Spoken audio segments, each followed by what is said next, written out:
look comfortable? Do they look like they're getting agitated? What have you? That's very important when you're dealing with people with dementia. Well, and music is therapeutic too. There is nothing like Christmas standards playing on the radio or on your boom box to bring back that feeling. Because you may not know what happened yesterday, but you can remember the words to A White Christmas. Right. Other things that you could do is socialize. Get yourself out of the house. Be around people. There's a lot of great organizations, whether they're faith-based organizations or other community organizations that do a lot of volunteer work right now during the holidays, whether it's preparing meals or visiting other people's homes who are less fortunate than you. So that's one way. Or going to your local senior center or other organizations where you could get involved and be around people. And they always seem to have good works at hand, whether it's putting things together for a gift basket for people less fortunate. I know our longshoremen down at the port, when they start putting together those holiday baskets, it's a wonderful feeling. It's tedious to drive down there, but nobody's isolated. We're okay. You put one can in, but that makes you feel good. It does, and that's the key. There's things you could do for others who are less fortunate. Yes. And I know also for our soldiers who are abroad, you could make them scarves. You could do just a thank you note.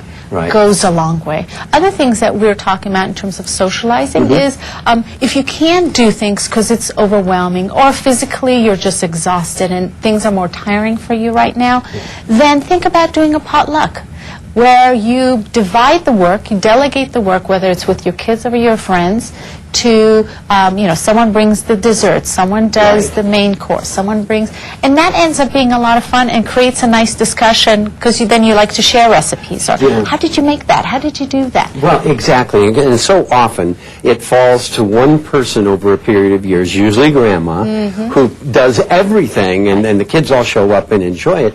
But it's nice to take a bit of that load off of grandma this time. Especially with the financial situation that we're finding ourselves in now. It's really a tough situation. Depends on what the living arrangement is. For a person who lives alone, it's one situation versus a person who perhaps is living with older adult children. But the thought of going into your refrigerator and seeing that because of the economy and because of the situation that you're in now, you just don't have the groceries that you we're used to having. Then some of the ideas like Anat is suggesting makes sense to still have a small gathering and have others contribute. People bringing things over. And I like that idea because it is such a communal time. And I know it's hard sometimes to get the motivation to get out of bed and do something, but you really have to push yourself. Don't be isolated. It's tough to be alone on a holiday. I've done that once in my life, never again.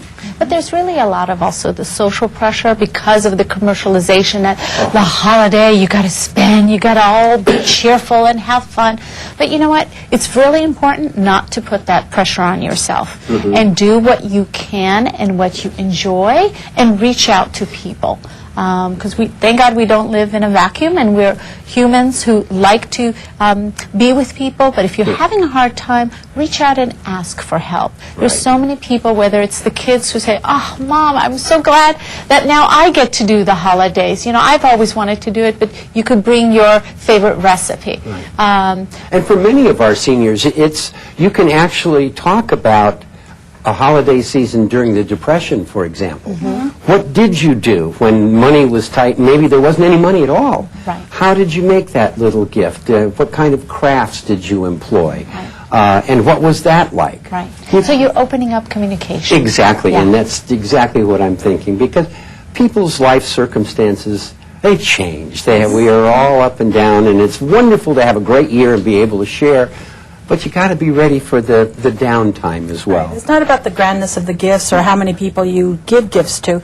It's really about the simplicity of just being together with people that you care about. Yes, I agree with that. I know every year we get these hopeful messages. I'm watching It's a Wonderful Life is a real spirit booster. It's true, because we all do make a difference in each other's lives, and watching a powerful spiritual message like that is okay. I think it's nice to indulge yourself in the holiday spirit, even if you have to make yourself for the first couple of days. Because there is a lot of pressure when the holiday season approaches.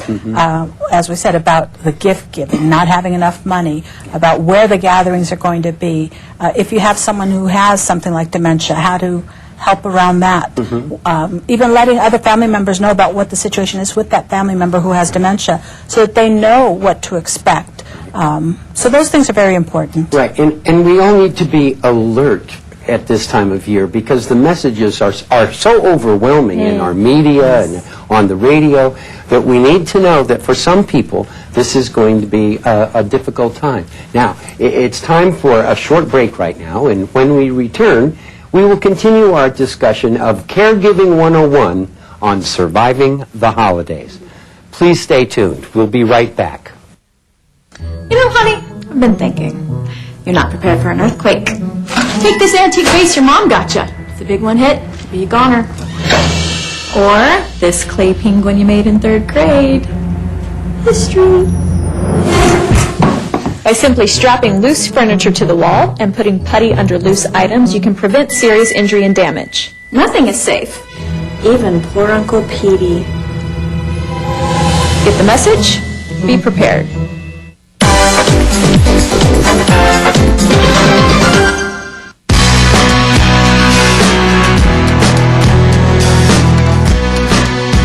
The Department of Public Works Bureau of Contract Administration keeps the city's projects on track, ensuring safety first and fairness always, from the streets all the way to the stars.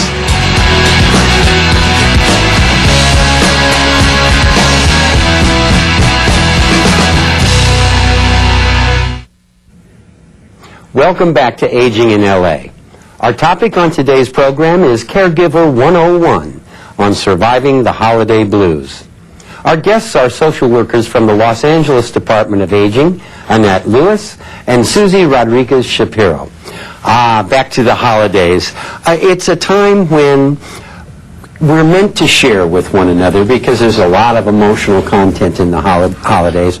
What are some of the tricks or devices that a caregiver or a concerned offspring might use to bring mom or dad sort of back into the present, Susie? Well, to begin with, by checking in with them.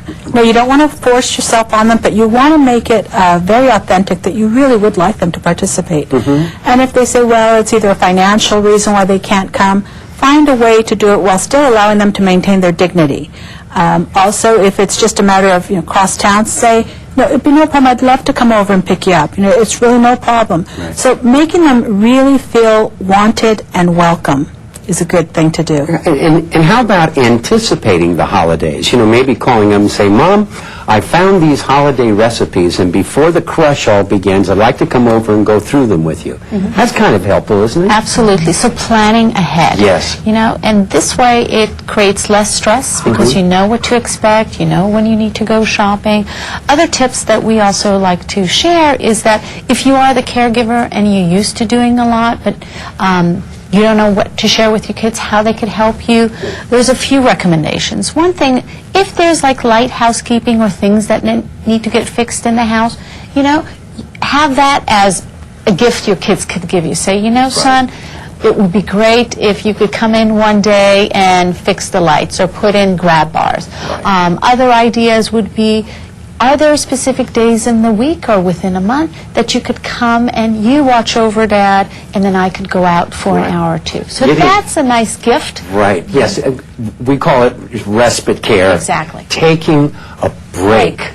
It's so often true that we don't take that time for ourselves. Right.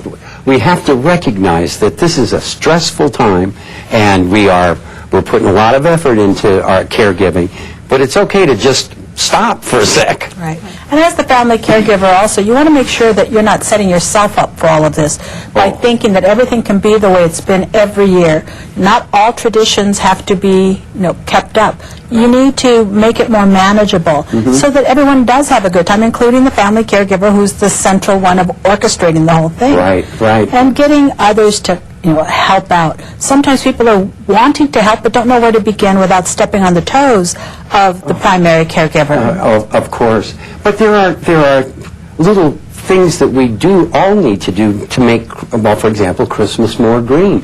There are whole new lighting strings now, which really can reduce the size of your electric bill, for example, which would be a welcome gift for many seniors. True, true.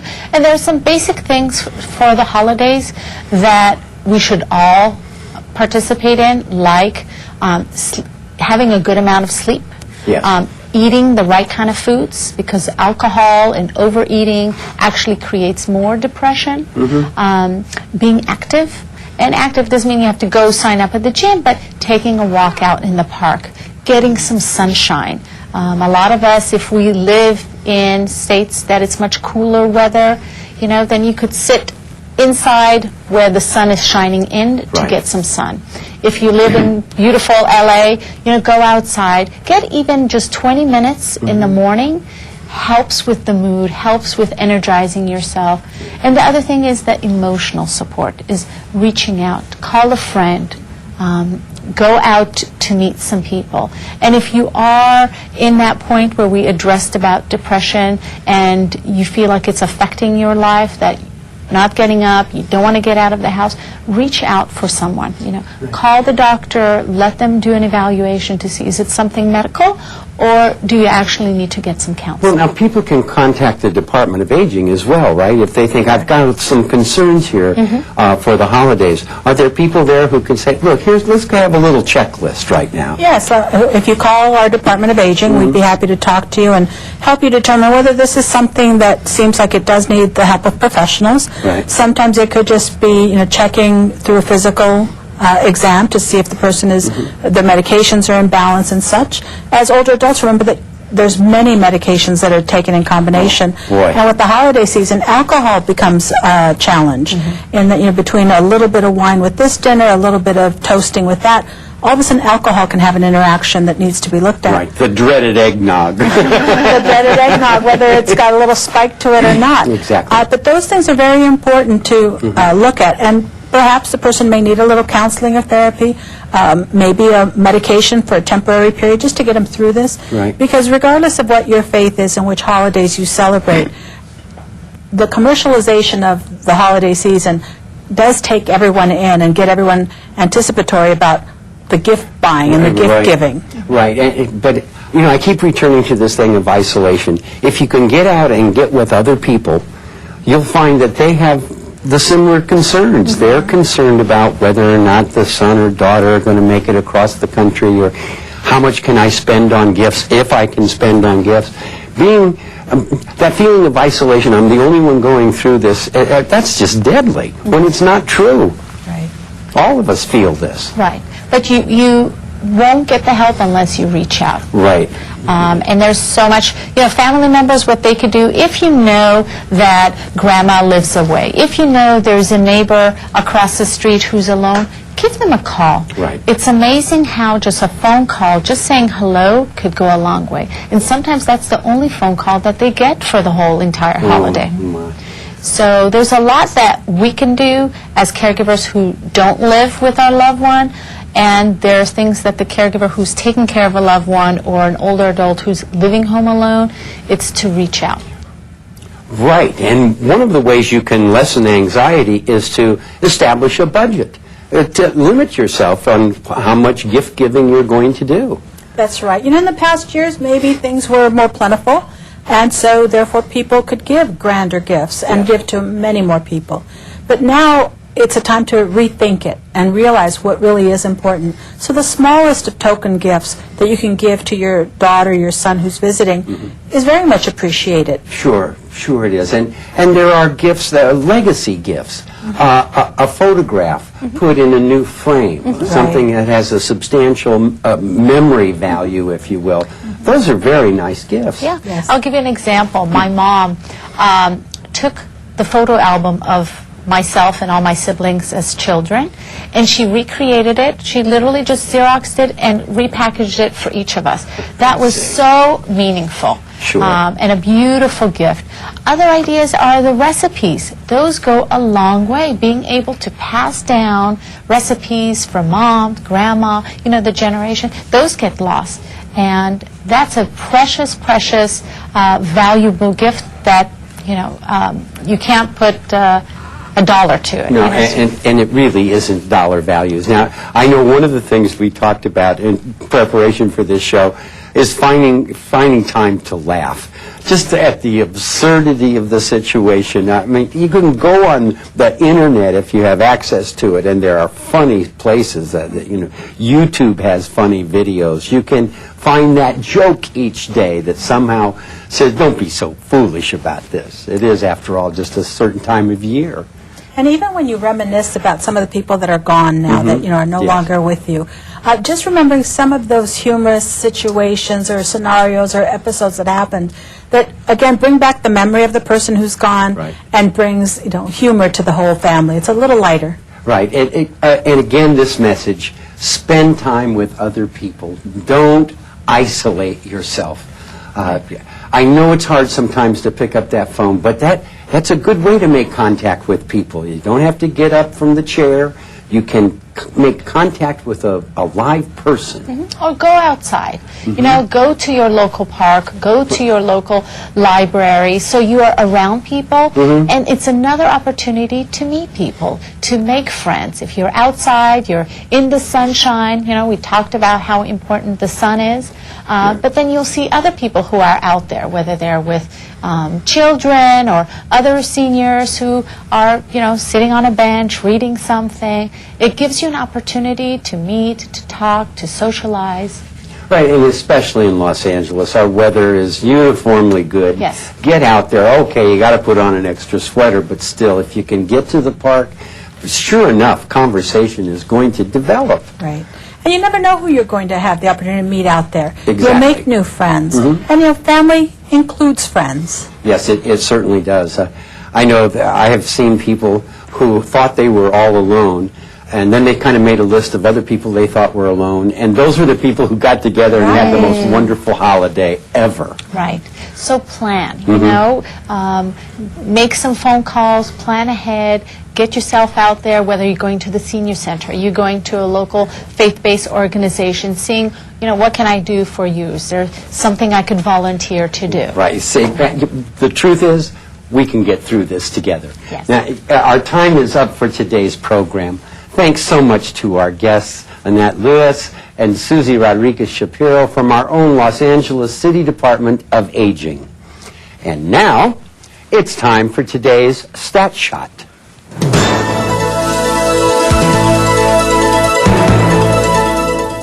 Here are some tips on how to avoid the holiday blues. Acknowledge your feelings and seek support. Be realistic about expectations. Set differences aside. Stick to a budget. Focus on healthy habits, eating, sleeping, exercise. Take time out for yourself. Avoid thinking you need to have a Hallmark holiday. Create a positive attitude. Keep active, socialize, volunteer, and stay physically active. And find some time to laugh.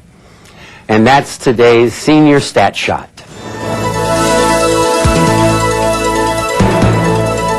The Los Angeles Department of Aging produces this program with CityView, Channel 35, so that seniors living in Los Angeles and surrounding communities are well informed on the many issues that face them in everyday life.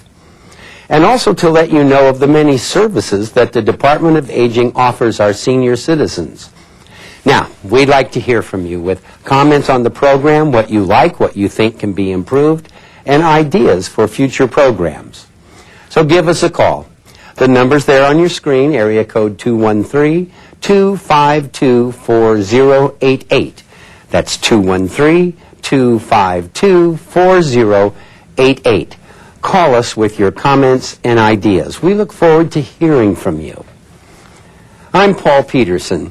For the Los Angeles Department of Aging, the people here at CityView Channel 35, and all of our guests on Aging in LA, thanks so much for watching. We'll see you next time.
Hi, this is Carretero Family. We're from East Los Angeles, Boyle Heights. You're watching Channel 35, our city, our channel!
Good morning, Los Angeles, and welcome to the City Council meeting for Groundhog's Day, Wednesday, February 2nd, 2011.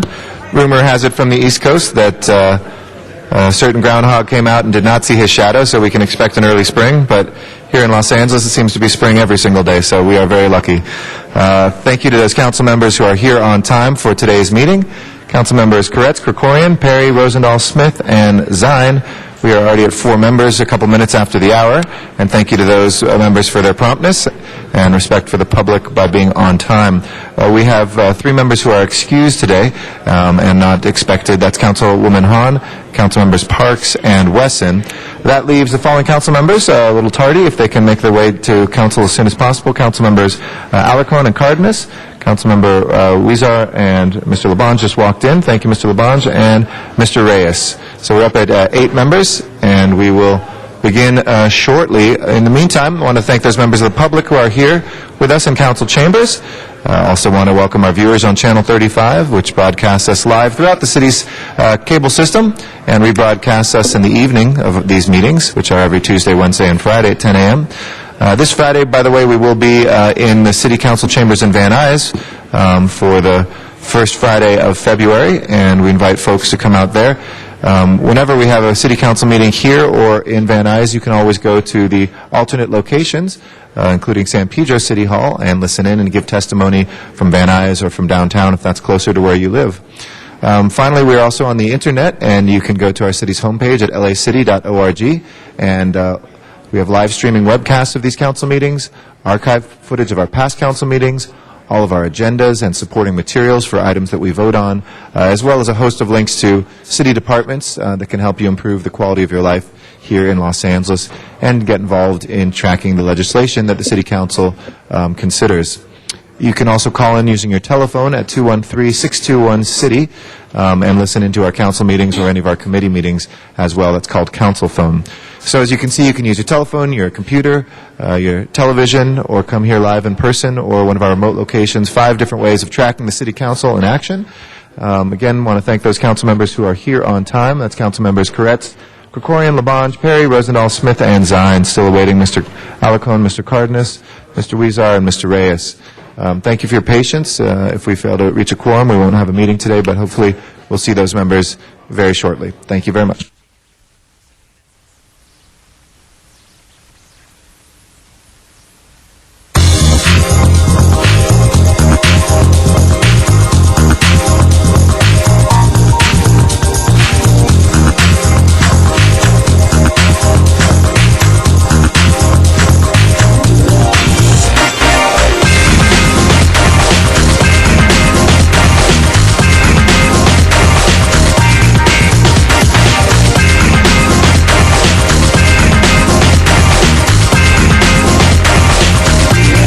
Please call the roll.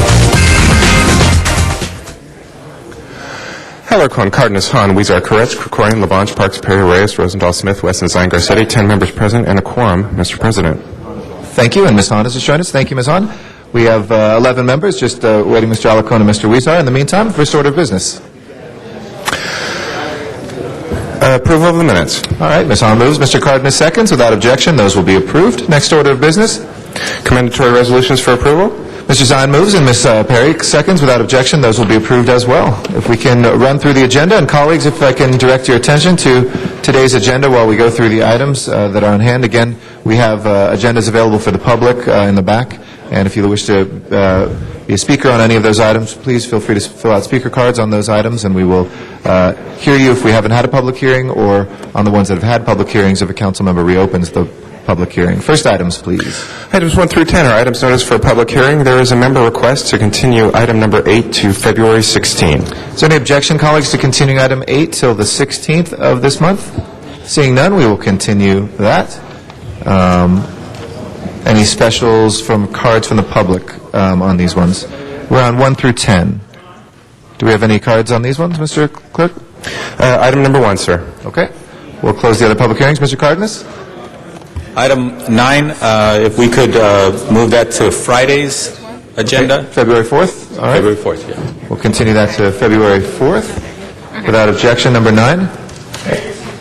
8 was continued to the 16th. Number 9's been continued till Friday without objection. And there's a motion required, Mr. Krikorian, on number 10, which is a public convenience and necessity in Council District 2. If you want to take a look at that, it'll require a motion for or against that. Any other specials, colleagues? Why don't we hold the ordinances while we're waiting Mr. Alarcon and Mr. Huizar and Mr. Reyes. If we don't have those guys, if we can still reiterate that we need them to be here, we'll call those. Can't hear you, sir. Item 8 and 9 were continued. So we have the remaining ones not requiring. Let's take up 7 first, if we can prepare the roll on 7. And tabulate the vote. 11 ayes. Okay. And Mr. Krikorian, did you want to make a motion in support? Mr. Krikorian? Did you want to make a motion on number 10? Did you want to make a motion on number 10? Yes. To support? Yes. Okay. All right. Mr. Krikorian moves to support on number 10. If we can please prepare the roll on that and tabulate the vote. 11 ayes. Okay, that is approved. We'll still continue to hold the ordinances, not seeing a 10th member here. Please go to the next items, please. Items 11 through 17 are items for which public hearings have been held. A substitute Public Works Committee report for item 17 has been submitted and distributed to council. Okay, without objection, we'll consider that as a substitute. 15 and 16. 16, Ms. And 15. Hahn on both, and also Ms. Perry on 16. Mr. Koretz. 15. If I could call item 17 special for Councilmember Huizar. Okay. Call 17 special. Yes, Mr. Zine. 13 for a week. Any objection to continuing item number 13 for 1 week time, colleagues? Seeing none, that will be until February 9th. So ordered. We are still awaiting a 12th council member, our last quorum call. Thank you. Mr. Reyes is here, so we can take up the ords as well. Let's take up items 11, 12, and 14, please. Please open the roll, close the roll, and tabulate the vote. 12 ayes. Those are approved. If we can take up items 1 through 6 now that we have 12 members. Those ordinances, if we can please prepare the roll on, except for number 1, 2 through 6. We do have a card on number 1. Please prepare the roll and tabulate the vote. 12 ayes. All right, those are approved. Next section, please. Items 18 through 26 are items for which public hearings have not been held. 10 votes are required for consideration. There is a request from a member to continue item number 21 to February 22nd. Any objection, colleagues, to continuing 21 till the 22nd? Seeing none, we'll go ahead and do that. Do we have cards on any of these? We have a card on 19, I believe, and Mr. Alacon also wants to call that special. Do we have any other cards? Cards on 18, 19 as you know, 22, and 26. Okay, we'll call 22 special for Ms. Hahn as well. Other specials, colleagues? Seeing none, let's take up 20 and 23 through 25 for consent. Please prepare the roll and tabulate the vote. 12 ayes. Those are approved. Next items, please. Items 27 through 32 are items for closed session. Would you like to hold them on the desk? I'd like to hold 28 on the desk. I'd like to vote on the other items. I think we can do those in open session if we can walk through the settlements on 27 and 29 through 32. Very good. Would you like to take them all together or separate votes? Sure, we can take them together. For item number 27, there is a recommendation for settlement in the amount of $145,000 in the case entitled Haley Bird versus City of Los Angeles. In item 29, there is a recommendation for payment of judgment in the amount of $281,850.38, with interest calculated prospectively to January 31, 2011, in the case entitled Paul Waymeyer versus City of Los Angeles. For item 30, there is a recommendation for settlement in the amount of $147,217.50, plus a life pension of approximately $61,020.93 at the weekly rate of $131.42, payable at the conclusion of permanent disability payments in the case entitled Danny Jimenez versus City of Los Angeles. For item 31, there is a recommendation for settlement through a joint stipulated award in the total amount of $138,577.50, plus an estimated life pension of approximately $91,602.60 at the weekly rate of $115.96, payable at the conclusion of permanent disability payments in the case entitled John Crispin versus City of Los Angeles. In item 32, there is a recommendation for settlement through a stipulated award in the total amount of $227,534.28 based on 78% permanent disability, which is equivalent to $151,537.50, plus a life pension of approximately $75,996.78, payable at the weekly rate of $139.15 at the conclusion of permanent disability payments in the case entitled Kenneth Wiseman versus City of Los Angeles. Okay, that will conclude the summaries. If we can take those, if no council members wish to be heard, please open the roll on those, close the roll, and tabulate the vote. 12 ayes. Okay, those are approved. It is 10:13, so we will wait on the special meeting for a couple of minutes. In the meantime, we will take our public comment on all the items and our general public comment together that are before us. We'll start with our general public comment, and Manny Gutierrez is our first speaker. General public comment is for items that are not on today's agenda, but nevertheless under our jurisdiction. So Manny Gutierrez would like to come forward as our first speaker. Arnold Sachs will follow. Is Mr. Gutierrez here? Going once, going twice. All right, Mr. Sachs, if you'd like to come forward. After Mr. Sachs will be Zuma Dog.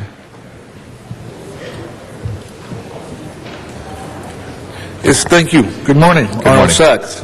You know, Tuesdays is a very difficult day. On one hand, you have the Dog and Pony Show that occurs at the Hall of Administration, and on the other hand, you have the circus being run by a bunch of clowns that occurs at City Hall. So which event do you really want to attend? That being said, I come back again and talk about the mayor rushing to Sacramento to discuss the governor's plan to take $930 million in funds for the redevelopment agency. And so you have to again, question, at least on this side maybe, how did that fund get to be $930 million? It's $150 million a year. That would mean that in the 6 or 8 years that most of this council has been sitting, that fund has just been accumulating. Luckily, nobody considers graffiti as part of blight, because that was one of the tenets of the redevelopment agency, is to clean up blighted areas in the city. Luckily, nobody has to worry about graffiti in any of the areas that are managed by any of the sitting city council members, because then they might have to use CRA funds for that. People in LA, you just don't know how lucky to have this elected crew overseeing the government of the city. That being said, never got a chance to really congratulate Honest Jan Perry for pushing through the redevelopment project as part of the Grand Avenue development.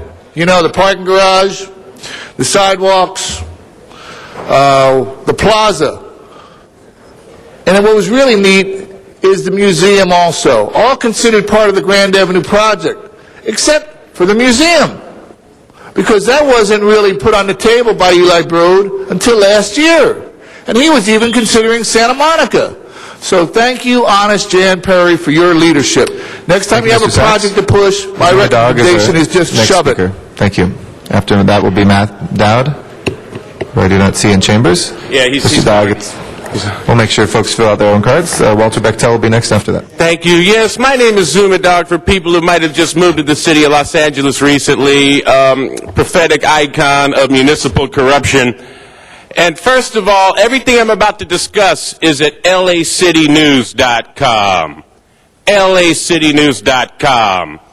And I understand that a lot of people on Wilshire Boulevard are reading my blog. That's where the FBI building is. And I guess some people said, hey, Zuma Dog knows a lot about municipal corruption. You should read his blog, lacitynews.com, so the FBI. So basically, I'd like to clarify. I was here last week and I said that the $52 million of CRA money, it could be used for general fund services beyond Eli Broad's museum. Greg Smith popped up like a Pop-Tart, and he was shaking his head, Brown Act violating me, interrupting me, and distracting me, that's a separate issue, and said that that $52 million couldn't be used for general services. I'd like to clarify, the city attorney said $10 million could be used for the general fund.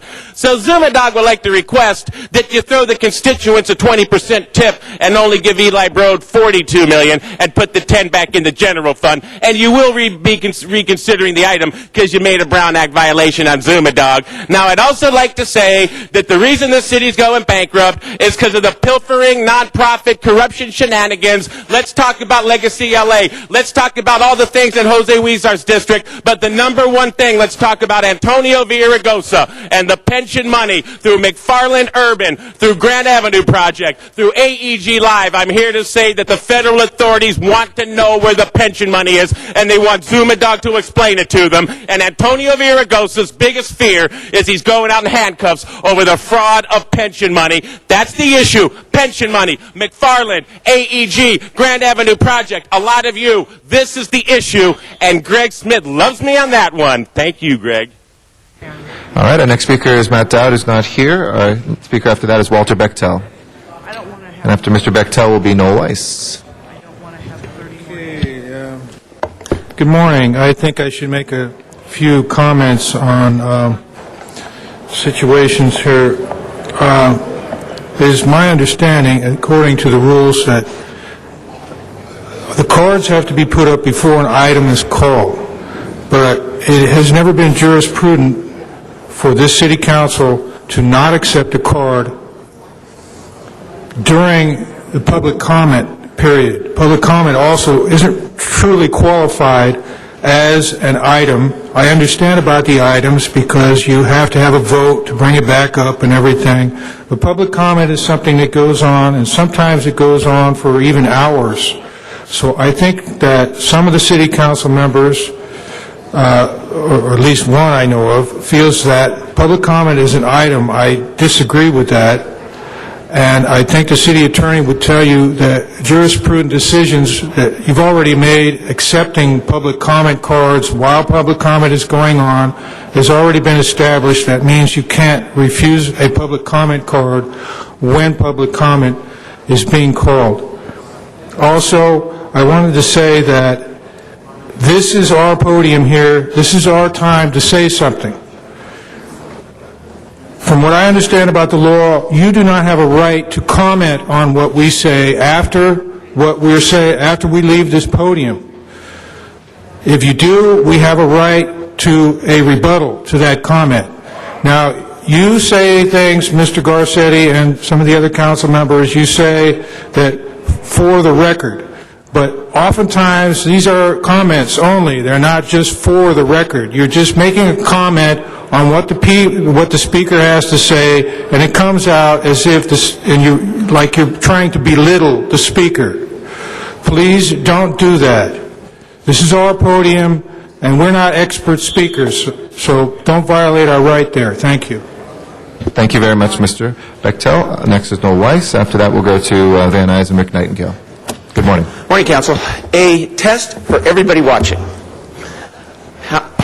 How many times have you heard, when this council debates an issue, the three words, fraud, waste, or abuse? Anybody? Has it ever been uttered by anybody in this chamber during any such debate? And I challenge anybody out there in television land to go back and look and count. And I bet you couldn't count on one hand those many times. Why is that? Do we have a governance structure that is really capable of bringing out fraud, abuse, and waste? I don't think so. This is an item that needs to be discussed. Part of it is endemic because of the city attorney and the fact that this city attorney thinks that that he's not the attorney for the people, notwithstanding the way that he campaigned. We have a situation, in fact, pick an agency, housing department, for example. Bill Huey is going around saying that, oh, the FBI is talking to him about this, that, or the other, whatever the case may be. Fact is, let's say that there's a whistleblower in the housing authority who knows what's going on. Can he talk to the city attorney about it? No, can't do it. Why? Because, according to Mr. Jutanich, there's a conflict of interest. Do we have an adequate whistleblower protection law in this city? I don't think so. Do we need it? I believe that we do.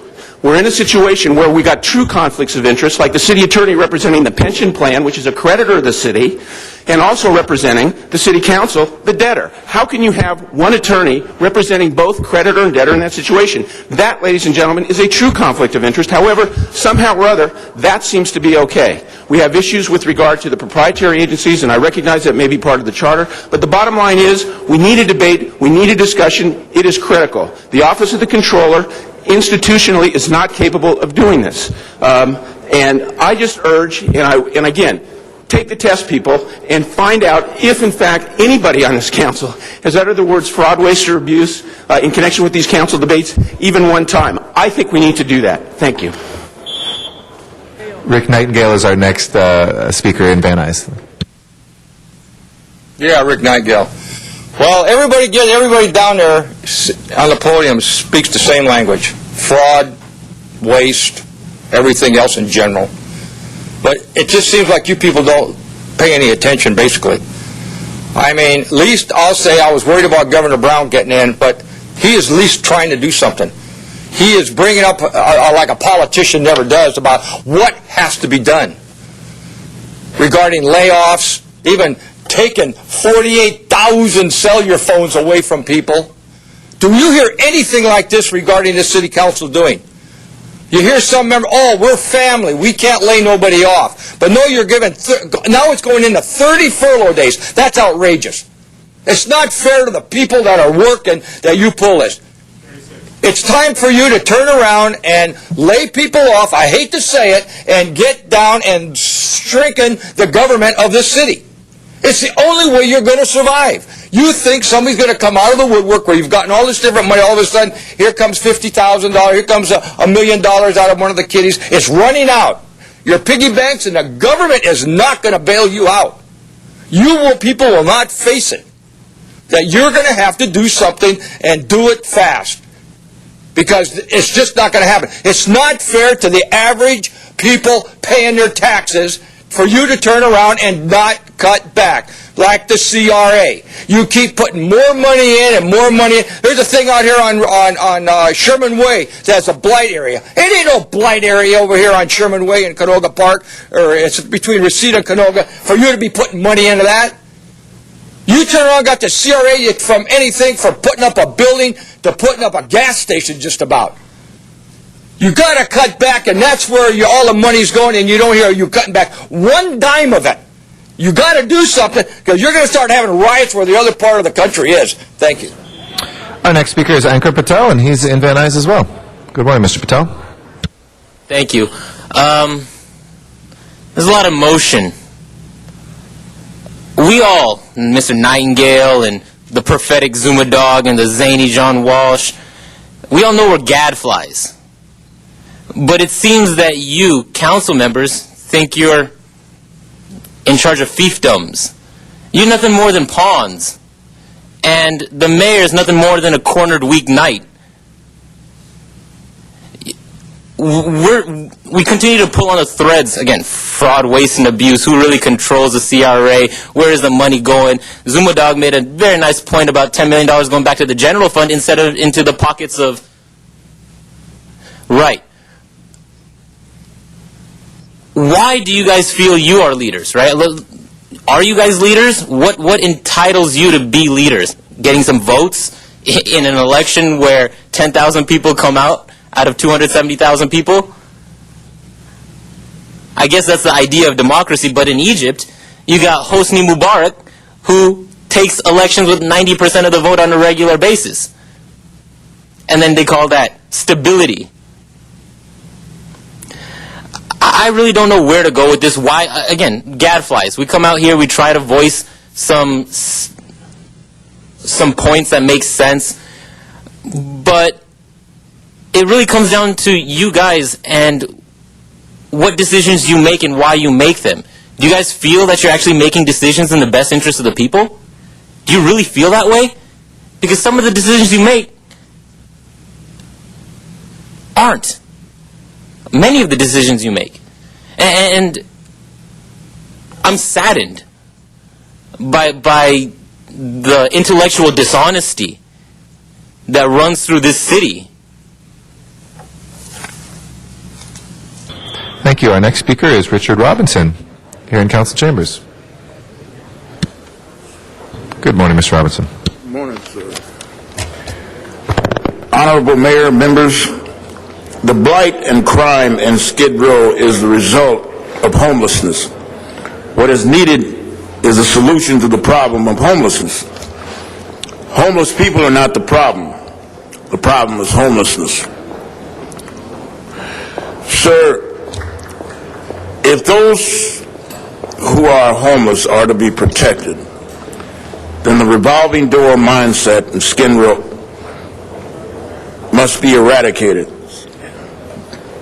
by purchasing through your right of eminent domain that flop house, dope den, house of prostitution at 5th and Main, the former $1 Million hotel.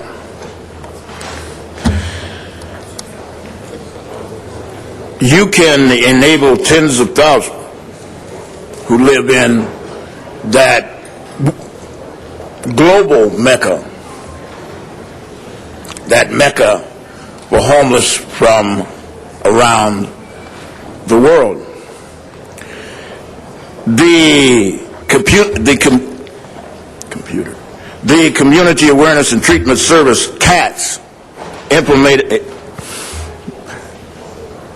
Willie Brown made homelessness in 1979 an issue when he was supervisor. His protege, Lieutenant Governor Newsom, carried on the work, saved hundreds of lives. It was an honor working with his honor when he was the mayor. It was a glorious period, watching hundreds of lives being saved. We can bring that out of San Francisco into Los Angeles and revamp downtown Los Angeles. Thank you very much. Is Manny Gutierrez here? Did he make it back? If not, Matt Dowd is our last speaker for general public comment. Is Mr. Dowd here? Come on down. He's like, he called you before. He's like, anywhere? Come on. You should thank him. Yes, thank you. Of course, I appreciate it. We're only here because we were meant to settle, and I'm Matt Dowd with Zuma Dog. A federal judge, Dean Pregerson, agreed with us, and he issued a preliminary injunction against Cindy Misikowski's permits. That's where they come from way back in the day. Tom LaBonge and Cindy Misikowski's harebrained idea to try and issue permits for the First Amendment in America. And we've been here ever since telling you how, I don't want to say dumb, but I've already said it now, so I just don't know how else to put it. So now I want to talk about all the other things. See, that the judge, he gave us the injunction on the beach, that's what I wanted to say, and he didn't give us an injunction on the rules of decorum here, because he's figuring if we get what we want at the beach, we don't have to come here anymore, which makes perfect sense. But the city attorneys are dithering around and messing around with like, oh, gee, I mean, it's a losing case, and the judge gave you a window to get out of it. And the injunction is the towel. I mean, it's a no-brainer, as Bill Rosendahl would say. So don't be losing more. There's more to lose here. And that's what brings me to my next point. I want the mayor and the Laces people, see, I'm not up with that warm and fuzzy. You got the family in here, the general manager of Laces. Oh, yeah, you very good. Are you good at what you do? You lost all the money, 60 years of Laces retirement money, and I want a breakdown of how much money went to Iceland and how much money got invested in other development schemes downtown here. I want to know where the pension money goes so that it never goes there again. Now, we need that breakdown because all the city's problems, they're saying how broke they are, and they're shutting schools and libraries, and the streets are not getting repaired. So let's get the breakdown of why we owe $600 million to the pension fund. Thank you very much. That will close our general public comment. If we can call the roll for the special meeting, please. Heller, Concardenas, Han, Weezer, Koretsky, Koran, Are you Mr. Gutierrez? Sir, are you Mr. Gutierrez? That's just for general public comment. You with the hand up. What's your name, sir?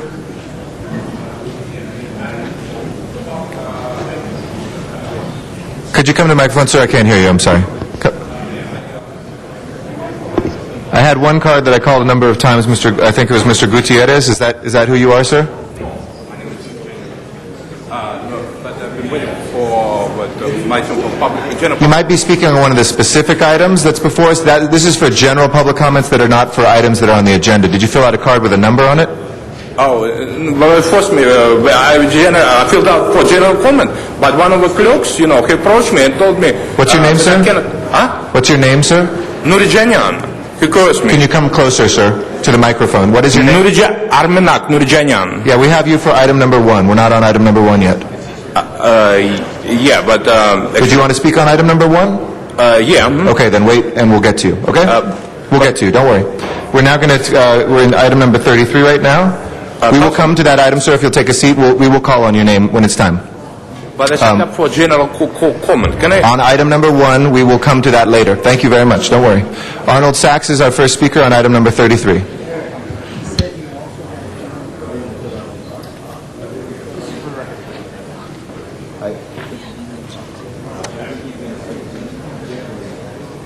Mr. Sachs, would you like to speak on item 33, sir? Okay, come on.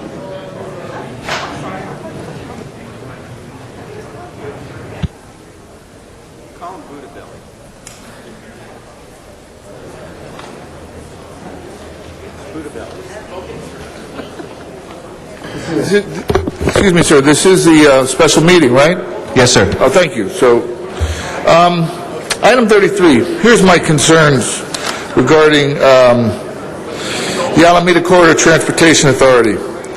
I received a letter from the MTA last month because I brought up numerous times the relationship of the MTA with this so-called Blue Line, where the Board of Directors allocated $640 million to the Blue Line Construction Authority to build the Gold Line Construction Authority. And now the meetings are being held as the Gold Line Foothill Extension Construction Authority. And so they sent me a letter And in the letter, it was explained that the Foothill Extension Construction Authority is actually a DBA. So I took that information and I went to the County Board of Records and I checked. And it's not registered as a DBA. But what is registered is a land grant that was registered on behalf of the Los Angeles to Pasadena Metro Blue Line Construction Authority, a.k.a. Gold Line Foothill Extension Construction Authority. So my point is that here's another construction authority. The city has invested, the county has invested, and Metro has invested, and I'm being told that my bus pass has gone up $14, and I'm dealing with an AKA as a construction authority or a DBA as a construction authority? What about open and transparency? What about letting the public know what the hell's going on? You got problems with this construction authority, and who the hell knows who's running it? I know. The clowns at Metro. This is a real dog and pony show. Thank you. Any members wishing to speak on item 33? Not, please prepare the roll and tabulate the vote. 14 ayes. As approved, and we'll adjourn the special meeting, return to the regular meeting. If we can reopen public comment, and Mr. Nurajanian, if you'd like to come forward.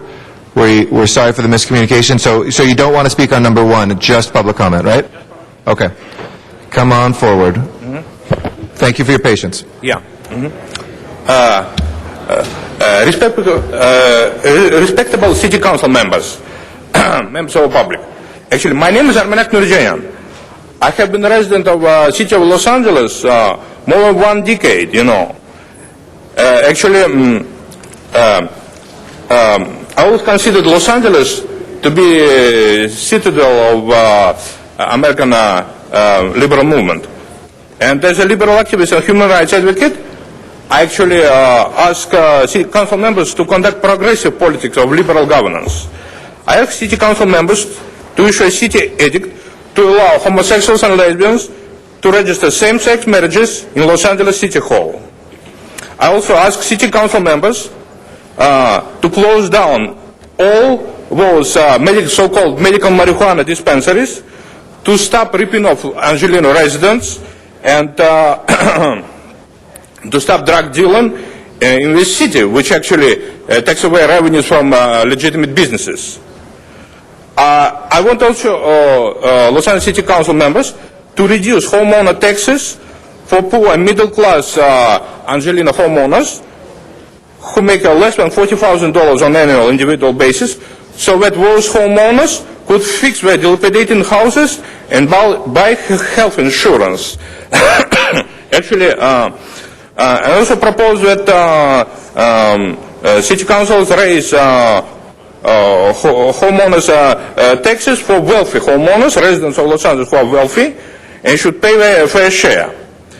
I also recommend city council members to issue a city ordinance to order mandatory regular substance abuse testing of all city employees, including police officers. Those who will be found positive on those monthly substance abuse tests. Yeah, I'm running out of time. I'm out of time. Thank you very much, sir. Appreciate your comments. Can I continue beyond? No, unfortunately, it's just 2 minutes per speaker, but thank you for your comments today. That will, again, close our general public comment. We'll go to our public speaker cards on some of the remaining items. Item number 18, if Zuma Dog would like to come forward.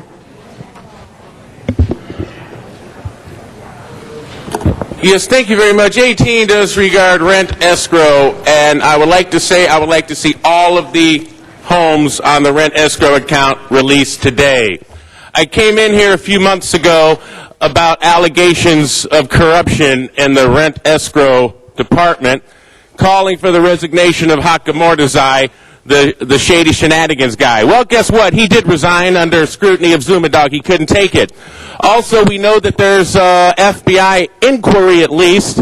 People have gone to the FBI and presented the lawsuits, the allegations, And I think that at the end of the day that there's going to be big problems. So at this point, I don't think that you should be putting more of these into rent escrow under FBI scrutiny. And, I'm very tired right now. And let me think. What did I want to say about this? Can I have a little quiet in chambers, first of all? But what happens here is that when you look at what happens, the city will come back and continue to put, the health inspector, then this inspector, then that inspector, then it goes to the council member's preferred developer, and then it's a cahoots racket. Boy, you can tell. Can somebody please donate some money to me? Zuma Dog has gotten to the point where I can't even talk. I'm so tired and hungry. But I would just like to say, that at the end of the day, the rent escrow department is a corruption racket that the FBI is looking into, and that I think that you should, in a abundance of caution, release all of these from the account today. Thank you very much. And also, regarding pension money and this item, that it is... Sorry, sir, it's not... please talk about REAP and the specific... Okay, I'll talk about REAP, that there's an FBI investigation, and I think that that's going to bring down City Hall. Thank you. All right, that will close our public comment on this item. If we can please prepare the roll and tabulate the vote. 14 ayes. That is approved. Number 1, since the speaker had withdrawn his card, if we can please prepare the roll on 1 as well and tabulate the vote. 14 ayes. That is approved. Next 22, I'm sorry, we're going to take, I think, 22 with 15, 16, but while we have the public comment on item 22, Arnold Sachs, if you'd like to come forward, and then Zuma Dog.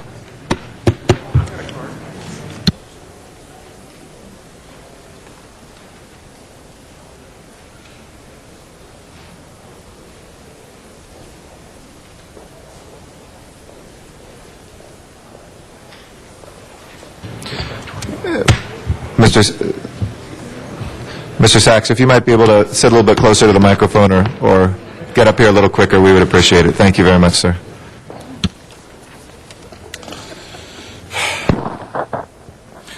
I like this game you're playing, calling all the public comment up, so we don't really have a chance to comment on anything that's being said around the horseshoe.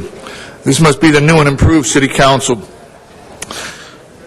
And this item concerns financial advisors for AEG's proposed project to attract an NFL franchise to the city of L.A. Of course, you're getting a $250,000 fee from the developer, who is AEG. So AEG can say, well, we didn't really pick we didn't pick the analyst to go over the plans. We just paid to pick the analyst to go over the plans. Well, that sounds just like what happened at the airport when they considered the food concessions. It was open and transparent, except for the part where the managers of the people doing the selecting were sitting in on the selection process. That didn't matter. My boss sitting in on my business while I do the record keeping. That won't influence me at all. So luckily, Tim Lewicki, as he said, won't cost the city anything. This is a $250,000 fee up front to help you pick the correct, open and transparent financial advisors to see that everything is open and transparent with AEG's development, which they're going to pay for, the $250,000. You see a little, tight noose here, and you know who's getting hung out to dry? The public. So I hope the financial advisor also helps you to pick out the box seats that you're going to get at the new stadium. You don't want to be sitting behind a pole. Our next speaker is Zuma Dog on 22, then Noel Weiss will follow.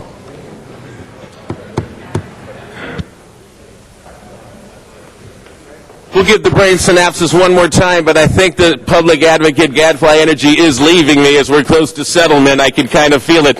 But we are not settled yet, so I'd like to say, AEG, I think this is no time to build a football stadium. Isn't this great? We've got the name of a team for which we don't even have a stadium, or we don't even have the team. But here's why I don't want to do business with AEG. When you look at what they did downtown with AEG Live and the Ritz-Carlton, I wonder if the people watching at home know that AEG used LACER pension money, and they do it very craftily. They do it through McFarland Urban Development, and that is LACERs. And so what did they do? They put the money in things like Grand Avenue Project. Boom. Never got off the ground. I wonder where that money went. I know where it went. Into phony LLCs, and now we're going bankrupt. So then AEG, oh, isn't that great? Wouldn't you want to be part of AEG Live and the Ritz-Carlton? I don't know if the people at home realize that although it's a beautiful smoke and mirrors mirage, the thing from a capital standpoint is not liquid. It's in big trouble. AEG is financially just sunk and tanked, and that is why they need to come up with this football stadium to try to pull themselves out of financial hot water. And the mayor went, and this is on topic, the reason the mayor went to Iceland is because the pension money went in the toilet in Iceland, and he had to go try to beg for it back. So the pension money that this city has given to AEG that has driven it into bankruptcy, we cannot do business with AEG and let them build a football stadium that is the last thing the city can even afford right now when, hey, first we need an accounting of the pension money from McFarland Urban that was put into AEG projects downtown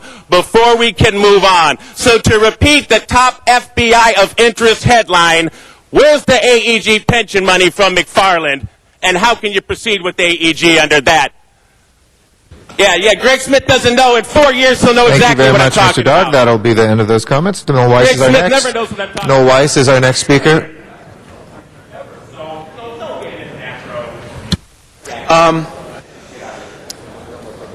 This item, 22, citizen empowerment, theme of the day.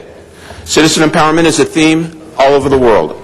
I think we're in a situation here where we have an opportunity to really empower the people. The Green Bay Packers, owned by the people of Green Bay.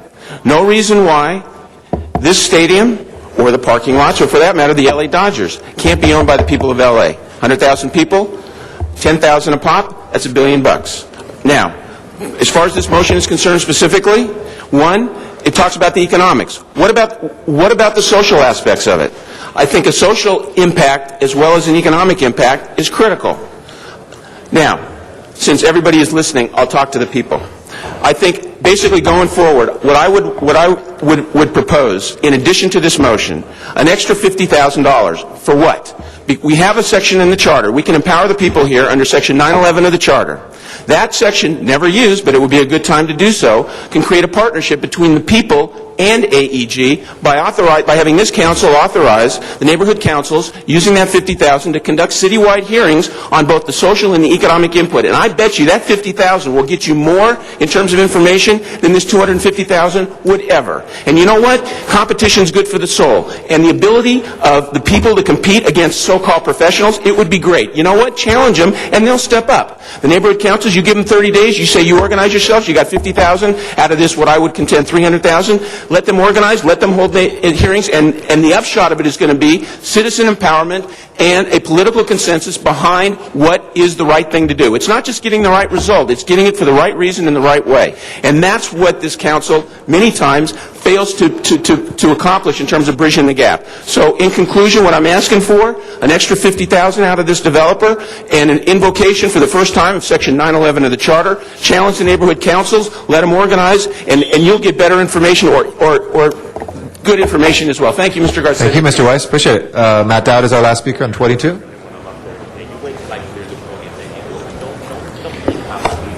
Yes, thanks to the Los Angeles City Attorney's Office, Carmen Trutanich, Laurie Rittenberg, Matt Dowd here, weighing in on the reasons this could be a good idea. Get some financial advisors. If that's what you're doing, because you need them. Now, you've got some right here. We warned you about the subprime crisis. You could have been like John Paulson, who made some billions of dollars, but no, your guys lost it all. And then you have the warm and fuzzy here with the Lacer guy and Tom LaBonge. I mean, seriously, okay, let's get the football team, since you're in this delusion. Let's name the football team after one of us, too. Let's call them the Los Angeles LeBongs. How about that for the franchise? No, that would be funny. People go, what? Who? And you'd get some media out of it and some press and, you know. So anyway, look, that's where he's going. See, that's my warm and fuzzy impersonation right there of Tom LeBonge. Like, yes, the Lakers, and we've got the Dodgers, and we'll have the LeBongs, and we can all go out and get tickets for the mayor, and he can go to the football. There's another thing. Oh, my goodness, keep football tickets away from the mayor. Stay away from AEG. I don't agree. Do not let the public get involved with AEG. They fed into the commercial property bubble in downtown LA, all these buildings, 9th and Flower, and the Marriott here, and all these things. It was just massive speculation, so whoever your financial advisors were, they blew it, otherwise you wouldn't have this structural $600 million deficit every year. And I don't buy that these guys are getting out of it with 12 and 15% returns when the stock market's doing 50% a year. Thank you, Mr. Dowd. Our last speaker on that, since we're taking that up with 15, 16, 22, we'll hold that on the table. We can go to item 26 next, and Candy Lewis is our first speaker on item 26. Is Candy Lewis here? There she is, coming on down.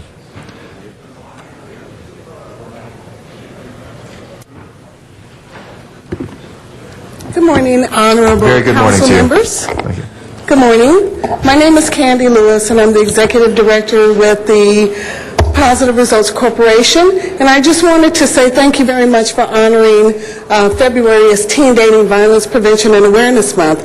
And I wanted to come and announce that my organization, the Positive Results Corporation, is hosting Stop the Pain, a teen summit on dating violence and bully prevention at the Los Angeles Convention Center. And that I've partnered with 56 community organizations to bring teen dating violence and bully information to our youth and their families at the Los Angeles Convention Center.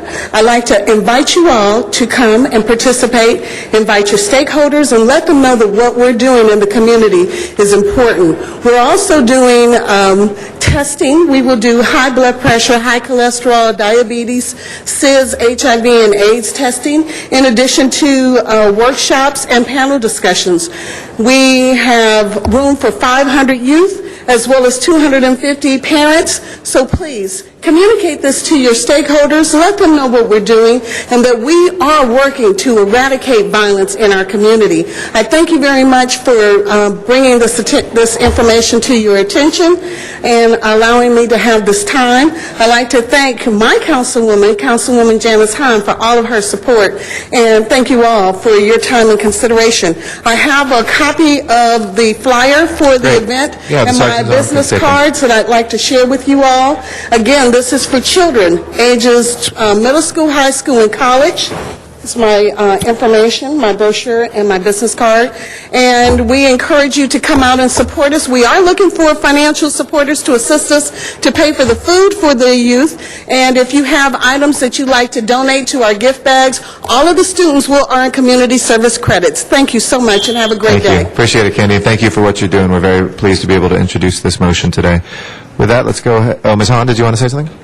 Yes, thank you. I just wanted to rise and support Candy Lewis, who, by the way, is also a commissioner on the Harbor Area Planning Commission.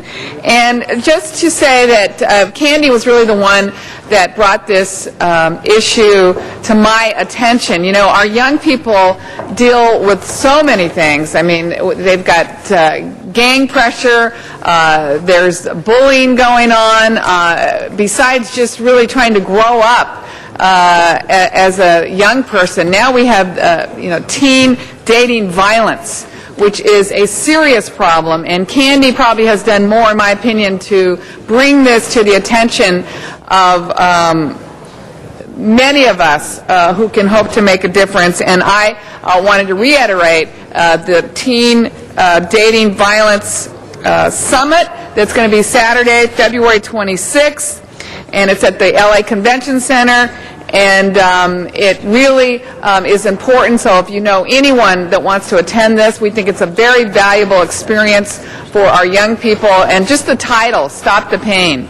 I mean, so many of our young people are in pain for so many reasons, but this is clearly something that Candy is really spearheading and advocating. They have her on their side to try to live a more healthy, productive life. So I'm going to put it on my website. You can call my office for more information on that, but I just really wanted to stand and thank Candy for your work for this. You're going to make a difference, and you're probably going to save some lives. Thank you, and we will be doing a presentation on teen dating violence awareness and prevention month, I think a week from Friday as well, so hope we'll see you there. We have one last card on this. Matt Dowd, if you'd like to come forward.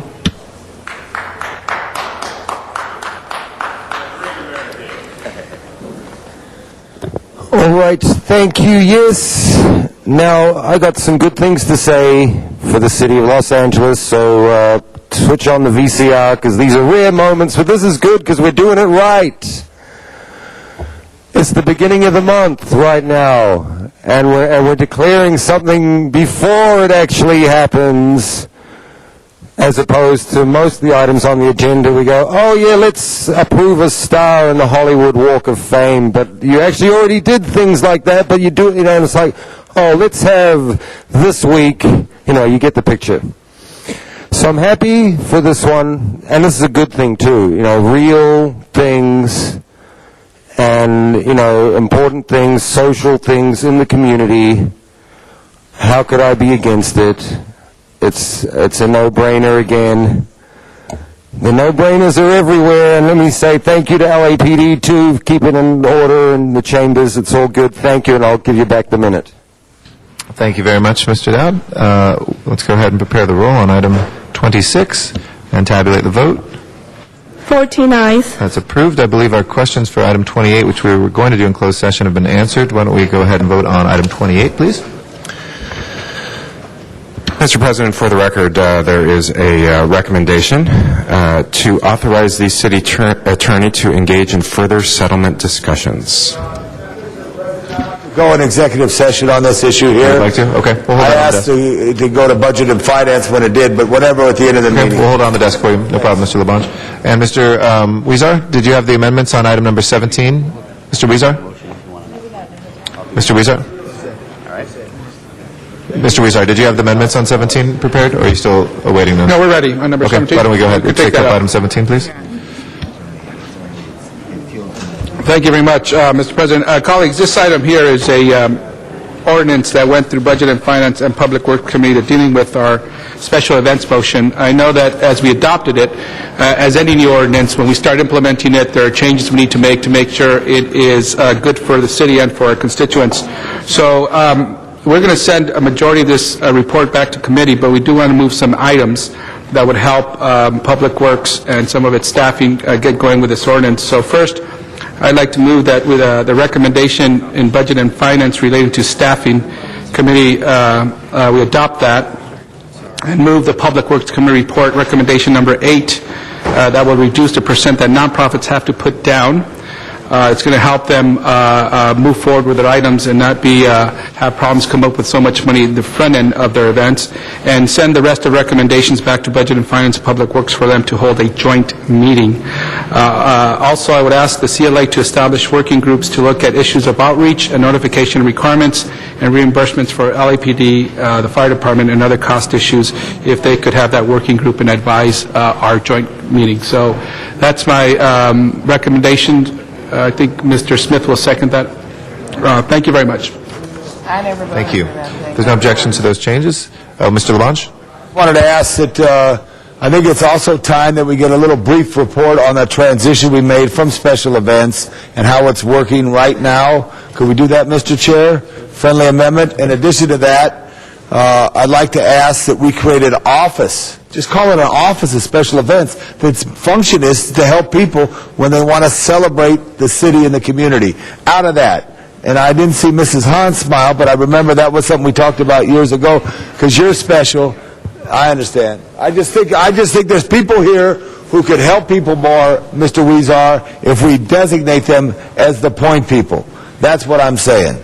So, special. Okay.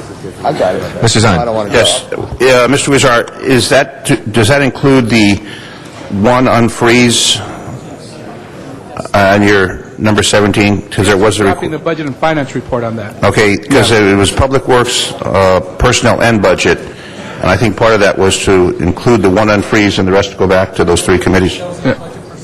Okay, so that's part of it. I just want to make sure they got the body they're looking for. Got it. All right, thank you. With those amendments? We have them in writing as well. We'll give them to the clerk. All right. They've been put on the record. We'll make sure that gets circulated in writing. As amended, if we can open the roll on 17. I'm sorry, Mr. Rosendahl. Did you want to speak on this one, Mr. Rosendahl? Oh, no. Oh, okay. Okay. Prepare the roll and tabulate the vote. 14 ayes. That's approved. We'll reconsider 7, and then we'll head to 19. Mr. Reyes would like to reconsider 7, if we can prepare the roll and tabulate the vote. 14 ayes. And amendment, Mr. Reyes? Yes, there's an amendment on the desk, it's a technical amendment on item number 7. Okay, that's 7A. It's been circulated. We'll accept that without objection as friendly. Please prepare the roll and tabulate the vote. 14 ayes. Okay, that is approved. We'll now go to item number 19, and we have about 25 cards on this. Thank you to everybody for your patience while we went through the other business that was before us. We'll now go through each of these cards. Our first speaker is Joel Epstein. After that will be Holly Harper and Jafar Rizvi. If you'd like to all line up, but since we're going to have a bunch of folks, why don't we have Holly and Jafar also come forward. Good morning. Good morning, Council. Good morning, Councilman Rosendahl. I hope you're feeling better. I just want to speak in support of the BRT without any cutouts, and I want to specifically object to Councilman Rosendahl's suggestion that you further study the stretch through Brentwood, for lack of a better word. There's nothing special about that stretch. The BRT is a very overdue project for Los Angeles. I think it'll benefit all of us, all of the residents of the city, by increasing mobility along a very, very busy corridor. I'd appreciate your attention, Mr. Rosendahl.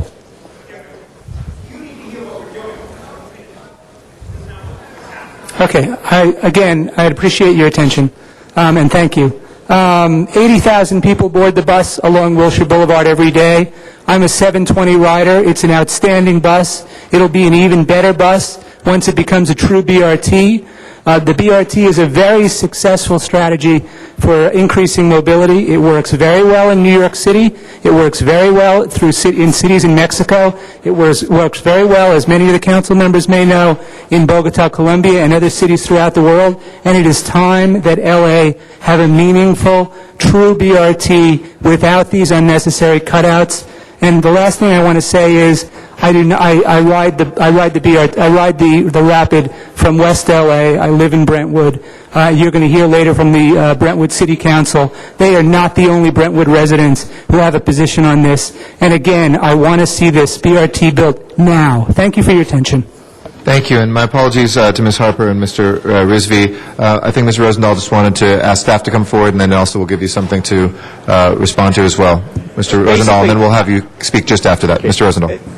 We don't want anybody to have any misinformation or misunderstanding about what the council is doing today. So I would like staff to come up real quickly and explain what today is about. And as they're walking out, let me just explain the reality of life.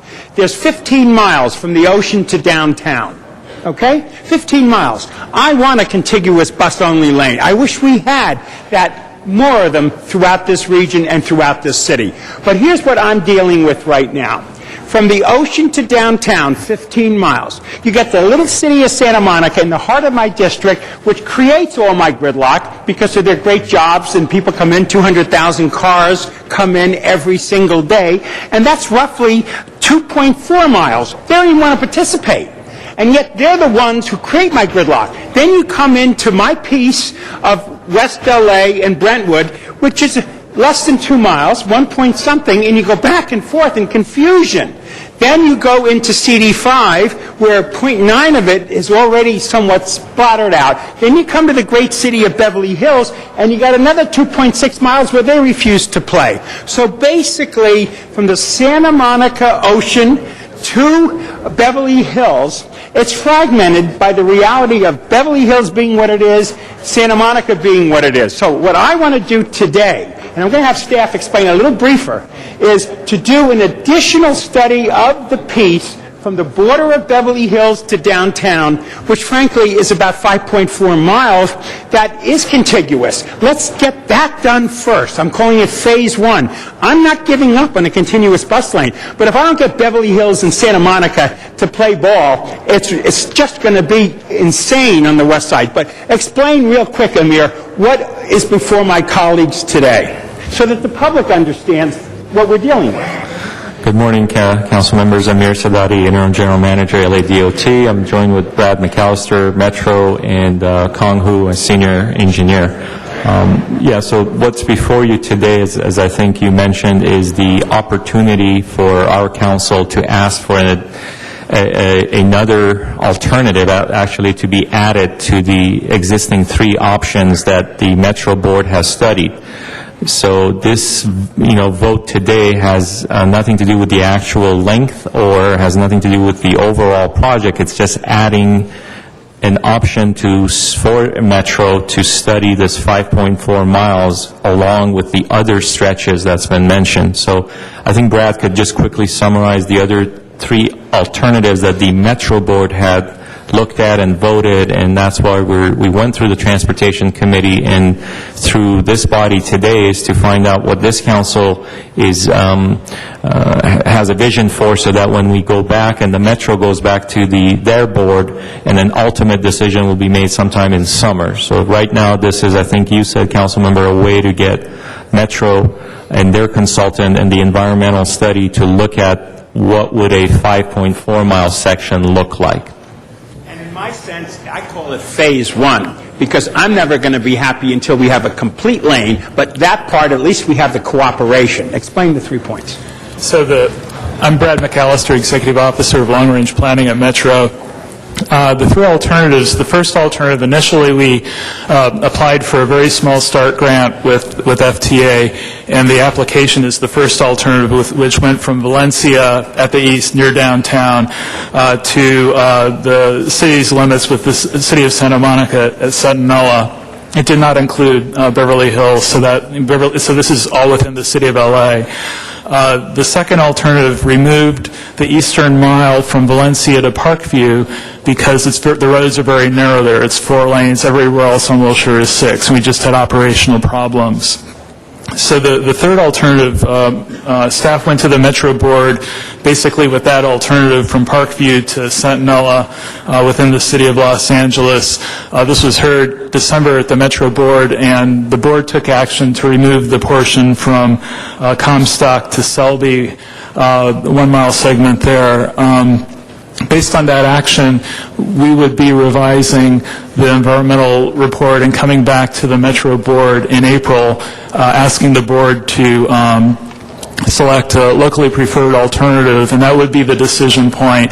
After the board makes a choice of a locally preferred alternative, the project would come back to City Council, presumably early in May, and you would be asked to approve the project at that point. So if it's the City Council's desire to have another alternative considered, this would be the time to do it. We need to do a funding agreement with FTA by September, so the time period of the April and May decision point allows us to get our application into FTA in the May to June time period so that FTA can make a decision by September, which is what we need in order to hold on to the funding that we have. Okay, and that's just a backdrop, folks, and I wanted, and the gentleman who spoke already, you can speak again because you didn't hear what we just heard here. What we're looking at is studying an alternative route of the 5.4, if we can get that going. I'm not giving up on the whole project. I don't want to lose federal funding, but I do want to get Santa Monica, that creates all my gridlock, to play play with us and work with us and cooperate with us, and I do want to get Beverly Hills, which is right in the heart of the West Side, to also work with us. And I know Mr. Labange even has another option about how we can get back downtown. That might be absolutely even the best, and he might make a friendly amendment on that. But that's just the context. Now, Mr. President, it would be great if we could have public comment and react and interact. You can come back up. Thank you. Our next three speakers are Holly Harper, Jafar Rizvi, and Morgan Wyan. I'd like to come back. I'm sorry, sir. You had your comments already. Well, let me continue to go in order right now, just because if we make a precedent of people speaking for 4 minutes, Mr. Rosendahl, it'll be a different precedent. I'm sorry, sir. We will address that concern, but let me go to the next speaker so far. Holly Harper is our next speaker. Is Ms. Harper here? And then Jafar Rizvi. Good morning. Holly Harper with Green LA Coalition. Sorry, thank you. Respectfully, having heard the arguments of Mr. Rosendahl, I would still oppose an effort to further truncate a project to move it forward. Beverly Hills and Santa Monica have always been needed to be brought on board. I really like to speak a little bit more personally as a transit rider, as a bicycle rider, a pedestrian in the city. Wilshire Boulevard is really not just any other street. It is in a city where we move by and plan by our grand boulevards. It's, in my humble opinion, that really the boulevard that really is the grand boulevard with a vision that sweeps from downtown to the sea. And it's as that kind of part in the regional, it's a regional transit resource, just like our government in the past had the vision to see the beach as a regional recreation resource. It's really no one's front yard or local road.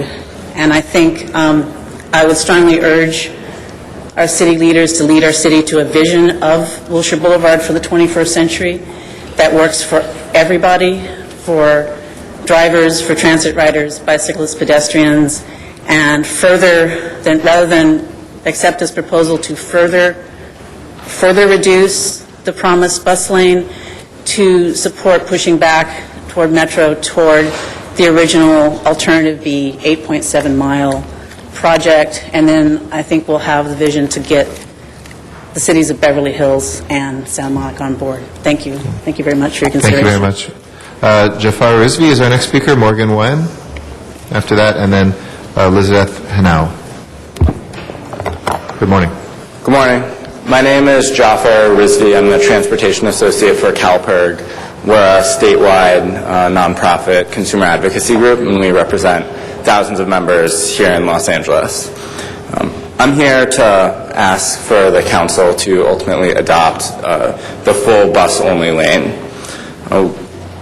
Residents of Los Angeles waste time and energy sitting in gridlock, time and energy that they could be spending with friends and family, recreating or working. And the problem is that there's no good alternative to sitting in this traffic. The solution to this that we see is to develop the fast and reliable public transportation. This fast, reliable public transportation does not take the form of bus sitting in bumper-to-bumper traffic and stopping every few blocks, making trip times significantly slower than cars. It takes the form of a bus in a bus-only lane, zooming by, stopping only to pick up other passengers. The bus-only lane having a full bus-only lane would allow faster trips and more reliable bus timings, and for those reasons, we support the full 8.7-mile bus-only lane. Thank you very much. Thank you very much. Morgan Wyan, and then Lizeth Hanau, and Stephanie Taylor. Hi, good morning. My name is Morgan Wyan. I'm an attorney with the NRDC, the Natural Resources Defense Council, but I'm here also as a West Side resident. And I'm here to urge the council to move forward with a full project and not get sidetracked with a half project. Our office, as you know, is located in Santa Monica. I live there too. And I believe as a West Side resident that me and my neighbors would strongly support a full bus lane. And it's a shame that the small minority of West Side residents are allowing us to get sidetracked with a half project. West Siders want a public transit system that moves faster than cars. This bus-only lane will move us in that direction. LA residents, thank you, are always complaining that our public transit system is too slow. I think West Side residents will welcome the full project as a great improvement and a sign that LA is finally prioritizing public transit over cars. The MTA and DOT staff did a very thorough analysis of this project that fully addressed all the concerns that have been raised, and they already explained at prior meetings that a segmented project is better than none. LA needs to show strong leadership and move forward with the full project. Further, as the City Council knows all too well, that the LA is facing a budget crisis. This project has already attracted federal funding, and we cannot afford to turn one penny of that away. Thank you. Thank you for your comments. Lizeth is our next speaker, Hanau, and Stephanie Taylor, followed by Rosa Miranda. Good morning. My name is Lizeth Hanau from the Natural Resources Defense Council Southern California Air Quality Project. I'm here speaking on behalf of NRDC's 15,000 members in the County of LA, including residents in the City of Los Angeles, and in solidarity with our community partners. NRDC fully supports the staff proposed alternative, which does not include the West Side exemption, as proposed by Councilmember Rosendahl. As the City Council knows too well, Los Angeles is a non-attainment of Clean Air Act standards for ozone. We need less cars on the road, and a better public transit is one of the tools we can use to achieve our clean air goals. Cutting holes in this project with the Condo Canyon exemption and the West Side exemption reduces all the great benefits of this project, and there's no valid basis for these exemptions. The bus-only lane in its entirety is needed for our city and will benefit all commuters. I also want to speak directly to Councilmember Rosendahl. Beverly Hills and Santa Monica are their own cities, but West LA is not. West LA is part of LA, and any project that we support for the entirety of the city should include West LA as well. Thank you. Thank you for your comments. Stephanie Taylor is our next speaker, and then Rosa Miranda and Senyong Yang. Good morning, council members. On behalf of the Green LA Coalition, I just wanted to start by noting that we circulated a sign-on letter about 5 days ago, and we were able to get a diverse sort of mix of members to sign on to the letter, ranging from the SCIU Local 721, NRDC, who you just heard from, the Coalition for Clean Air, Mark Gold, Andy Lipkis, the LA County Bicycle Coalition. This has been an important project for the Green LA Coalition from the beginning, because we think that the bus-only lanes is really a key to resolving sort of both our traffic congestion problems as well as demonstrating an energy-efficient, environmental-friendly alternative to cars. And I think we all share that goal of getting cars up the road. And in order to do that, we need an effective public transportation system that works, and we think that bus-only lanes is key to that.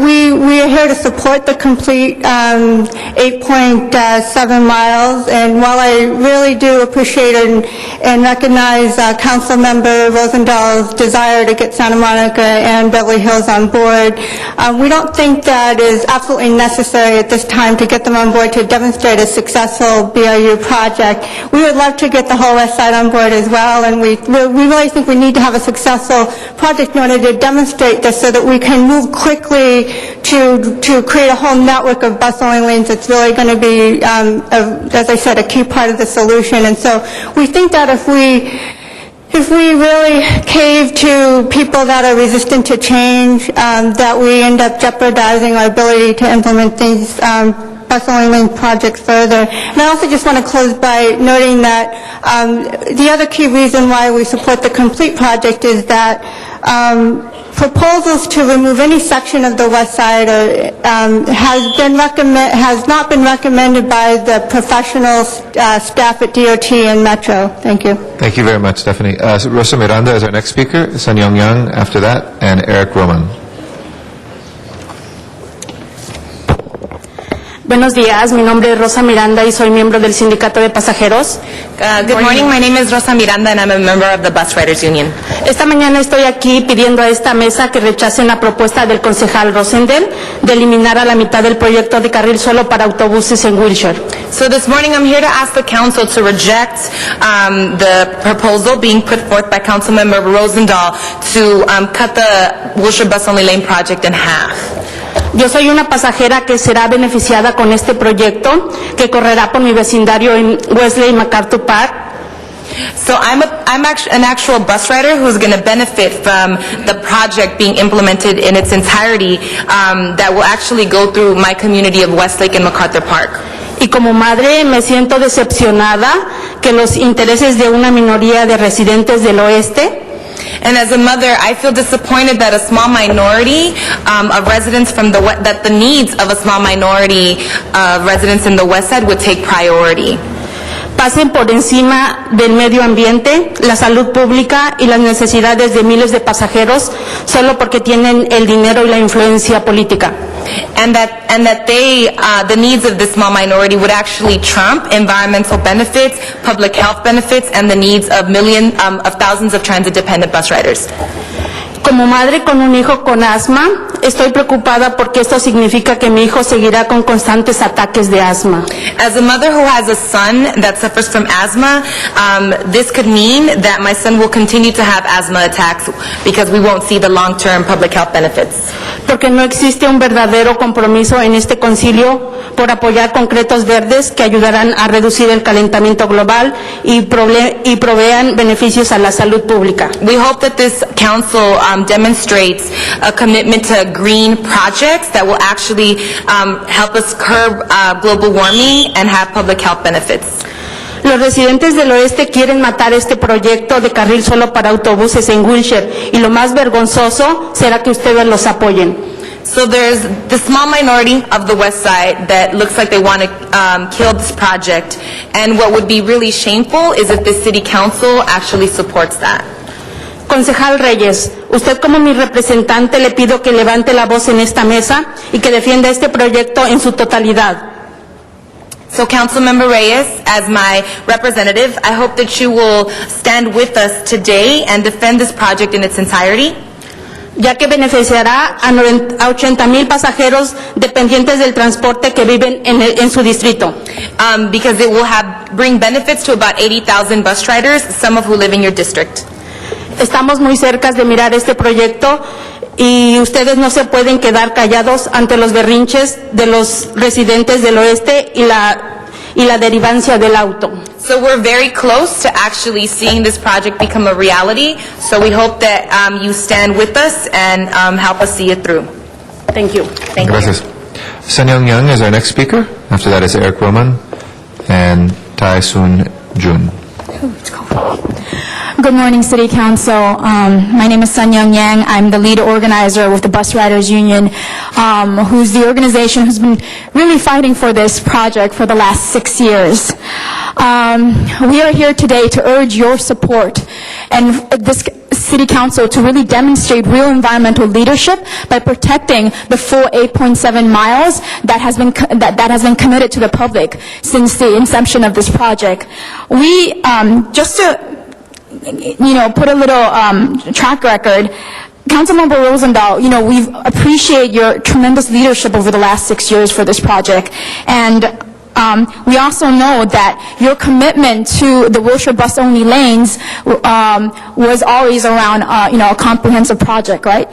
But we know for a fact that you're also committed to LA City taking leadership by implementing in its own jurisdiction first. So when the federal funding was applied for, it wasn't for including City of Beverly Hills and Santa Monica. We applied for federal funding based upon that the LA City would first take leadership and implement the bus-only lane in our jurisdiction. So when we start chipping away, taking out mile by mile from this project in the LA City jurisdiction, I don't think that shows a really good example to the City of Beverly Hills and Santa Monica that we're willing to commit to this project. I think a phase 2 would never happen if we're already giving the political precedent to the west side that they can block this with the same reason that they're using right now to block a phase 2 implementation, quite frankly. In 2 years, we don't know where the Congress will be at. Already, the Republican Congress is slashing down transit funding all over the country. And so there is no guarantee for funding for the implementation in a phase 2 process at this point of history. So we're urging the City Council to don't follow the MTA's bad leadership and in fact actually commit to the project that you guys have promised both to the federal government and to the public. Thank you very much. Thank you very much. Eric Roman is our next speaker. After that is Tae Soon Jun, and then Santiago Selassie. Good morning, council members. My name is Eric Roman. I'm with the Bus Riders Union. I'm also a bus rider and cyclist daily along Wilshire Boulevard and a resident of District 4. Where we disagree with Councilmember Rosendahl today, as some of my colleagues have already said, is that cutting out the west side of this project sends the wrong message. It sends the wrong message, first to the cities of Beverly Hills and Santa Monica. Second, it sends the wrong message to the federal government. And lastly, it sends the wrong message to your own residents here in the city of Los Angeles. First, again, as my colleagues already said, cutting out the west side is not a way to, by conceding to the traffic concerns of residents in Brentwood and Westwood, is not a way actually to encourage or to push the cities of Beverly Hills and Santa Monica to participate. In fact, we believe it will have the opposite effect, right? It will sort of let those cities off the hook because they will say, look, Westwood and Brentwood didn't participate, so why should we? Secondly, recently departed LA DOT Chief Rita Robinson told us personally that the federal government is actually watching the city, right? If the city cannot deliver on this project, which was deliver on what it promised to the federal government, a $23 million project along the busiest corridor in the county, right? Why would the federal government then invest billions in building a subway along the same corridor? The federal government wants to see that the city has the capacity to deliver a project as promised in its entirety, right, if it's going to consider investing in the subway to the sea. Last of all, when voters in this city and the county passed Measure R a couple of years ago, they were promised traffic relief and they were promised transit improvements. This project in its entirety will deliver both of those things in a very short time frame to residents of this city, right? So to cut this project in half would really be to break the promise that was made to voters when they decided to tax themselves and raise their sales tax. So we encourage you to support the full 8.7-mile project and not the truncated version. Thank you. Thank you, Mr. Roman. Tae Soon Jun, and then Santiago Selassie, and then Matt Dowd.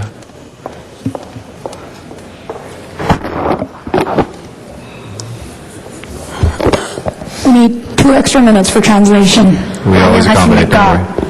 저는 한인타운에 거주하는 전태수입니다. Hello, my name is Tae-Soon Jun, a resident of Koreatown. 저는 지난 5년 동안 월셔 버스 정용 차선을 위해 실행하기 위해 활동해 왔습니다. I've been active the last 5 years to make sure that the Wilshire bus-only lanes gets implemented.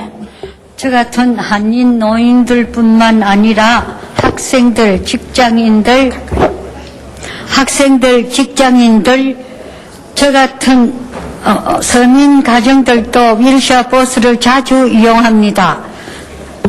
So not only elders like me, but students, workers, working class families use the Wilshire corridor. 윌샤 거리는 한인타운과 여러 민족들이 거주하고 생활하는 곳이기에 버스 전용 차선을 실행하면 이 지역의 발전이 줄 겁니다.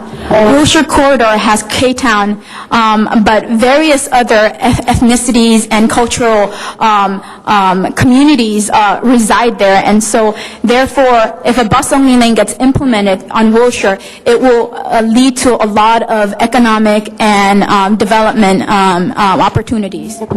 이 프로젝트는 연방정부로부터 벌써 2,300불을 받았습니다. This project already is being awarded by the federal government of $23.3 million.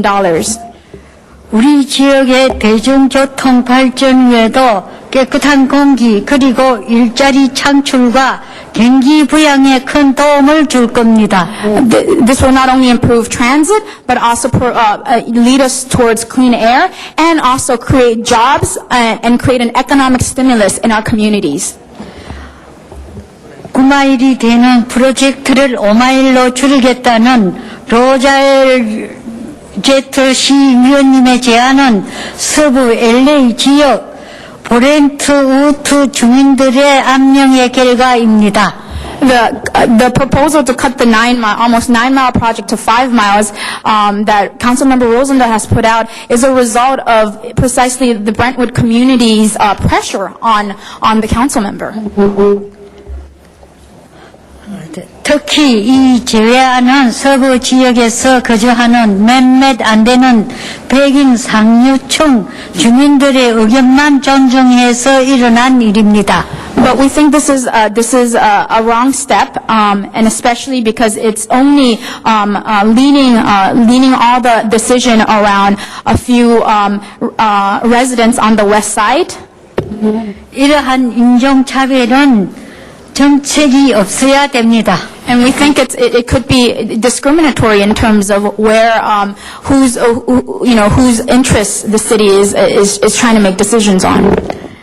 이 제안은 우리 사회를 더 분리시키고 안 좋은 지역 감정을 더 악화시키는 정책이 될 겁니다. We think moving forward with the exemption will only continue segregating our communities throughout Los Angeles and create also tension among the different communities. 우리 버스 승객들과 메가드팍 한인타운 지역 주민들, UCLA 학생들, 그리고 여러 환경 및 공공보건단체들을 지난 6년간 휠체어 버스 전용 차선을 지지해 왔습니다. So, Bus Riders Union, MacArthur Park, Koreatown, and Mid-City residents, as well as UCLA students, have and various other public health and environmental organizations have fought for this for the last 6 years. Thank you. 그것은 바로 우리에게 약속한 대로 전 9마일 휠체어 버스 전용 차선을 실용하는 일입니다. 환경과 정의 편에 서서 꼭 버스 전용 차선을 지켜주십시오. So as promised to us, to these various diverse communities, we urge that the City Council commit to the full 8.7-mile project and stand with the side of environmental justice. Thank you. 감사합니다. Santiago, Selassie is our next speaker, then Matt Dowd, and then Sandy Brown. Good morning. Good morning. My name is Santiago Selassie from Los Angeles Taxi Workers Alliance. Maybe some of you would wonder what to do with the bus and taxi drivers, but what taxi workers need is the public to park their car or not to have a car. When more people ride a bus, transportation, the taxi business increases.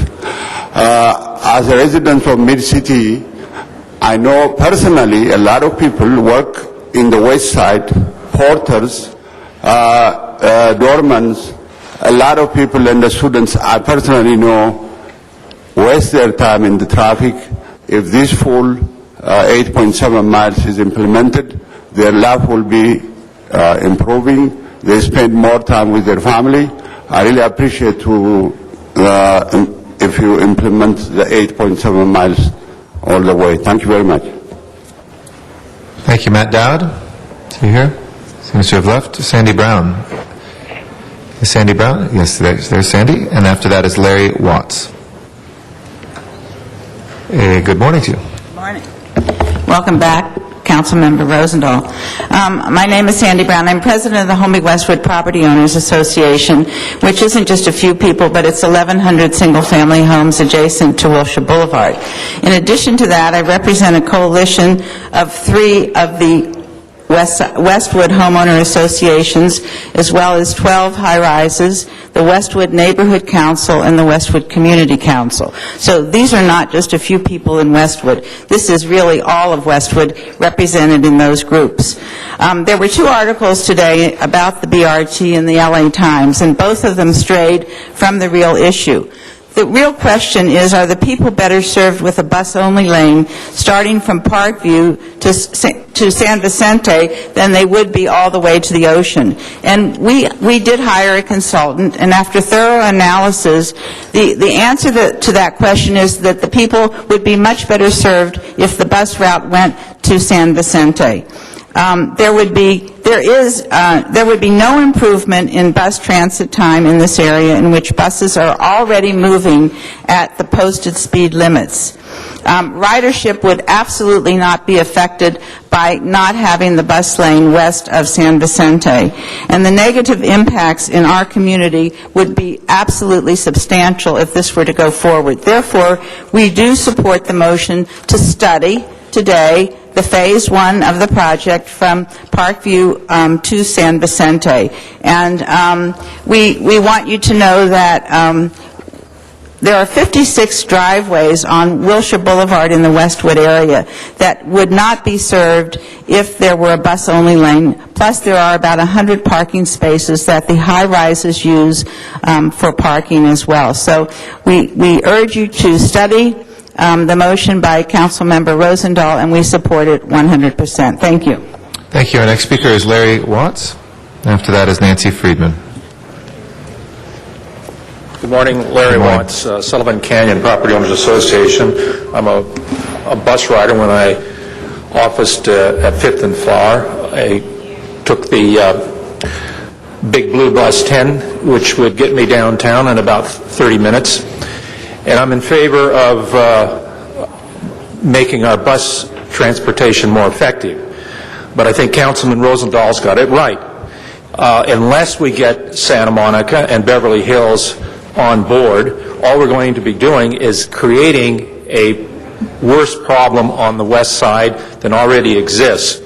And without Santa Monica and Beverly Hills, the proposed route going to San Vicente is the correct decision for today. And I would urge all of the bus union and other advocates for the bus lane going to the ocean to devote their time and energies to get the cities of Santa Monica and Beverly Hills on board. Thank you. Thank you. Nancy Friedman is next. After that is Jackie Raymond. Good morning. I'm Nancy Friedman. I'm a newly appointed chair as of last night of the Brentwood Community Council, and I am representing myself in this opinion. We have discussed this a lot in Brentwood, and I can appreciate all different versions of this. But with anything else that we do in life, it's a good idea to take a look at something, and if we have the time, I think it's important that we study this proposal to go to Centinela. This seems to be another road to nowhere, and I think that we have to understand in Brentwood there's gridlock and there's also bus service, and I, too, take the bus, I ride a bicycle, I drive a car, and consequently, it is not just people who take buses, it is not just people who ride bicycles, and it is not just people that drive cars. We all are in this together. I would appreciate if the council would really take time to allow this to pan out, whichever way it's going to happen. I understand the money is very valuable, and I understand that the city would like it. We are in a budget crisis, and it would be very nice, but I do not understand that we cannot step back and analyze something before going forward and having a very confusing issue, because as far as I'm concerned, the buses have great ways of getting downtown, they have great ways of getting elsewhere. I have gotten on a bus and gone much faster than the cars, and right now, without spending millions of dollars on a bus, and please, please, please think about this. Thank you. Jackie Raymond is our next speaker. After that is Lauren Cole.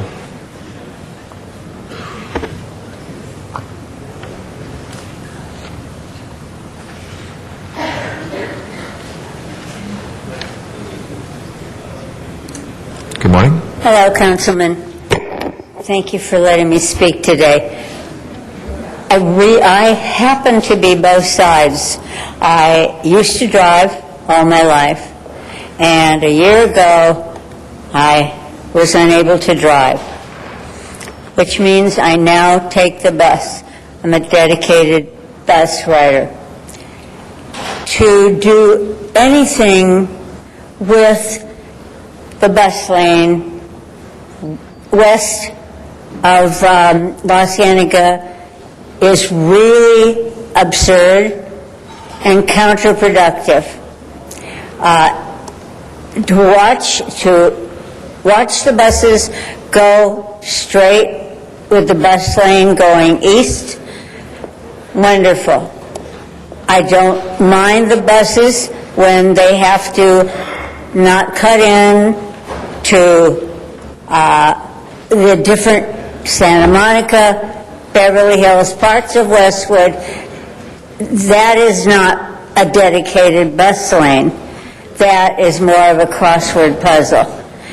And it's really important that you think about studying it and knowing that it is absurd to use the money for a partial act and not a permanent one for now. Thank you very much. Thank you. Lauren Cole? Lauren Cole?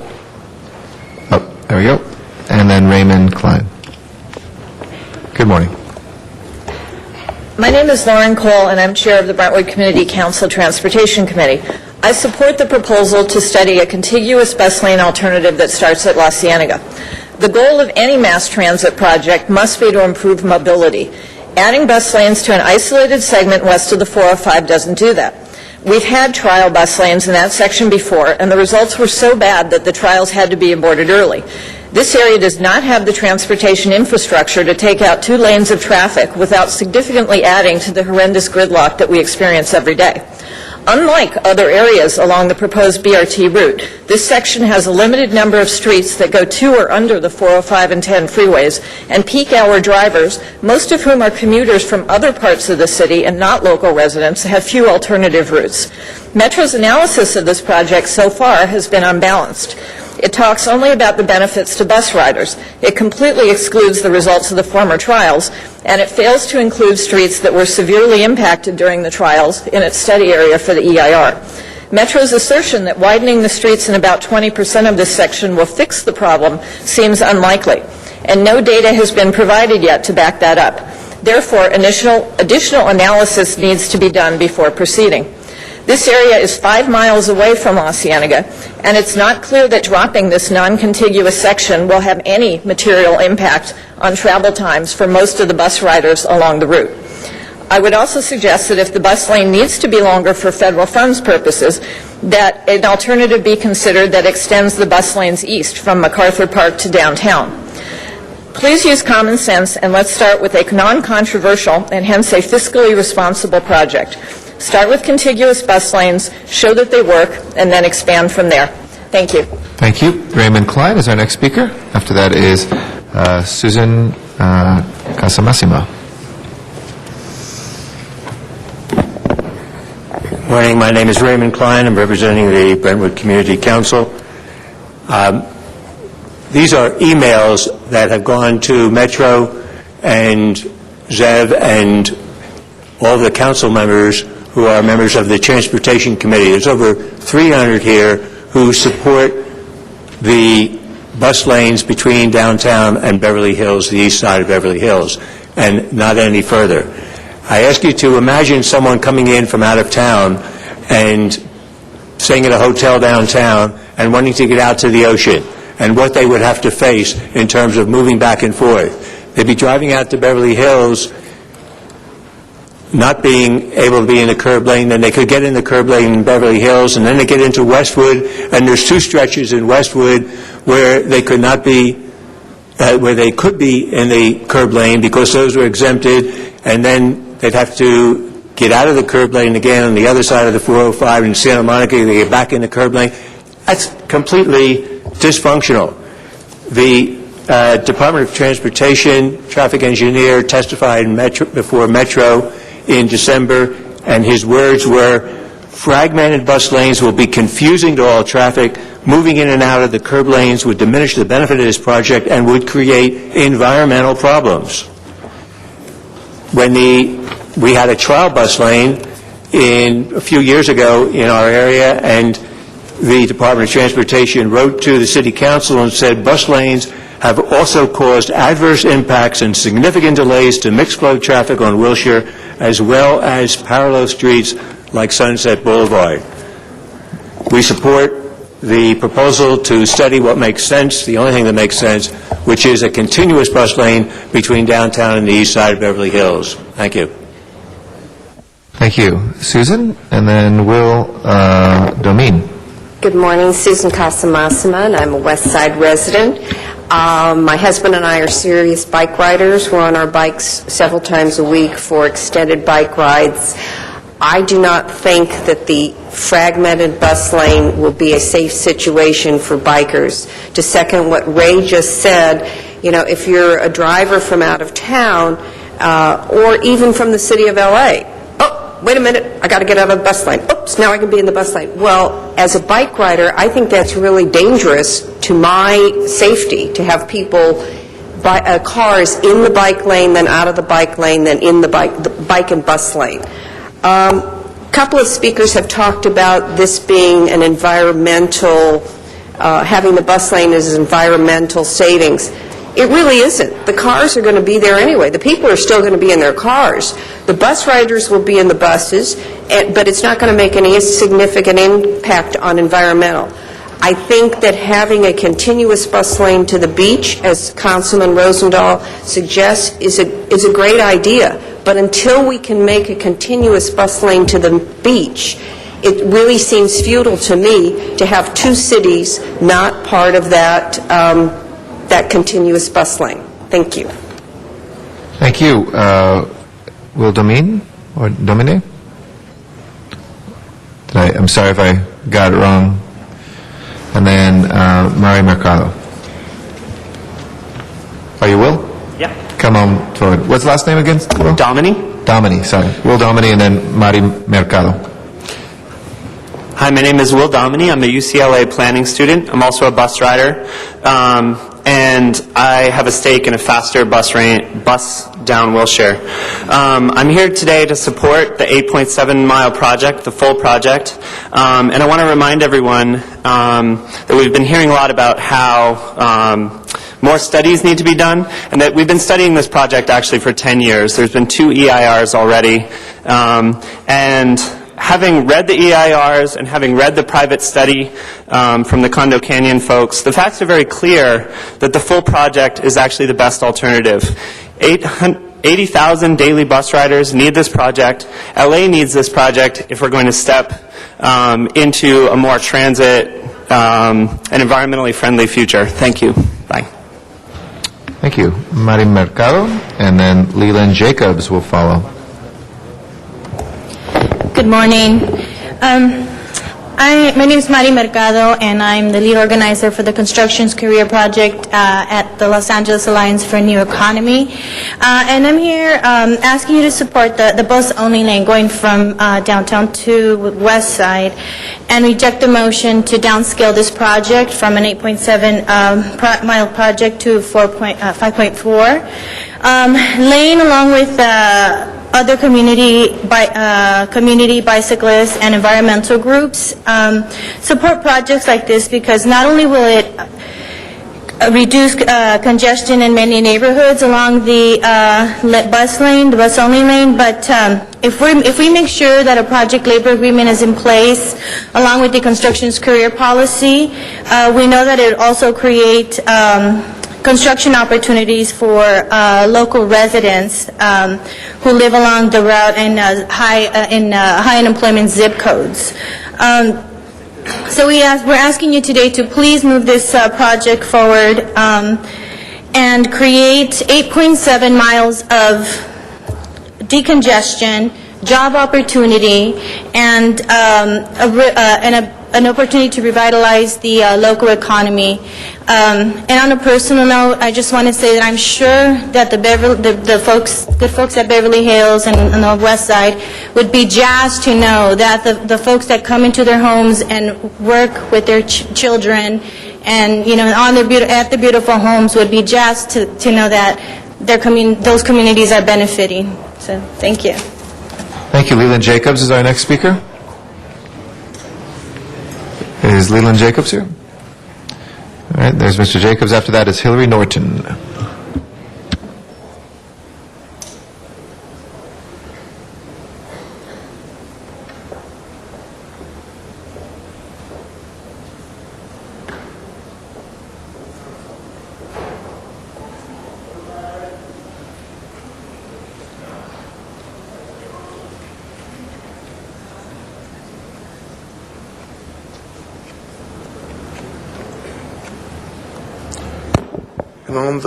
And on the behalf of all the councilmen and gentlemen here, the reason why I believe that 7-mile bus lanes should be implemented, it would cut down on all the air pollution, cut down on all of that. And I asked that the councilmen here reject this 5.4-mile action here to go along with the full implementation of the 8.7 miles. That will make the difference here for our city and for the city of Los Angeles and for the bus riders union and for the public itself. It'll help all of us out if you would let the 7.78 miles to continue to go, and I highly urge you guys to reconsider and reject the 5.4. Thank you, sir. Hillary Norton is our next speaker. After that is Nancy Lawrence. Good morning. Good morning, council members. My name is Hillary Norton, and I'm Executive Director of FAST, Fixing Angelenos Stuck in Traffic. And I'm somewhat disappointed with the tone of this debate lately, because I do want to compliment Councilmember Rosendahl in that under your chairmanship, you have passed so many bus programs, bike programs, pedestrian programs, and I do want to support your goal to have this be a Wilshire BRT from downtown to Santa Monica. But we do have a troubling chicken and egg problem right now, and that is that who has to go first, LA or Santa Monica and Beverly Hills? And we're here to talk about a couple things that haven't been said, because so much good has been said up to now. One is that $30 million was going not only to help buses, but to actually pave streets. And for those of us who have driven on Wilshire, which is many, if you haven't been bumped around, then you haven't really driven Wilshire. Those bus lanes are going to be used on the rightmost lanes, which are right now only used 16% of the time because they are in such horrible condition, as you know. And in a time when we have an over $350 million budget deficit, to not look at federal funding which is available to us to do something that is going to help bus riders, car drivers, bicyclists drive on smoother and more rational streets on Wilshire is troubling. I do understand, Councilmember Rosendahl, the wisdom of a phase one, because it is contiguous, and contiguous Wilshire BRTs make sense. But council members, I had the pleasure of working for and with many of you over 10 years of my life, and I want to ask you to think very clearly and thoughtfully about how we are going to show the federal government how Los Angeles spends federal funds. Thank you very much. Thank you. Nancy Lawrence is our next speaker. Then Esperanza Martinez. Hi, I'm Nancy Lawrence, and I'm with the Bus Riders Union. I live in Brentwood. I am poor, I'm on SSI, and I also ride a bike. I want to talk about the fact that, first, I'm not known for being pragmatic. And I'm going to say what the truth is. A lot of people who live in Brentwood and Beverly Hills have house servants and people who had to get to their houses using the bus. They need to get there on time. And that's just, here are the people who are against the bus-only lane, and they're going to make it harder for people who work for them to get to their jobs. Also, we don't need to be spending money building subways to the sea.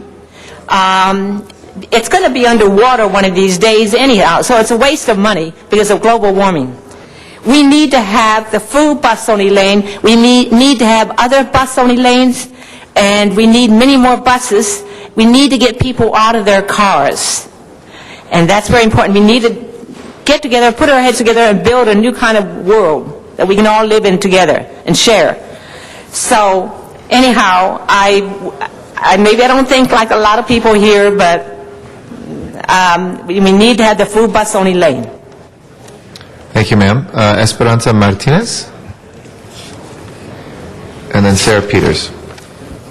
Good morning, members of the City Council. My name is Esperanza Martinez, and I'm one of the lead organizers with the Bus Riders Union. And I just want to mark a few things. One is that what you have today is a very broad coalition of people that have been working for the last 6 years to get the bus-only lane to where it is today. Not where it is in this council, but to the full 9 miles. I want to just mark to you all that the motion itself, to be very cautious when you're about to vote, because we hope that you are going to reject what this motion says. It says affirm support for a 5.4-mile continuous Wilshire Boulevard. So it's not saying I support the study. It's saying that you support cutting the project in half, which is something that we hope that this council rejects. So in 10 years, 2 EIRs. Right? I don't think the city has any more money to waste. I don't think the MTA has any more money to waste. And we're really signaling to the federal government that we don't care that they gave us $23 million at a time of deficit, because we're saying that we're willing to give $3 million per mile back if we cut this project in half. That could mean the loss of 300 jobs. So, potential jobs. So I just want to say, pragmatically, implementation of this project in its entirety makes sense to relieve traffic congestion. There will actually be a 10% mode shift once the project is implemented fully. So that means that 10% of people who drive cars will make the choice to jump onto public transit because they will see the benefits that it provides. So again, we hope that you reject the motion that's before you and actually vote to implement the bus-only lane project in its entirety, which is the full 8.7 miles. Thank you. Thank you. Sarah Peters is our final speaker. Hi, my name is Sarah Peters. I'm a transportation planning student at UCLA, and I ride the 720 every day. Cutting out the entire west side is bad planning. This has been very thoroughly studied already, and we know that the more miles of bus-only lanes we have, the better. This project also creates jobs, as Esperanza Martinez just said. For every mile we remove from the project, we're losing 33 direct jobs and 76 indirect jobs. And finally, we know that the city has a serious budget deficit. We cannot construct this on our own. Cutting out Brentwood jeopardizes federal funding for transit in Los Angeles, and not just for this project, but for future projects as well, including 3010 projects, which we all want to see happen. I was actually just in Washington, D.C., at a meeting of Department of Transportation officials. And I asked Peter Rogoff, who's the head of the Federal Transit Administration, what does he look for in local partners? And he says they look for a demonstrated commitment to transit. These funds are competitive. If we demonstrate that Los Angeles does not have a commitment to transit, which is not just a commitment to a certain mode of transportation, but is really a commitment to every citizen of Los Angeles, not just a small group who are wealthy, but citizens across the city, we jeopardize our future, and we really hurt our chances of getting a functioning transportation system here in Los Angeles. Thank you very much. Thank you very much. That will close, and thank you everybody for your patience as well. That will close our public comment on this item. Mr. Labange is our next speaker. He'll be followed by Mr. Reyes and Mr. Alarcon. Can I just ask a technical question? When a council member asks a citizen that he has time to comment on something, was that straight out with that one? Anybody can ask further questions of the public or anybody else on their time. Yeah, very good. All right, that being said, ladies and gentlemen, this is a very important issue here, and it's going on too long. Historically, in 1958, the state developed a freeway system. There was a freeway going to the west side. It was through this corridor. It was deleted. Historically, many issues in West Los Angeles were rejected. The Diamond Lane, under then Governor Brown, was rejected. This has gone on and on and on. And I feel right now that we have to push forward all the way. And I don't want to pick on Santa Monica. Santa Monica could deal with it. But Beverly Hills right now has peak hour restrictions from 7 a.m. to 7 p.m. Right now there's no parking in Beverly Hills, and it's a de facto bus lane in a way. There's many, many things that we look at this street here. You go from just a few streets east-west, whether it's Sunset and down to Venice, that are Olympic or good east-west streets. Wilshire is an east-west street. Number one bus street in the city, next to something in Manhattan. I don't know the bus line here. So I think we have to look at it. And to my friends in Brentwood, yes, I understand your concerns, but I think this is the time that we go forward, because we reject it so much. And I'm proud that the subway's coming too, which I know the bus riders are not always my friends on that, but the subway's coming because the choke is there. The choke for West Los Angeles is there. So I would ask that we look to our leadership here and try to go forward. They recommend.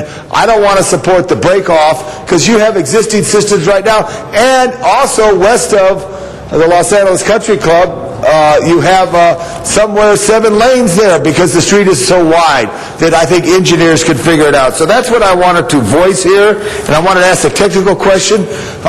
On this bus-only lane, and let's say the 725, which is the rapid bus that goes the furthest district, if that's the correct number, will it be allowed to jump into lane 2 to bypass local buses, or will the buses only stay in the bus-only lane?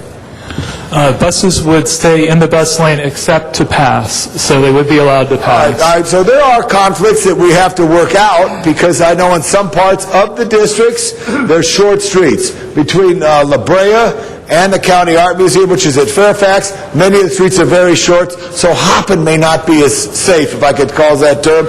And additionally, the right term for many of the residents, there has to be some knowledge there. So I want to hear from you. Did you tell me, what do you think is the most important thing? Because right now, the part of Wilshire which has no parking on between what is Crenshaw all the way to Highland Avenue, it's decayed because we stalled waiting for this project. I want to get that roadway fixed because it's uncomfortable mostly to bus riders as well as motorists who fall into that curved lane. Tell me, what do you think I should do? Brad, looking at you. Oh, I got that. I want to hear him. I want to hear you fight for it if you think it's that important. Well, Wilshire is our number one bus corridor. It's a heavy car corridor, and clearly there's a lot of competition between bus and car. We're looking for a project that both the Metro Board and the City Council can support. As staff, we're looking to see as much of the project build as possible. Currently, during the peak period, we have more people on transit than in cars. And with this improvement, we would see an improvement end-to-end time-wise for bus. We're looking, we're at the point in Wilshire where we're looking to move more people, not just focusing on cars. What happens when the subway comes? Will this change this? Well, we would anticipate that, as we do with any restructuring, we'd look at that time at what makes sense. But we would anticipate that this would continue in that period. It's being funded as a permanent project. If you look at the Metro Rapid right now, our heaviest ridership is right above the current subway stops. Right. And lastly, I'm going to ask that we look at the transit corridor for San Vicente Boulevard East, which would be east, not the San Vicente of Brentwood, and also Venice Boulevard as corridors that possibly could use the Rapid. The Rapid bus has been the best thing that MTA has done when I was there, as it was expanded by Roger Strobel and others, and other ways. It has improved greatly. I'll look for other discussions as we continue this debate. Thank you. Thank you. Mr. Reyes. Thank you, Council President. I wanted to ask the folks at the table, my understanding is that as we go through the segments, that we'll be studying impacts, traffic impacts. Can you just share with us those variables, those factors that are of concern to Beverly Hills, Go ahead. our concern of County Supervisor, I believe it's Zev Yabzowski, who took up the portion that's known as Condo Canyon? That's between Comstock and Selby. Can you tell me what do we need to do so that we can invite them to the table to tell us what is of concern for them? In other words, can you share with this body right now what do we need to study in that modeling that will give them a sense of support to make this complete? Well, maybe just to set the stage really briefly, when we began the study, we did a countywide model looking at where likely traffic impacts are, not only on Wilshire, but on other streets. And based on that analysis, we identified 74 intersections to look at where we're impacting the city's standards for interchange level of service. There are 9 intersections out of that we are not able to fully mitigate. Some of those we're able to partially mitigate, some it's a matter of seconds, a few it's more than that. And that was the analysis that has... So when you say not able to mitigate, for Joe Citizen, what does that mean? It means that traffic congestion at those intersections will increase higher than the city's standards. So for some of those, it's a matter of a few more seconds of delay at the intersection. For a few intersections, it may be 30 seconds or more. With or without this system, it's going to be in that condition anyway?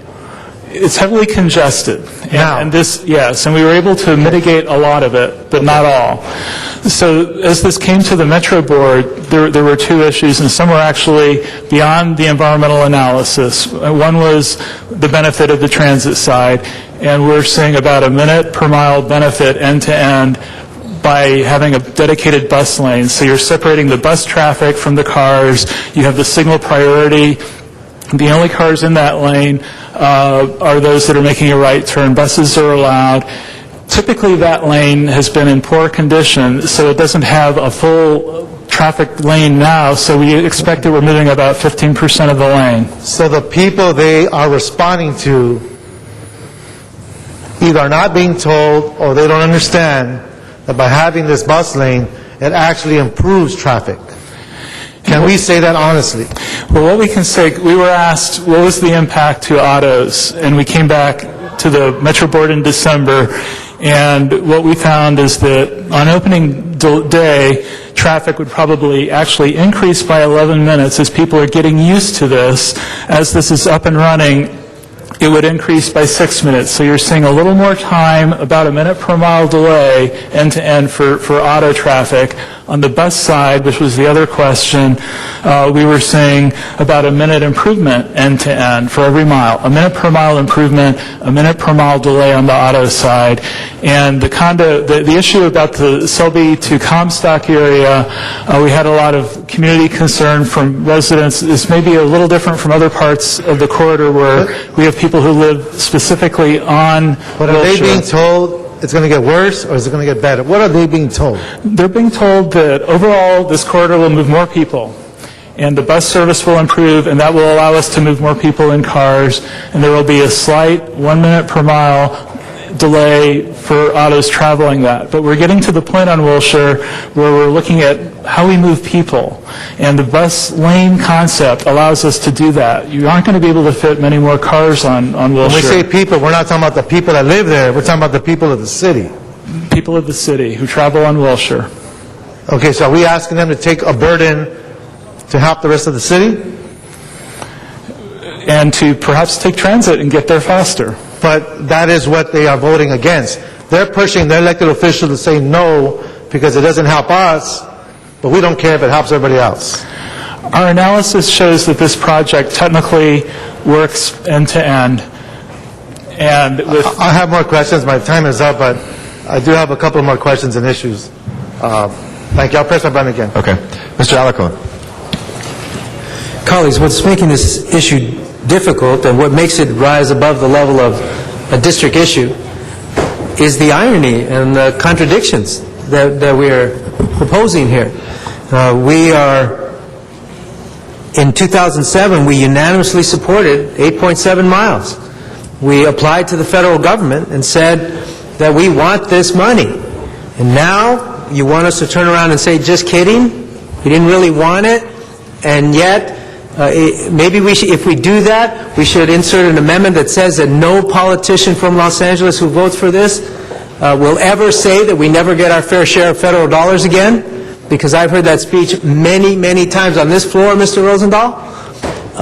And yet, another contradiction, we want to send back $9 million to the federal government where we're getting 60 to 70% of a dollar for every dollar we pay.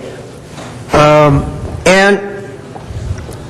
then finally, at this time when our economy is in the dumps, the construction trades are looking at 40% unemployment. The city of Los Angeles experienced the highest level of unemployment in all of our tenures, and we want to blow off 330 jobs? If that's not a contradiction, if that's not an irony, if that is not inconsistent, I don't know what is. Stay the course. Stay the course. So that the people going from Pico Union can go wash babies in West LA. Stay the course. Because that's the fact. Who are going to use this? Working class folks who need to get down Wilshire Boulevard. If Santa Monica and Beverly Hills aren't with it, they'll be. They need to see us get there first. And when we get there and they see they're out of the loop, they will have to concede at some point. I believed you the first time, Mr. Rosendahl, when you said 8.7 miles. So I'm staying consistent. And I cannot vote for anything less than 8.7 miles. I think that's the right thing to do at this time. I stand, and just to, this is not a district issue.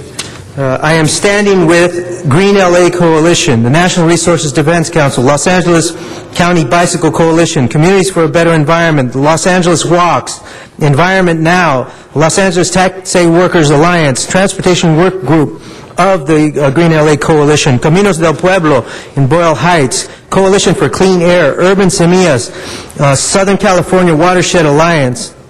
This is not a district issue. All of these people understand how this will benefit all of LA. And that's why we have to stand up and say, with all due respect, we understand your pressures. We got them in our own districts. This is a citywide issue. We either support the federal government's effort to give us money, take that money and do the best we can with it, or we can kiss off other requests in the future when they're going to say, you were kidding last time, how do we know you're for real this time? And that could include 3010, which would have a devastating effect on our ability to upgrade our transportation system. So for all those reasons, I cannot support Mr. Rosendahl's motion. Mr. Kretz. Yeah, colleagues, I want to help at least have you understand why we were looking at exempting the relatively small Condo Canyon portion of Wilshire. I support moving forward with the area from downtown up through Beverly Hills, including a portion that represents my district. Hasn't been controversial. Everyone sees that there's no significant negative impacts to that. The Condo Canyon area, which is a significant residential area, actually did their own study.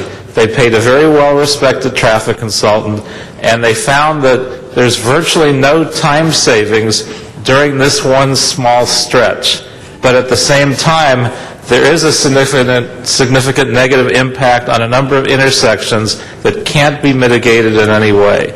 So there's no real value to this. There's only harm to it. And so representing my portion of that district, I don't see why we would have to have this tiny portion included. Now, Zev Yaroslavsky looked at this issue. He was supportive for the same reasons. There's only a negative impact. There's virtually nothing to be gained in this stretch. So there's no way for me to vote for inclusion of that stretch in this whole project because it doesn't make sense. Does virtually nothing for the project, causes traffic tie-ups in a number of intersections. It's a loser for our area, and it makes no sense. It's not that the people in this area don't understand the overall impact. Now, I support sending this report forward as long as it doesn't have an adverse impact to the whole project. And when we discussed this, I know there were some conversations with folks at the federal level, and it looked pretty clear this would not impact the project. So at least in this section, I believe we can remove it, not have a negative impact on the project, not lose federal funds for the rest of it. And so I'd like to see us move forward in that direction. Thank you. Mr. Cardenas for the first time, and then Mr. Rosendahl and Mr. Reyes for the second time.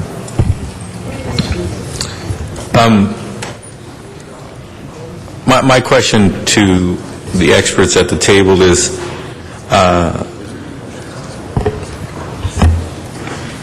there significant value difference if we go with the entire, 9.7 miles, I think was mentioned, versus the 5.4? Is there a significant value difference for people to get from point A to point B? In terms of people who would actually use this particular method of transportation?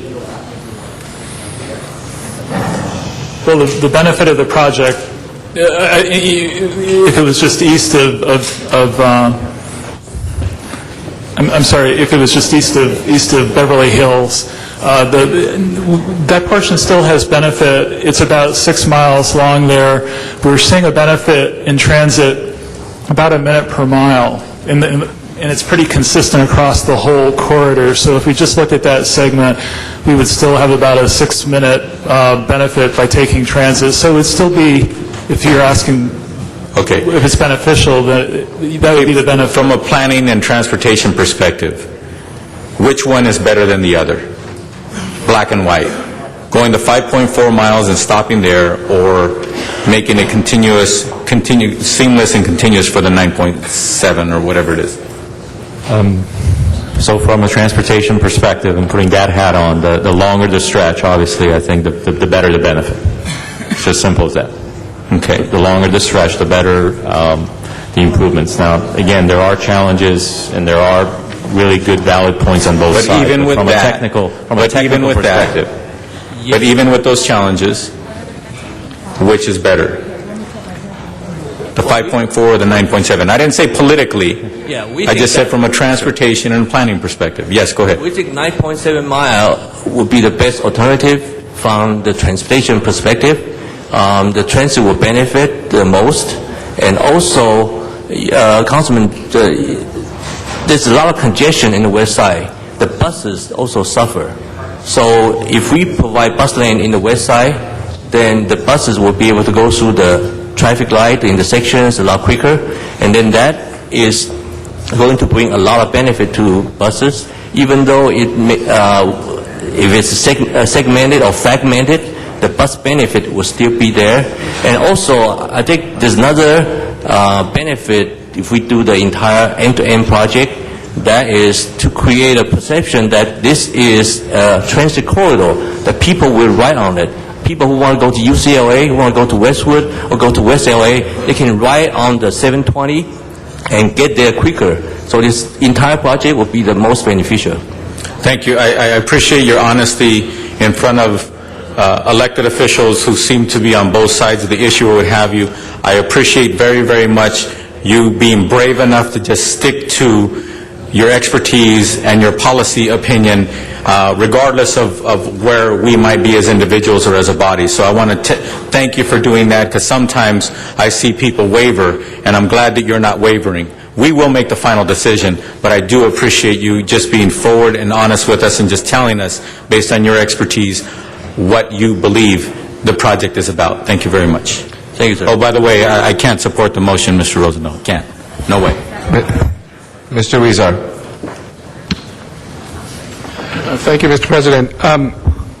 The Metro, we voted to do a continuous line all the way to Centinela, but we took out the Selby to Comstock 1 mile out of there. Now, have there been any studies on this, or we just passed this and there have been no studies yet? When we went to Metro Board, we were going with the final environmental impact report, and the Metro Board, in essence, asked us to modify the project to take out that 1 mile from Selby to Comstock. Based on that action, we are revising the environmental document as we speak to basically change to add an alternative to consider that change, and that's what we'll be bringing back to the board in April. Okay, and so that is being done already. What, if any, will this action today impact MTA studying, or how you're moving forward in your process? If the board, if the city council chooses to ask us to study a different alternative, it's important that we hear it today because the clock is really ticking on the work that we need to do. We have basically 6 or 7 weeks left to do the analysis before we wrap it up. Got it. And this report asks you to study from St. Parkview to San Vicente, but wouldn't you already be doing that, or is there a difference between doing the whole thing and what MTA has already adopted? Wouldn't you already be studying this? We have studied a greater project than what was in the motion from That's what I mean. Transportation You're studying Committee. this at MTA, Yes. and this motion is asking you to study this. Right. So is there really a big difference? There really isn't. What we have to do is to make sure that there aren't any other impacts that weren't already considered in the environmental impact analysis, that somehow by doing a shorter project, that there's some other consequence. Yeah, I get that, and we need to study whatever we support. I advocated at the MTA board for the full line, but this here is going to ask us to affirm the shorter line, and that's what I'm uncomfortable with. So, I mean, I would feel comfortable, Mr. Rosen, that we took out that affirmation because I'm okay doing the study. If you want to take out the affirmation, okay, so we don't affirm that that's what So we're... sorry, just to be clear, so we can specify, so it's take out affirmation and still do study, but no affirmation? Yeah, and we're asking MTA to do a study of that, and you compare it to the full line, and we get the results, and then we make decisions, correct? We'll have the results. We'll report that back to the MTA board in April, and the MTA board will take an action on a locally preferred alternative, and then this will come back to City Council in May, and you will take a parallel action recommending a locally preferred alternative, and hopefully they're the same. That's good, because that language that says to affirm that route, it's for me, it's saying we're taking this position and then go study it. I'd rather study it and also study the full route that MTA is also already doing. Look at both, and then see the benefits and costs and benefits of doing each, and then we make our decision, I think. So I'm fine with that, Mr. Rosenthal, if you take off that affirmation language. Okay, Mr. Rosendahl? Yes, thank you very much, Mr. Weezer. That was very insightful, and I appreciate it. First of all, I want that gentleman to have a minute of my time. Come back up there, would you? Joel Epstein, go ahead, and then I'll give him back. Thank you, Councilman Rosendahl, and thank you, Council, for your consideration and attention. First, I want to say that I found this informative, listening to you all debate this, and I really appreciate the representatives from Metro and LADOT. That said, I just really want to reiterate, I hope that we're not here to emasculate the BRT and to further study it to death. I think it's critical that our car commuting neighbors get over the idea that there may be a faster commute in this town by bus. The 720 is a great bus. It'll be even better once we've built it out as a proper, complete BRT. The other things I want to say are, it's unfortunate that Supervisor Yaroslavsky and others have cut the Condo Canyon out of this stretch. I am not convinced that it won't aid bus commuting time through that corridor. It's also unfortunate that Beverly Hills and Santa Monica are not included in this plan, but ultimately I'm certain they will. I believe it was Councilman Alarcon who said they will come along in due course, and they should. And the last thing I want to say is, well, I guess I can't, but I just want to say I hope you'll do the right thing on this. I hope you'll support the BRT in its full implementation, and I hope you will reject Councilman Rosendahl's motion on this, because I think it's a further dilatory tactic that doesn't serve anybody in the city. Thank you. Thank you. Back to you, Mr. Rosendahl. all colleagues understand, including Mr. Richard Alicon over there, all we're doing is studying it. It's not demanding it. I wanted a continuous bus lane. That's why we all voted on it. But you know, the MTA board's got a lot more juice than we do, folks, and they didn't go along with that. So what I want to do is put it all out on the table. If I have my druthers, there'll be 15 miles of a bus-only lane, okay? From the beach to downtown. And Santa Monica and Beverly Hills play ball with us. Right now, with this splittered and fragmented west side, it even makes it more congested in my district, and it saves no time for bus riders or cars. It's a disaster as a cluster of little segments. So, what we want to make sure happens is, A, we get the federal money to go forward. Number two, that we get the cooperation of those two towns in our area that need to work with us. And so let's get the half a loaf called Phase 1, if we can do it. But what you're voting on today is just to look at alternative studies. And we don't have the power to make the decision. If MTA had stuck to its guns and said, yes, we're going to go forward with this whole project, it would have been a different day. But they already did that. So they're asking me now for what I have to say and what we have to say. And God bless us all, and I'm sorry that you all had to sit here because it was a one-man committee and we need 10 votes. All you're voting for is to study how this piece can get done, and let's look at the other pieces. And look, I've been on the phone with the mayor, I've been on the phone with the supervisors, I've been on the phone with Washington. You're looking at a guy that put the 733 rapid bus on Venice Boulevard, and I believe in a lot of buses, and I believe that we should get out of our car. But this particular moment in time, the city council is just looking at options that we all are impacted by. But please appreciate that I want a continuous bus lane, and I will always stay firm on that, and I will not give up until we have a continuous bus lane. But all you're doing now is understanding the reality of what we're dealing with in this issue. And if you lived in my district, you would know, and it had nothing to do with this because I ran on a platform to get rid of the damn gridlock, right? It is the most gridlocked district in the city. And the good part is because the cities never work together. I mean, why didn't Santa Monica, when it created the jobs, work with L.A. on housing and transportation? They didn't. Why didn't Beverly Hills do this and that? So I joined the West Side COG, first one to join it, and one city, one vote, because we all need to be in the room. And now we got Beverly Hills, West Hollywood, Santa Monica, Culver City, L.A. County, and L.A. City in the room. And we talk about issues of gridlock, we talk about issues of homelessness, we talk about development issues. That cooperation is key for the West Side. And to think we're an island to ourselves is wrong. And the federal government loves what we're doing. And as for 3010, I got to tell you something. I talked to David Dreyer, the Republican big shot from this county, who's the third-ranking member of the Rules Committee. And he said, Bill, I'm for 3010. I'm calling it 80-20, which means 80% local, 20% federal. So what we're doing here isn't political. It's infrastructure we need. So I want to thank everybody here in the audience for your passion and your spirits, and I agree with everybody that if we can make it work, let's do it. All this is looking at an option that would work because there's no obstacles in the way, so we can get some of that federal funding, and hopefully we can come back and get a full commitment to do it all. Thank you. Thank you very much. Mr. Krikorian for the first time, then Mr. Reyes and Mr. Alicon for the second. Thank you, Mr. President, and thank you, Mr. Rosendahl. I think this very much clarifies things for me. I mean, you've been very clear in saying that you're strongly committed to the continuous route throughout the length. I think that makes a great deal of sense to proceed in that direction. And I think Mr. Weezar's suggestion about eliminating the affirmation of the portion made a great deal of sense too, because then we do have the options before us. We can study the different options. We can make an informed decision based on that. I guess one question I have that I was unclear on, has the complete route, including Beverly Hills and Santa Monica, as a contiguous route, has that been studied? Or has it only been to date the Los Angeles portions of the route? This is a project that includes the Los Angeles portion. There was an opportunity to apply for very small starts funding, and there was a very short window of opportunity to get the application in. We had already been working closely with LADOT on this. We had preliminary discussions with Beverly Hills, but we were not in a position to have the level of discussions to get to yes and still meet the deadlines.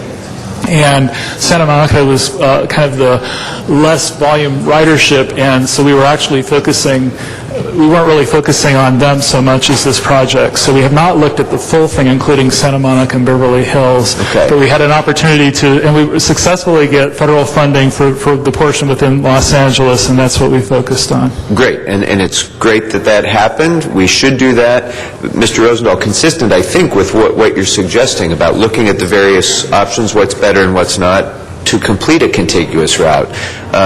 Would it make sense then to also request that the MTA examine the environmental impacts of the entire route, including the Beverly Hills and Santa Monica portions?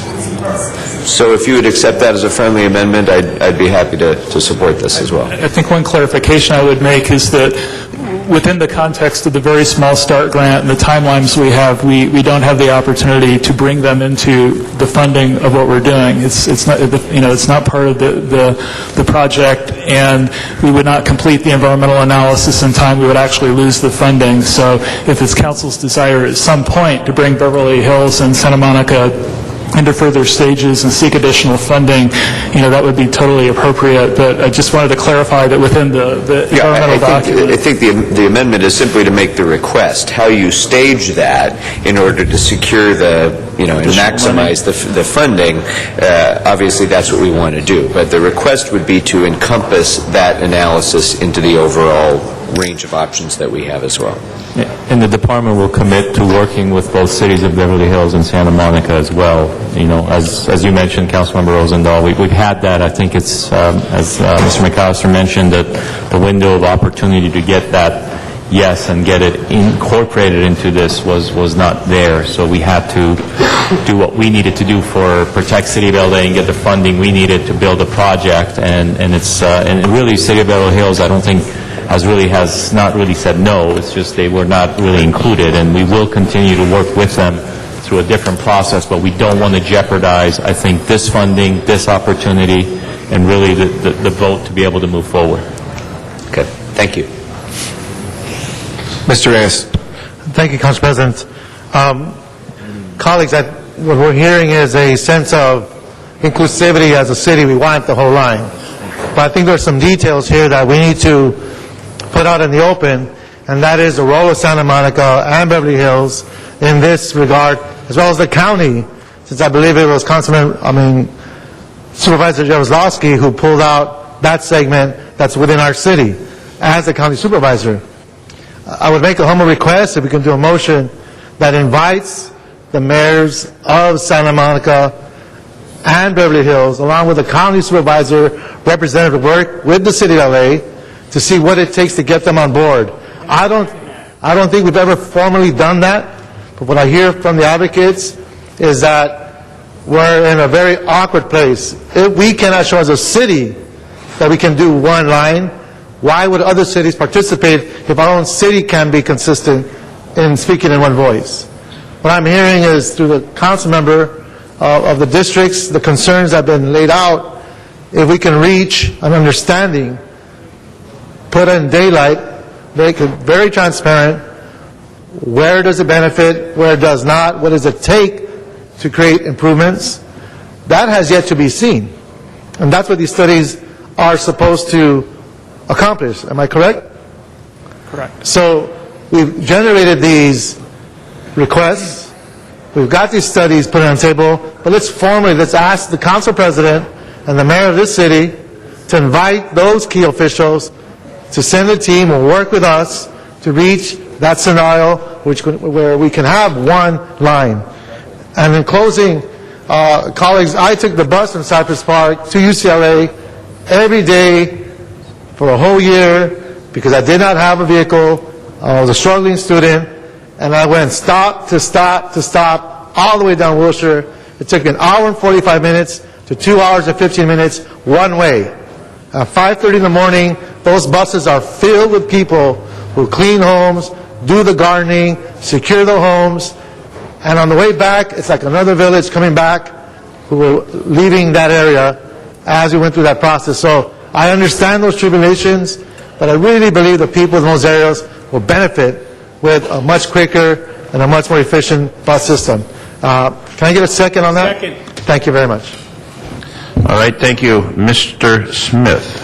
Call the question. Question. is now being called. Any opposition on calling the question? Mr. Weezer? Well, I just, point of order, what's on the floor, was it the amended motion to take out item number 1? That's what's on the floor, is to take out the affirmation for the shortened version. It's only a study. Okay. All right, is there any opposition on calling the question? All right, so let's vote on calling the question. We're going to vote on calling the question. Open the roll, close the roll, tabulate the vote. 10 ayes, 3 noes. Okay, the question debate is now over. So, Mr. Clerk, we're going to vote, and bring that forward, please. Yes, sir. Before you, we have the Rosendahl-Koretz motion as amended, first by Councilmember Huizar and accepted as friendly by Councilmember Rosendahl, to remove recommendation number 1 from the motion. And recommendation number 1 is to affirm support for the 5.4-mile continuous Wilshire Boulevard stretch. Also accepted as friendly is Mr. Krikorian's motion, accepted as friendly by Mr. Rosendahl, to include the entire route into the study, including Santa Monica and Beverly Hills. And lastly, Mr. Reyes's motion, also accepted as friendly by Councilmember Rosendahl, to invite the mayors of Santa Monica and Beverly Hills and the supervisors to join with the city. Very good. Okay, on that matter, Mr. Labange? 19A, what about 19A? Mr. Clerk, 19A? Has 19A been circulated? It's why I picked it off my desk. Very good. 19A, which has been circulated. Corridors of San Vicente Directing and the Venice. Department of Transportation to report on the coordination of San Vicente and Venice boulevards to be studied as transit corridors. Okay, that's a study. Very good. No opposition on 19A. May I ask a question? Can I add Santa Monica Boulevard too? Okay, thank you. All right, we now have the matter before us. Open the roll, close the roll, and tabulate the vote. 11 ayes, 2 noes. Very well.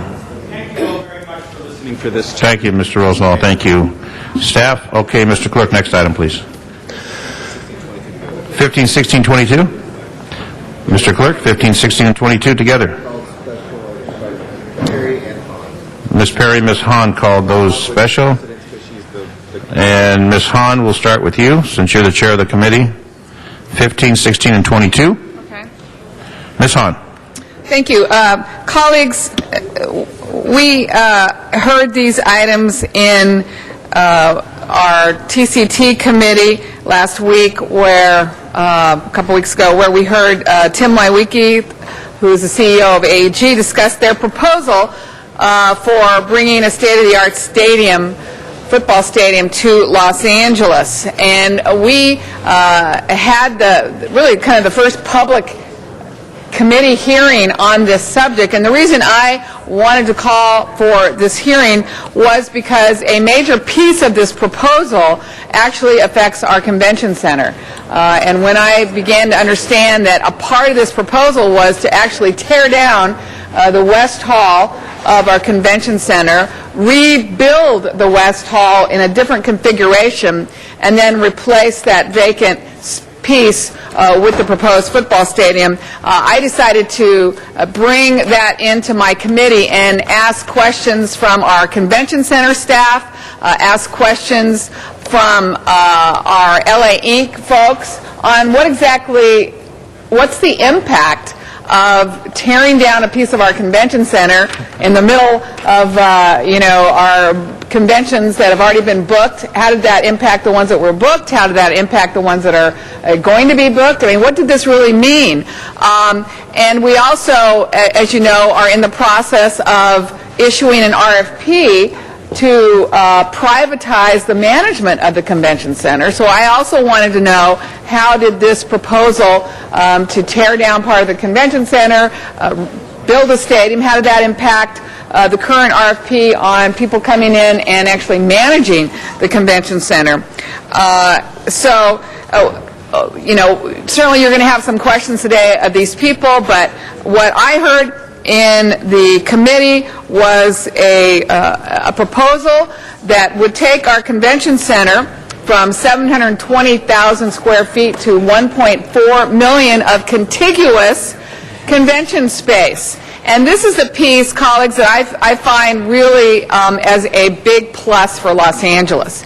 And I've kind of been looking at this as not just a new football stadium, not just getting one or two teams to Los Angeles. What this really does is make our convention center new and improved in a way that will actually put us in the top 5 destinations for conventions. Right now, with our convention space, the way it's configured, you know, the bridge that goes over Pico, a lot of conventions come and they don't like the idea that we don't have contiguous convention space. And right now, we're in the top 15 destinations for conventions. So we lose a lot of conventions because of the way our center is configured and the fact that it's old and outdated. So this proposal, as we understand, on somebody else's dime, will really make our convention center a spot that people are going to come. And the convention center piece, colleagues, I think is what's going to revive the economy in Los Angeles. Tourism is the #1 industry here. We want tourists to come to Los Angeles. We want them to spend their dollars in our restaurants and our stores. And really, it's the convention center piece of this that will drive possibly even more hotels being built here, and certainly when the conventions are here, those hotel rooms will be filled. Our TOT tax will be improved. Our sales tax revenue will be generated more as a result of this.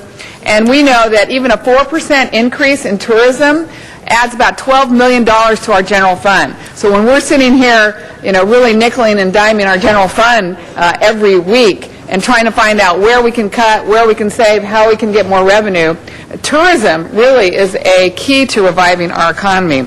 So from our committee, what we recommended, our recommendation was that we continue to move forward with the RFP for privatizing the convention center in light of the news of changing the configuration.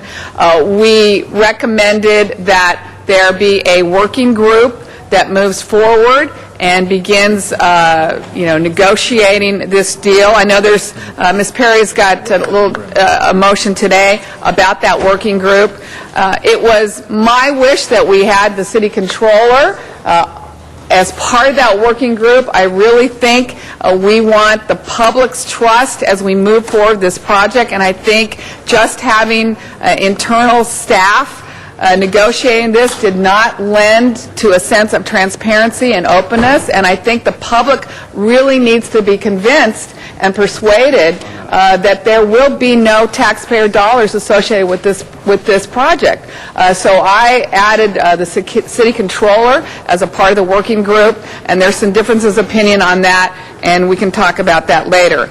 So those were the recommendations from our committee, and as we understand it, there will be a $350 million bond issue that will be repaid back through ticket sales from the stadium and also an extension on the ticket sales at Staples. But those are the details that we need to make sure are there.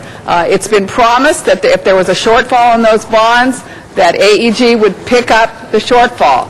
But certainly the devil's in the details, and we need to be guaranteed that the city will not be on the hook for any money as it relates to the bonds. But as I look at it, if that deal can be worked out, we get a brand new convention center, which will put us, again, at the top of the list for major conventions to come into Los Angeles. And that piece is a good piece for Los Angeles. Thank you, Ms. Perry. Ms. Perry, up.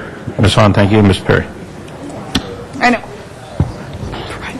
Thanks, Mr. Chair. A couple of quick things, and thank you, Ms. Hahn, for your committee work. Yes, I did challenge the notion of having any elected official on the working group. I asked Mr. Miller to come to the table. Mr. Miller has worked on, I think, every iteration of Staples, LA Live, Nokia, the JW Marriott, and they have done it in a working group format, and then they bring it to the elected officials.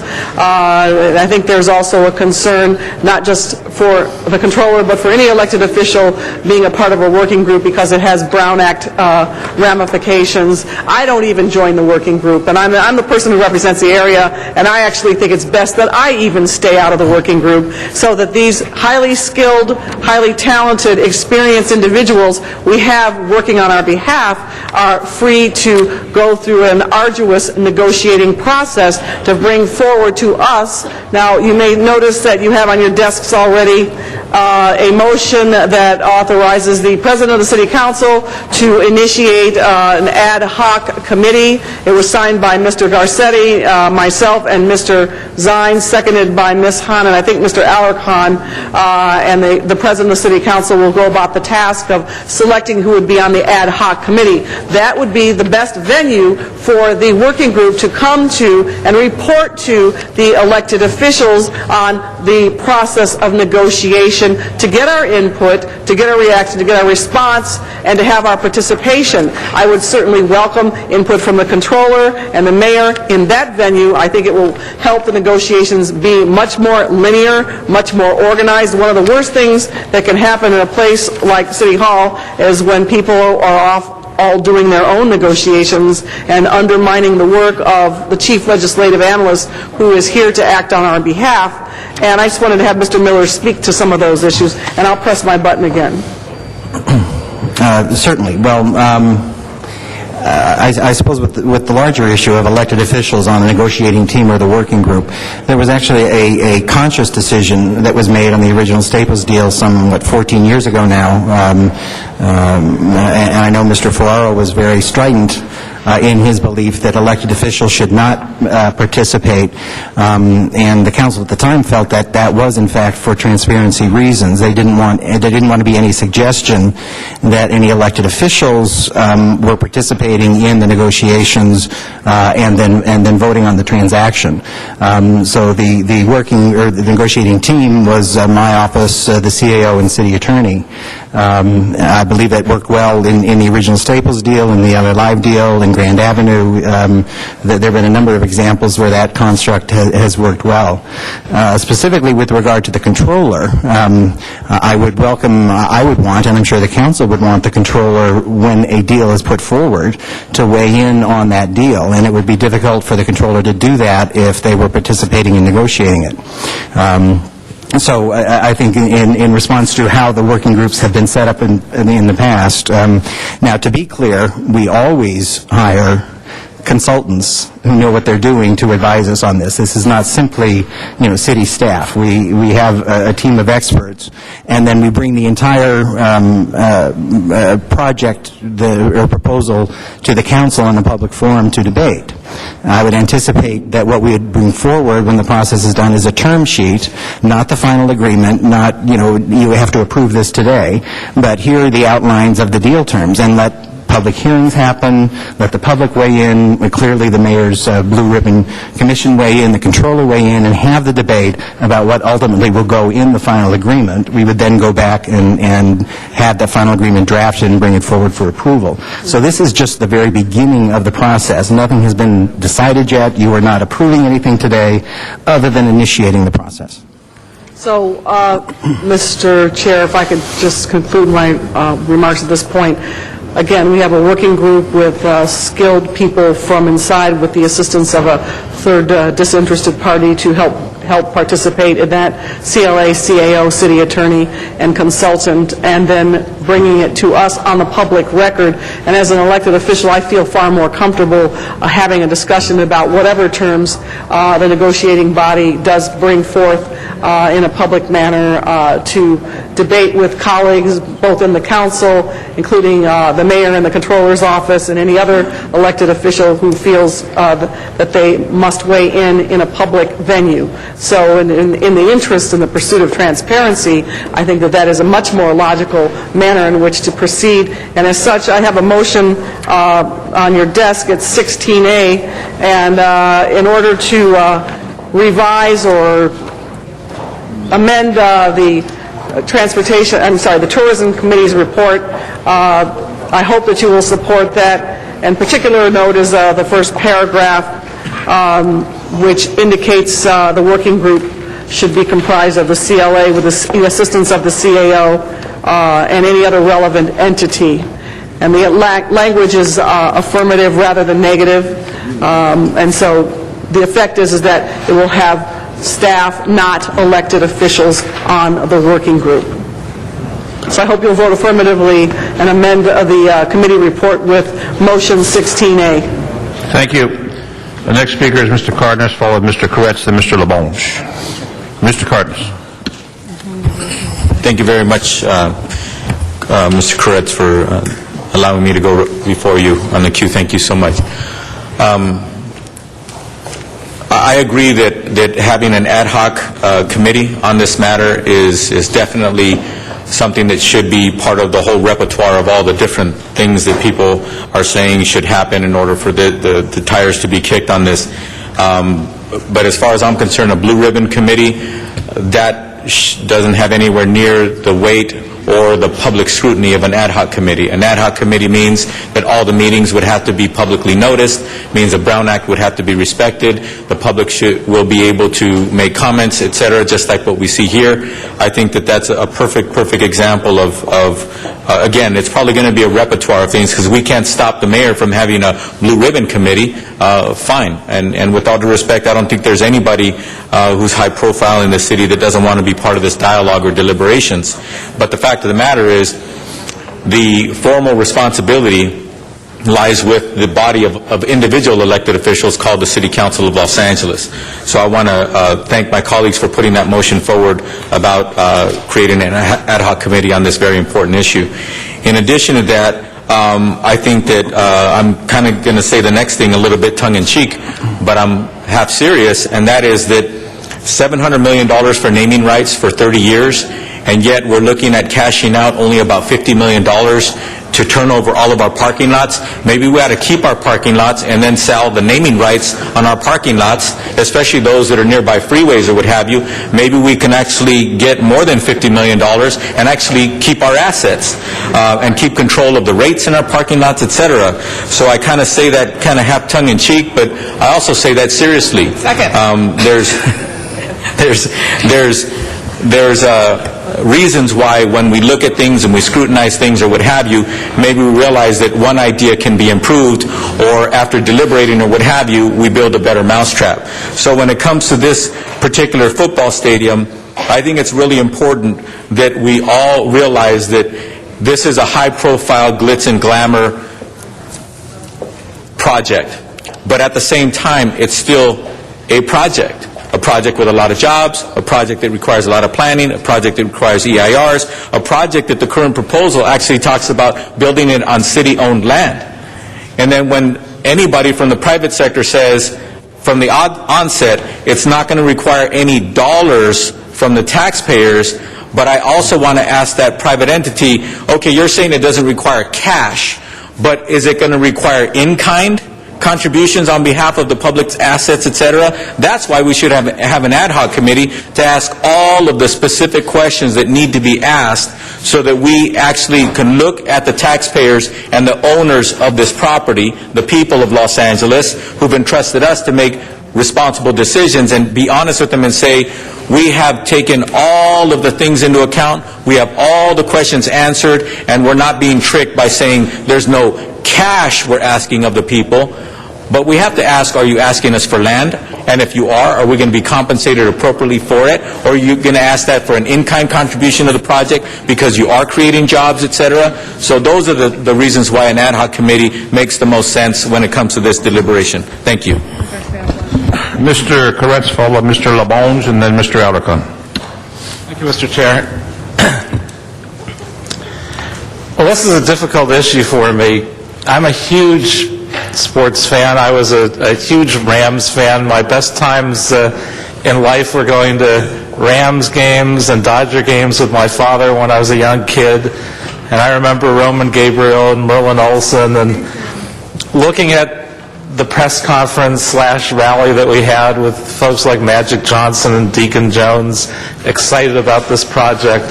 And it all makes me pretty excited, and Jerry West and everything else. I've been waiting to see a football team come back to LA for years. At the same time, I'm also very nervous. We're at a point where we're $350 million short potentially next year, and taxes coming in more slowly could be $400 million. We're at a point where some people are talking about bankruptcy. We're not going to have to go to bankruptcy because we can make the right decisions to get through it. But if we did this deal and we did it wrong, I think that actually could be what pushes us over and sends us in that direction. I'm very nervous that we're not taking into account, or we don't take into account, infrastructure costs that wind up being ancillary to some of these changes. And I'm particularly concerned about the convention center. We have a lot invested in becoming a world-class convention city, and by shutting down part of the convention center for a lengthy period of time, I'm not sure how much disruption that'll cause by having the construction going on. I don't know what that's going to do to our convention future. And I have a few questions about that. And other questions. And for instance, our bonding capacity. That makes me very nervous. How would the city bonding for the stadium impact our overall credit score? Do we have a sense of that? Well, first of all, to be clear, and again, we don't have a formal proposal, but they are not proposing that the city issue bonds for the stadium. What they're suggesting is the city issue bonds to rebuild the West Hall. Right. So that would be a public But asset. how does that impact our overall bonding ability? Well, I'll let Natalie address that, but part of that is also going to be dependent upon what the deal actually looks like, where the revenue is coming from, because our debt capacity measurements are based partially on whether they're dedicated sources of revenue to repay it rather than just an obligation of the general fund.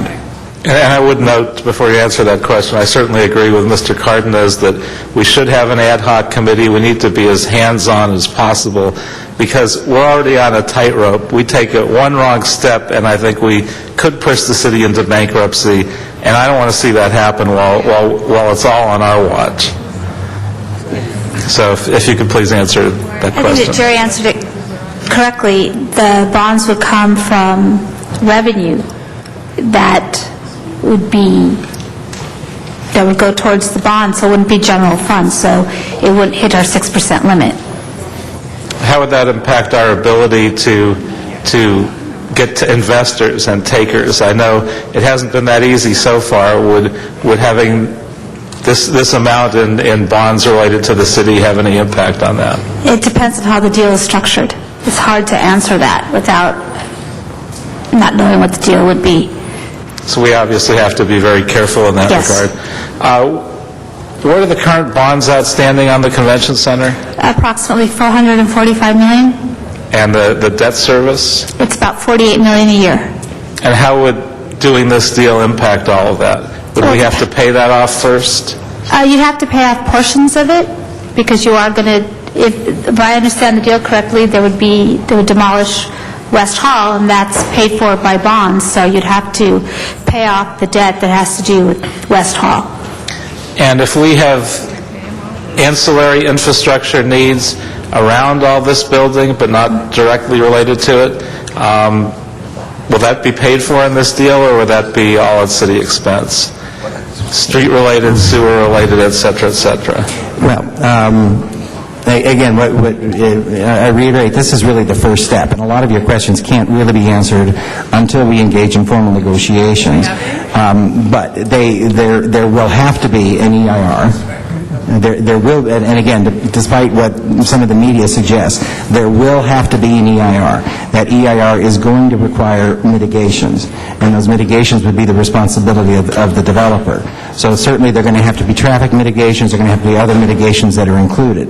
As to other infrastructure that may be necessary or the city may want to see in connection with this deal, again, until there's a formal proposal and we have discussions about that, I really can't answer that. Well, I just have to say, this makes me nervous enough that I think some of this work should be done before we even go forward and engage in this process. And the fact the state is looking at legislation to blow this through in a short period of time.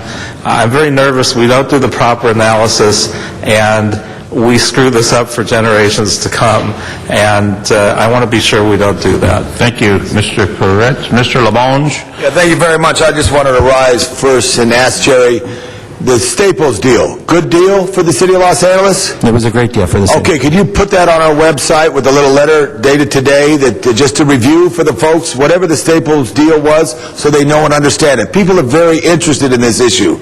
I stand, members, to support us taking the next steps.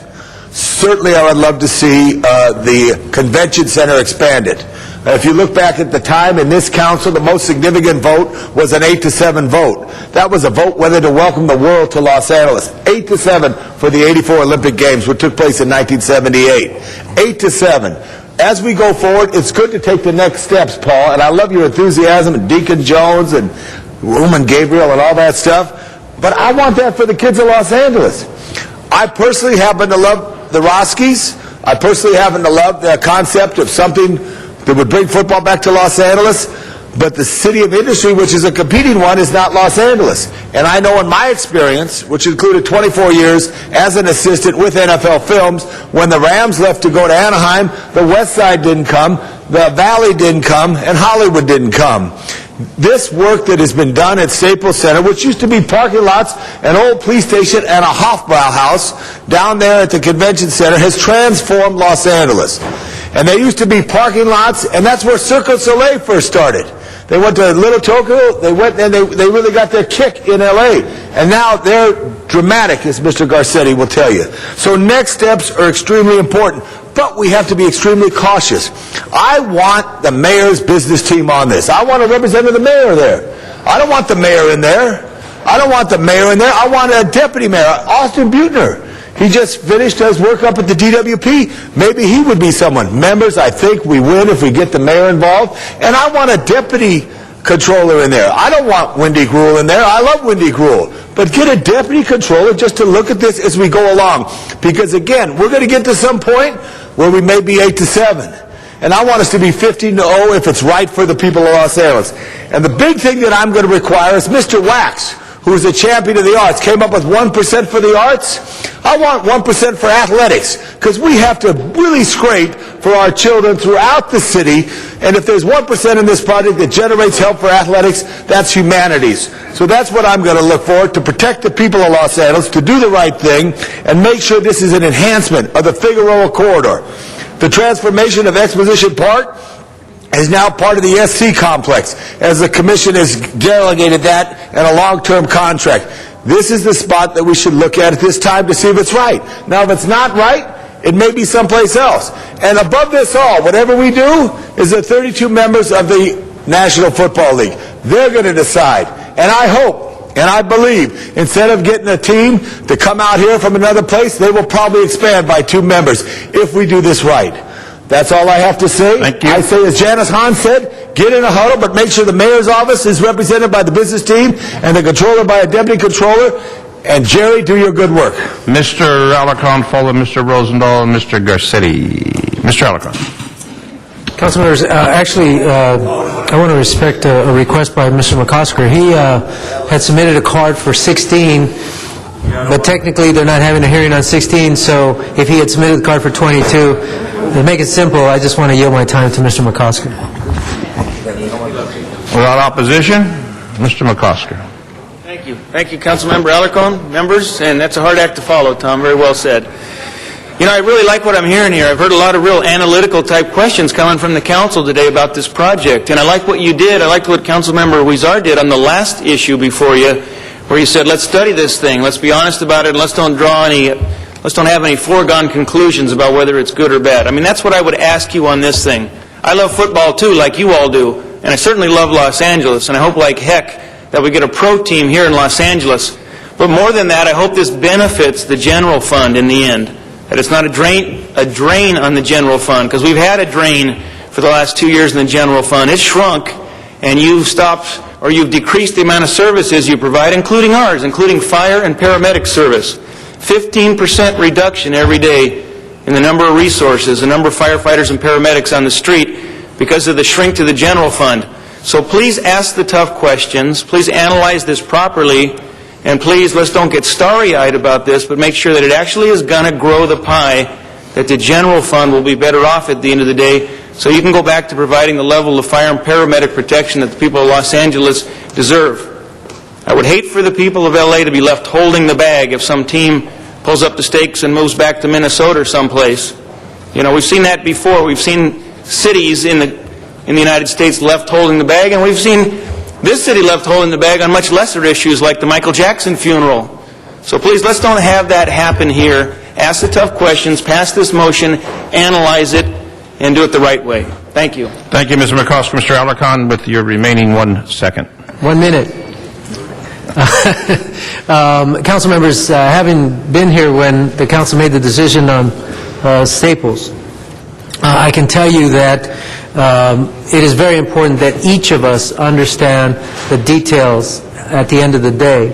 But I think it's far too early to guess what those details should be or could be. I think it's good to have input. The most important thing that we can do right now is what Mr. Garcetti's motion and Ms. Perry's motions do, and that is establish the infrastructure for the correct decision. We made some mistakes with Staples. In the process, it caused us to have more consternation than was probably necessary. But at the end of the day, we produced an economic engine for Los Angeles that was completely unanticipated, even in the most positive projections of those proposing the Staples Arena development. We can do the same thing here. So let's not just look at this as a football stadium or a convention center. Look at it as an economic engine, which is what it will be if we do it correctly. And so I think all of your questions are appropriate given the right forum. But for now, the one thing I would add, Ms. Perry, is we can't do this without the mayor. I mean, we have to all work together in this. It should be one team, united, because that you need that to get the respect of the NFL. But I do think the motions today provide us with the infrastructure necessary to make the best decisions for Los Angeles, to make it profitable, to make sure that we're not using tax dollars, and to make sure that we have a tremendous opportunity to provide entertaining features for Los Angeles for generations to come. Thank you, Mr. Alarcon. Mr. Rosendahl, followed by Mr. Garcetti, then Mr. Krikorian. Thank you, Mr. President. 3 questions, okay? And I think these are the same 3 questions we're going to ask ourselves through this process. Question 1, will the city have to foot the bill to demolish the West Hall of the Convention Center and also pay to rebuild the new West Hall? Yes or no? Mr. Rosendahl, if at the end of the day, the deal doesn't call for the West Hall being rebuilt from brand-new revenues coming off the development, I won't recommend it to you. Thank you. Second question, what impact would this proposed stadium have on the city's ownership of the Convention Center? None.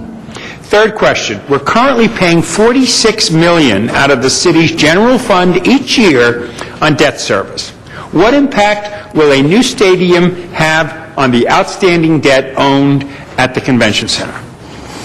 Well, as Natalie indicated, a portion of that is going to have to be paid off through the transaction because of tearing down the West Hall. Another basic precept here is that if the deal that bring forward is not what I believe, what the CAO believes, what the city attorney believes, and what the consultant believes, completely protects the general fund, I won't recommend it to you. Very good. Does naming rights $700 million? Can't we get a piece of that money if that were to ever go down the road rather than AEG or whatever this group is? Well, again, the naming rights deal is for the stadium, which will be funded entirely with private money. I know, but it's in a public area and public land and public this and public that. The city does have some opportunities. There is a signage deal that's actually never been implemented on the convention center and within the whole LA Live district. Yes, the city does have opportunities on some of its facilities to do some advertising and to generate some revenue. Those are large policy decisions, and to date the council has not wanted to move forward. Last question, and it's really the summary of it all, and stay strong with me on this. The bottom line is this. The city is in the worst financial crisis in its history, and I don't want a penny of taxpayer money going toward a stadium. This issue alone could easily make my vote no or yes. What is your overall commitment on that? Not a penny from us, right? No matter what. Indirectly, directly, this, that, or the other. There will be no taxpayer money whatsoever in the stadium. I cannot tell you today, until we enter into negotiations with them, exactly how the convention center hall will be paid for. Okay, I just don't want to subsidize that organization that gets corporate welfare more than anybody else does. Again, so can you pledge yourself that we will not in any way use taxpayers' money to support them in this project? Mr. Rosendahl, again, we're sort of talking in a vacuum here because I don't know what their proposal is. Okay, cool. But the council has on numerous occasions throughout the city reinvested a portion of net new tax revenue from a development to generate jobs, provided our general fund base is secure. As we sit here today, I can't tell you that there won't be any proposal to use any new tax revenue,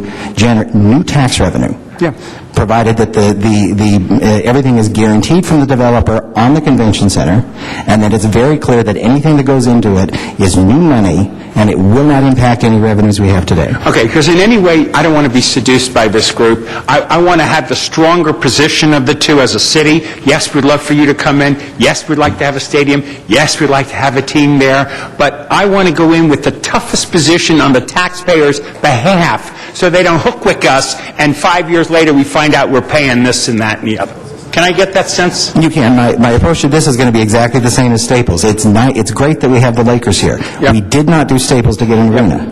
We did Staples to get everything that we've gotten today, which is the Convention Center Hotel and the LA Live development.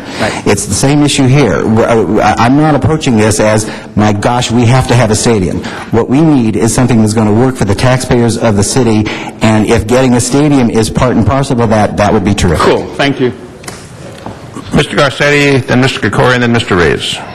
Thank you very much, Mr. President. Thank you for your comments, Pat. I just wanted to remind you of history, though. If a Minnesota team comes to L.A., they never leave. I think history has shown that to be true when they realize the difference in the weather. Colleagues, I'm very proud of this council. I think we're doing our job here. Our job is not to roll over for anybody, and it's also not to stand in the way of possibly seeing the city's growth in its core industries. The 3 T's are the main industries this city has: trade, technology, and tourism. Trade, we dealt with yesterday when we looked at what was necessary at the port to do as we see new competition and a changing for the new supertankers going through and the cargo ships going through the Panama Canal, and our competitors in the Gulf states that would like to see taking away some of that trade. And I think we made the right decision, and Ms. Hahn, thank you for your leadership there. Secondly, as we look at technology, it's something that every single day, whether it's bringing new electric car companies here, continuing to look at our core industry of Hollywood and the work that Mr. Krikorian and Alarcon and others are doing as well on making sure that we have filming here in Los Angeles, one of our main technology exports. This council has made some very important moves in the last couple of years. Tourism can go different places in the world, but you can't offshore tourism to Los Angeles. You can't have that experience in China. You can't have that experience in Mexico. You can't have that experience in Great Britain. And it is perhaps our greatest strength, I think, looking forward into the future because of our geographical location. I'm also proud of this city because we've never been desperate to get the NFL. I remember a former colleague, no longer on this council, once said, the NFL needs LA more than LA needs the NFL. And I thought that was actually well said. And I'm glad the NFL is coming to the place where they realize, without having Hollywood, without having the stars, look at when we're going to have the NBA All-Star Game here. It's going to be a different sort of All-Star Game because you have Hollywood and athletics come together. And Los Angeles should be that. Same thing with the Convention Center. We have done a great job in recent years because of what this mayor and this council have done to make this Convention Center much more competitive. But we aren't beginning to realize our potential when in months like this we have 60-degree days and people are still going to conventions in places that are snowed in right now. So we can do better there, and I think this council, though, has to be able to, just like we're saying with P3 or other things, not so desperate to make a deal that we make it at any cost. And so in joining today, and myself and Ms. Perry and Mr. Zine as council leadership, establishing an ad hoc committee, and I'll be appointing people to that sometime this month, making sure that we ask these questions and trusting that our city staff, who is impartial in looking at this, will be analyzing what we have before us, I think is the right thing. The motion to get outside economic analysts on this, I wanted to address, because you all joined with me in support of the Office of Economic Analysis, which the LA Chamber and others supported, came up with, that we've seen in other cities, to be able to give us the power when we make decisions to actually look at good, hard economic analysis from economists. Not from people who are selling the project or opposing the project, but from people who do this for a living. We put that in the CAO's office. We've now finished the RFQ and have, I think, 12 or 13 great economists who are certified now by the city to do this. So we don't need to look outside, and I would move that we do this. This is a great project for the first time for the office, the city's Office of Economic Analysis, to make that analysis happen. I've talked to Mr. Miller and I've talked to Mr. Santana, and they would be pleased to have it go through that process.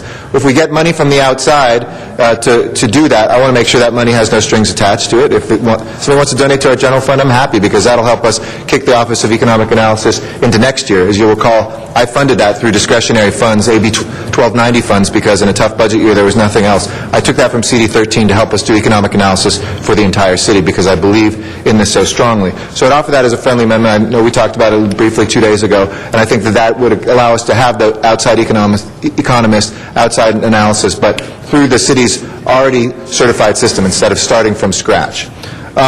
And then, the 5 pieces, and I'll conclude with this because I know I'm a little over. I mean, we know that the jobs aspect of this, and that's critical. Not just construction jobs, but long-term jobs that we need analysis of. Public money, both on the bonding and on the financing side of this. And I think that Mr. Santana and Mr. Miller have raised some good things in discussions with me of making sure, while we can't promise Mr. Rosendahl that no money in the growth of all taxes wouldn't go to this, if 100% of the growth of new taxes, this will tax us in terms of needing some infrastructure and resources, that if 100% of that was given away, it could come at the detriment to our existing infrastructure. And then the convention center aspect, obviously, what does this do? Some analysis of where we really would be with the convention center, what it does to some of our existing clients who are there and have helped propel us to where we are. One thing that hasn't been discussed, but I'd like us all, and maybe Mr. Reyes can help take the lead on this, is the urban planning aspects of this. How do we make sure that this is a vibrant district that does the best and really has the best architecture, the best streetscape, the best that we can for the downtown area? Obviously, folks brought up the environmental and traffic piece, and that has to be a critical piece of it. And then lastly, we shouldn't forget what part of this is about, too, football. And Mr. LeBonge is probably, I was surprised he didn't throw a football during his speech. But that aside, those of you who are football fans, Mr. Kretz and others, it has been too long that we haven't had professional football back. We had it for so many years. It's some of the best memories we have. And let's keep our eye focused on that. If it's a good deal, that it's time for football to come back to Los Angeles, time for us to be a sports center in the way that we have been through the Olympics and other amateur sports as well as professional sports, and time for us to see that view, if we do this right, a few years from now, when they say live from Los Angeles, and you see that view of a stadium downtown with this city behind it, that people know what a great city Los Angeles is, millions upon millions upon millions of eyeballs who see that every single time there's a game and realize what the renaissance of LA is, driving more visitors, driving more convention business, and ultimately uplifting our economy. Mr. Garcetti, Mr. Kikorian, followed Mr. Reyes, then Ms. Hahn. Thank you, Mr. President. I feel first I need to correct Mr. Garcetti for the record. Los Angeles has world-class football. It plays on Saturdays in the Coliseum. And so just to be clear, we already have an extraordinarily talented football team right here in the city of Los Angeles. Colleagues, I appreciate the discussion that we're starting today. I think there have been some very insightful questions that have already been presented, and of course they are barely scratching the surface of the questions that I'll certainly have before we even think about moving forward on this. But I'm a little perplexed, to be candid, about why we're having this discussion right now. The mayor announced yesterday the formation of a Blue Ribbon Commission to determine whether this proposal has merits, of civic leaders that will be brought together. Our CLA is in front of us today and has told us on a number of occasions there is no proposal that's before us. We've heard a concept. A concept has been brought to us by a developer, which, may be a sexy concept. But we're sitting here having a dialogue about how best to negotiate with this developer, how best to consider this proposal and so on, when we don't even have a proposal before us. We're talking about forming ad hoc committees. We're talking about, having working groups that negotiate. Negotiate what? What? Ad hoc committee about what?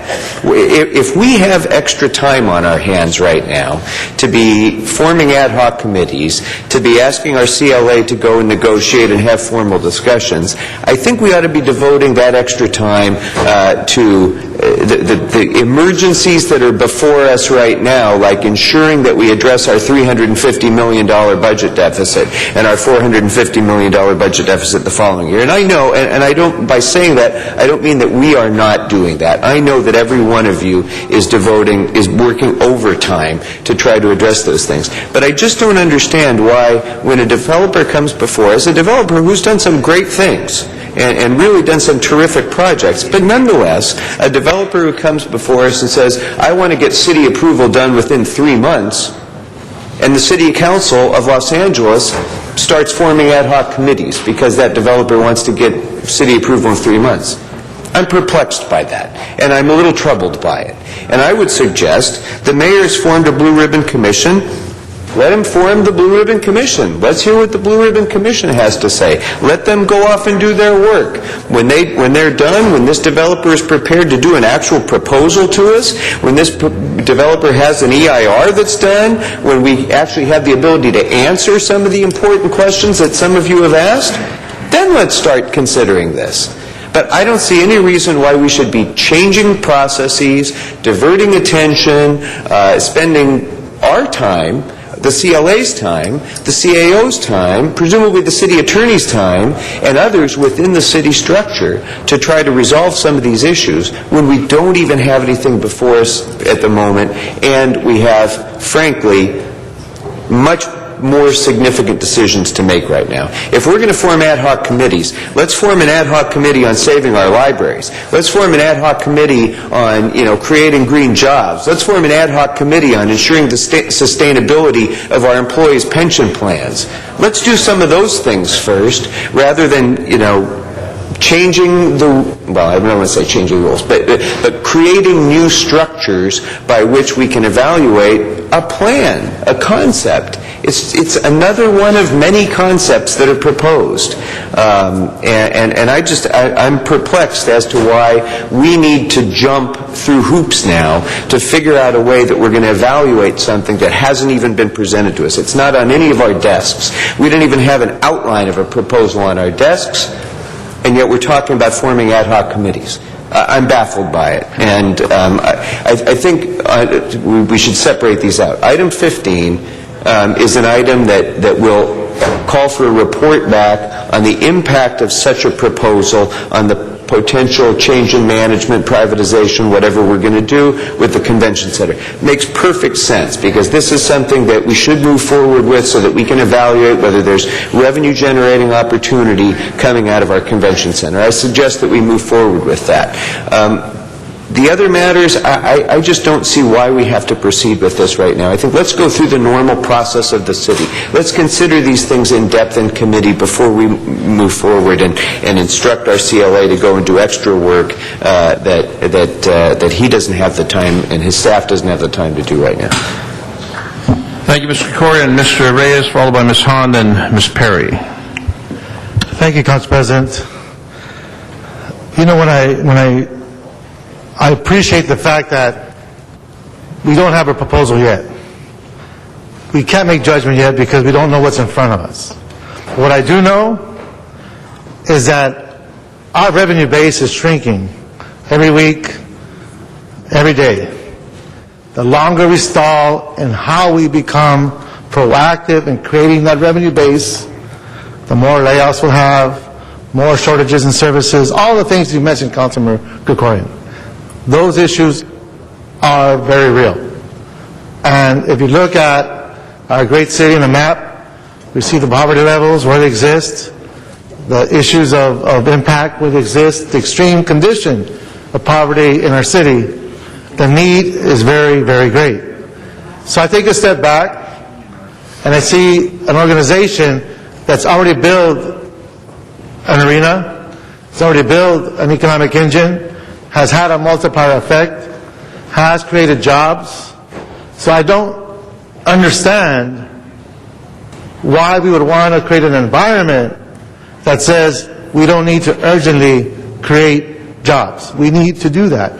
But let's not sell out our ability to review, to assess. We've heard from the CLA that they will not make recommendations that's going to allow our tax dollars to be spent on a project that's being supported by some very strong interests who want to create jobs here in the city. So I take a step back and I'm looking at that scenario. I'm looking at the ancillary impacts. I'm looking at the planning issues, the land use issues, the economic development issues. And yes, we need to see it in writing.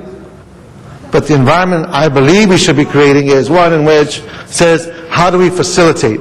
How do we enhance? How do we keep it transparent? How do we make sure that all the interest groups are actually involved so that we understand how to represent the whole spectrum of stakeholders that are involved in this process?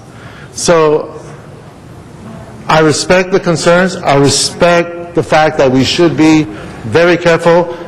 I believe we have been conducting ourselves that way, but this development team did not fall out of the sky. They have a history of working with the city. They've been able to pay back. They continue to improve. So why not continue to create a positive environment for all who would benefit from this proposal? Thank you. Thank you, Mr. Reyes. Ms. Hahn, then Ms. Perry, then Mr. Koretz. Yes. Thank you.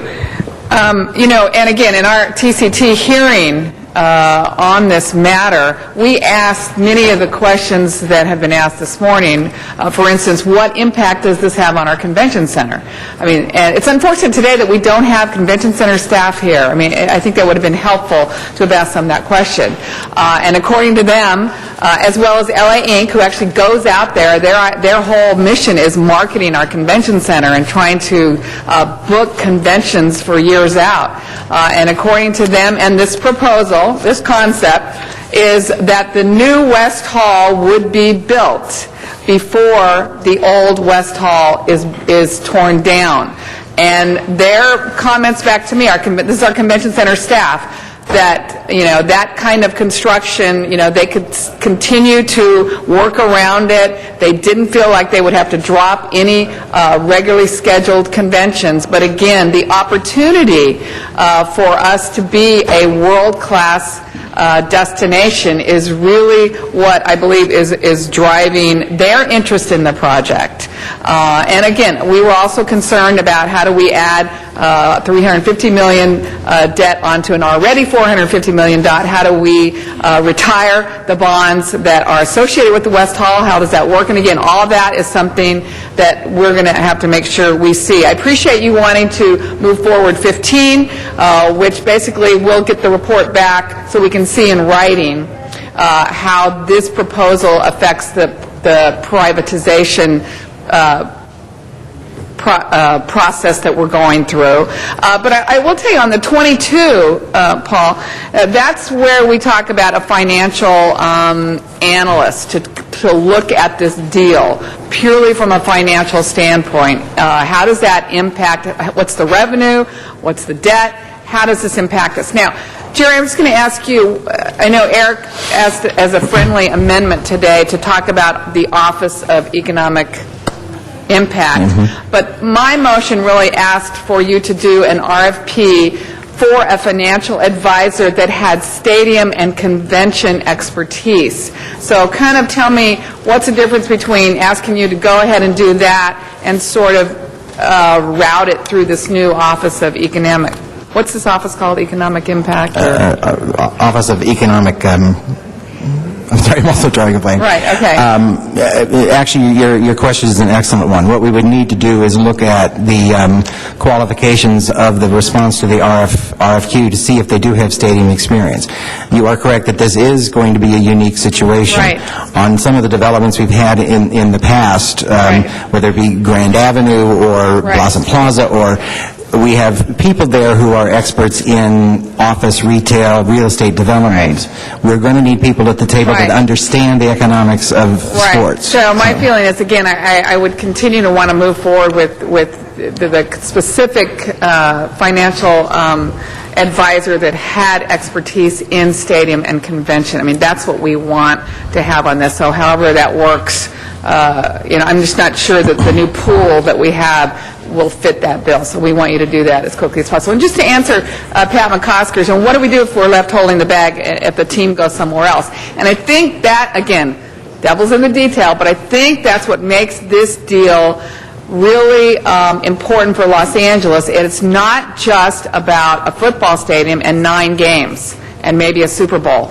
This is about making our convention center have 1.4 million square feet of contiguous space and to put us in that top tier of destinations for conventions. We lose out regularly to bigger convention halls, and so that means we're losing out on that revenue that we want in our general fund that helps us support the fire, helps us support police, helps us support our city services. That's what makes this different.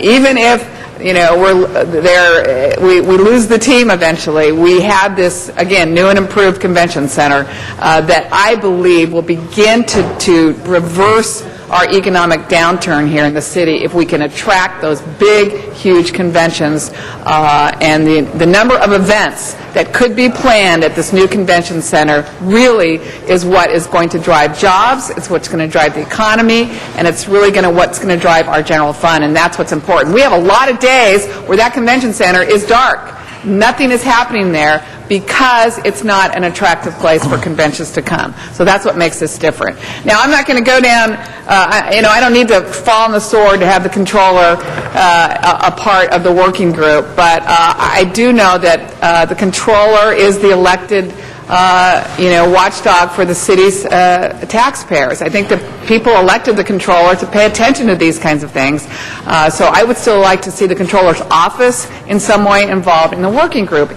And by the way, we have the city attorney involved in working groups all the time.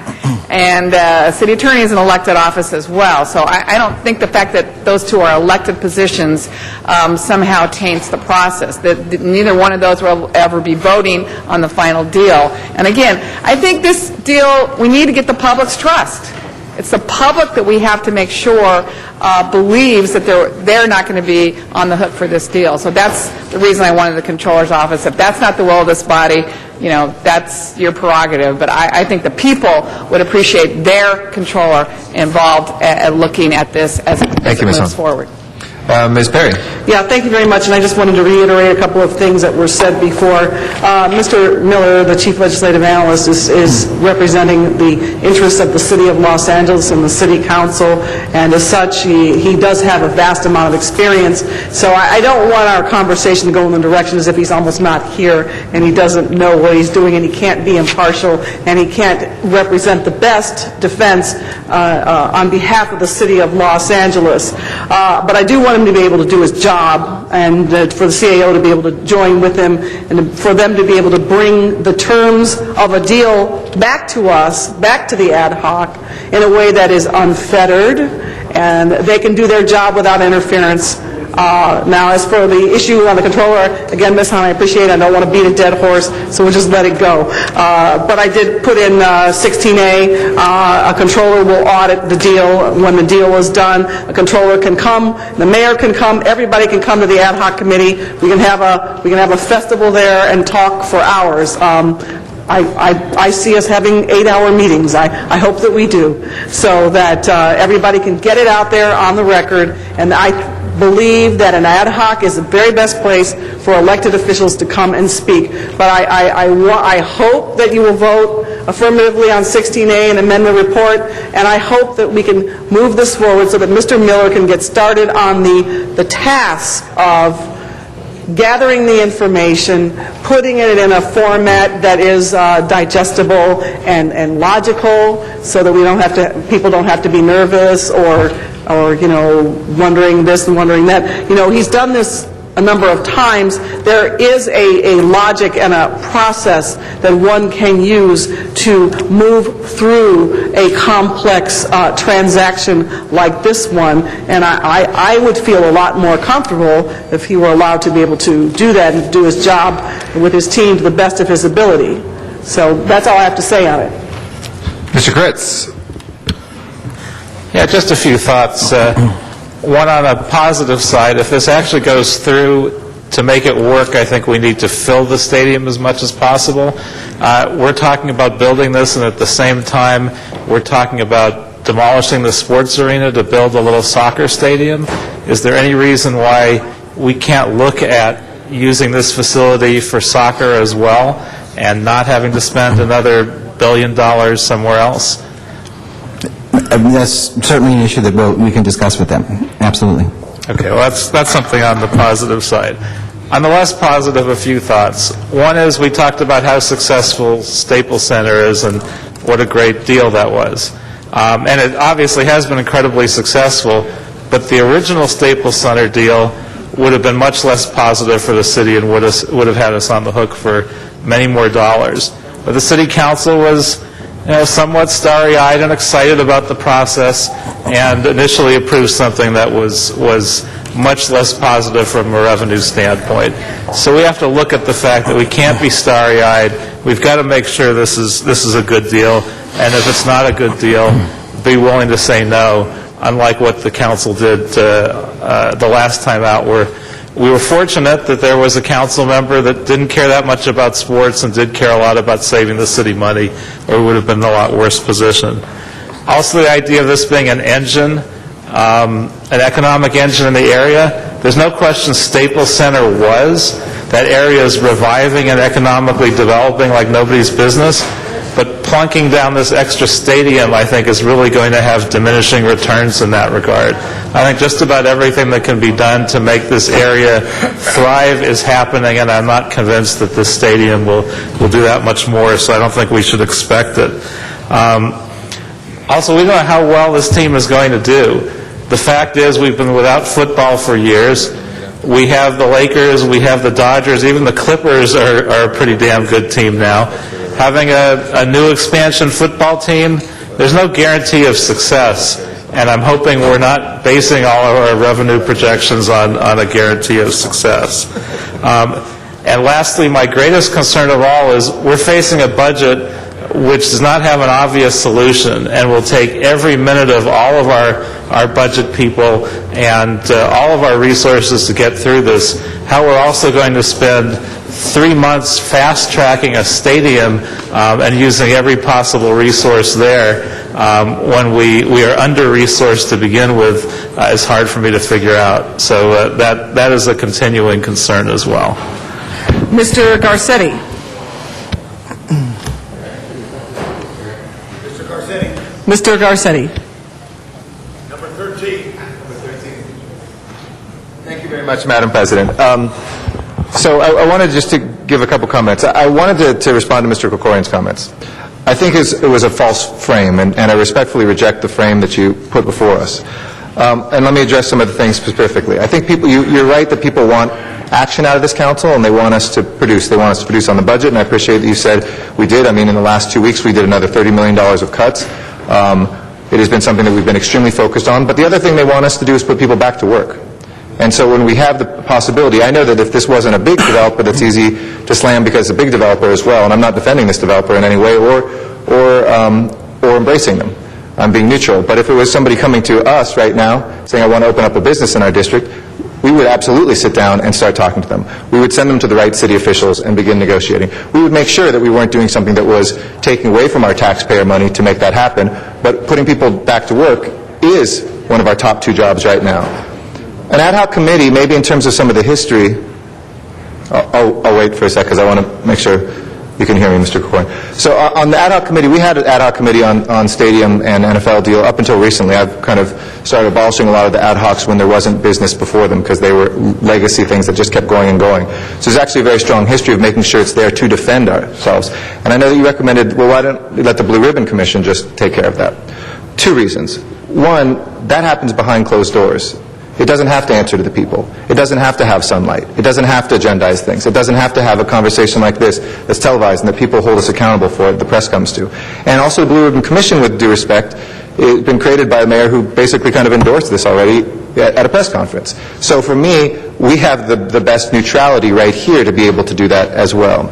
You said we should be creating ad hoc committees for bring back the libraries. Measure L is on the ballot in 4 weeks. On green jobs, our ad hoc committee on Economic Recovery and Reinvestment Act has had 5 hearings specifically on green jobs around the EECBG, which is the Energy Efficiency Community Block Grant dollars, and the program and how it's going to be designed. I invite you and others who aren't on the ad hoc committee to hear those, because that's going to be the biggest boost of green jobs we've had in some time for private commercial buildings as well as for homes.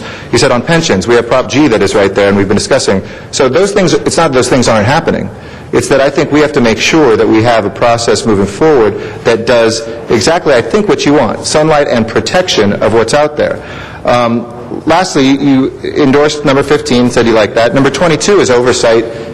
We all said in here that we are sick of kind of making decisions without actually having somebody who answers to us, such as when we went through the DWP, analyzing and looking at the rates and impartially analyzing the economics behind, for instance, a DWP rate increase. 22 does the same thing for Ms. Hahn. It's asking us to make sure that we have the analysts to be able to look at any deal, so we don't just get starry-eyed because somebody said this is going to be great. We actually have the hard, cold numbers so we can assess whether we're a yes or a no vote. And then the other one, which establishes the working group, is precisely to do 2 things. It's to protect us, but it's also to encourage us to investigate and move forward how we put people to work in this city. Not at a great cost to anything that we have going on right now. But we're very good in Los Angeles at immediately kind of getting to know, saying all the reasons that we shouldn't do things. We have to be able to, on the face, in a core industry, figure out how we get to yes in a way that protects us, but also moves our city forward. And I'll end on that same metaphor. I think I've used it once here before, that the President said in the State of the Union address with a plane. It's like we cut off the engines of the plane, and suddenly you feel like you're soaring for a few minutes. Well, our economy here is like that locally, too. Sometimes because of what we do by putting too many regulations and rules on things, or because we chase away people who are willing to actually do something that may bring big dollars to us. For a moment, you feel like you're soaring, and then when the plane begins to dip down and go down and descend, you wonder, why are we falling? This city has not done a good job with conventions. We're doing better. This city has not done a good job with getting visitors to come here for, with all due respect to USC, which has helped, amateur sports and a lot of professional sports. We have not done a good job reinvesting in our airport, our ports, and our convention center. We moved 2 of those here in this last couple weeks very nicely. Let us look at how we do that third one, too. And if we do it the right way, that's our responsibility, and this is the right way forward, then I think we can do something that actually lifts this city up. Thank you, Mr. Garcetti. Mr. Labange?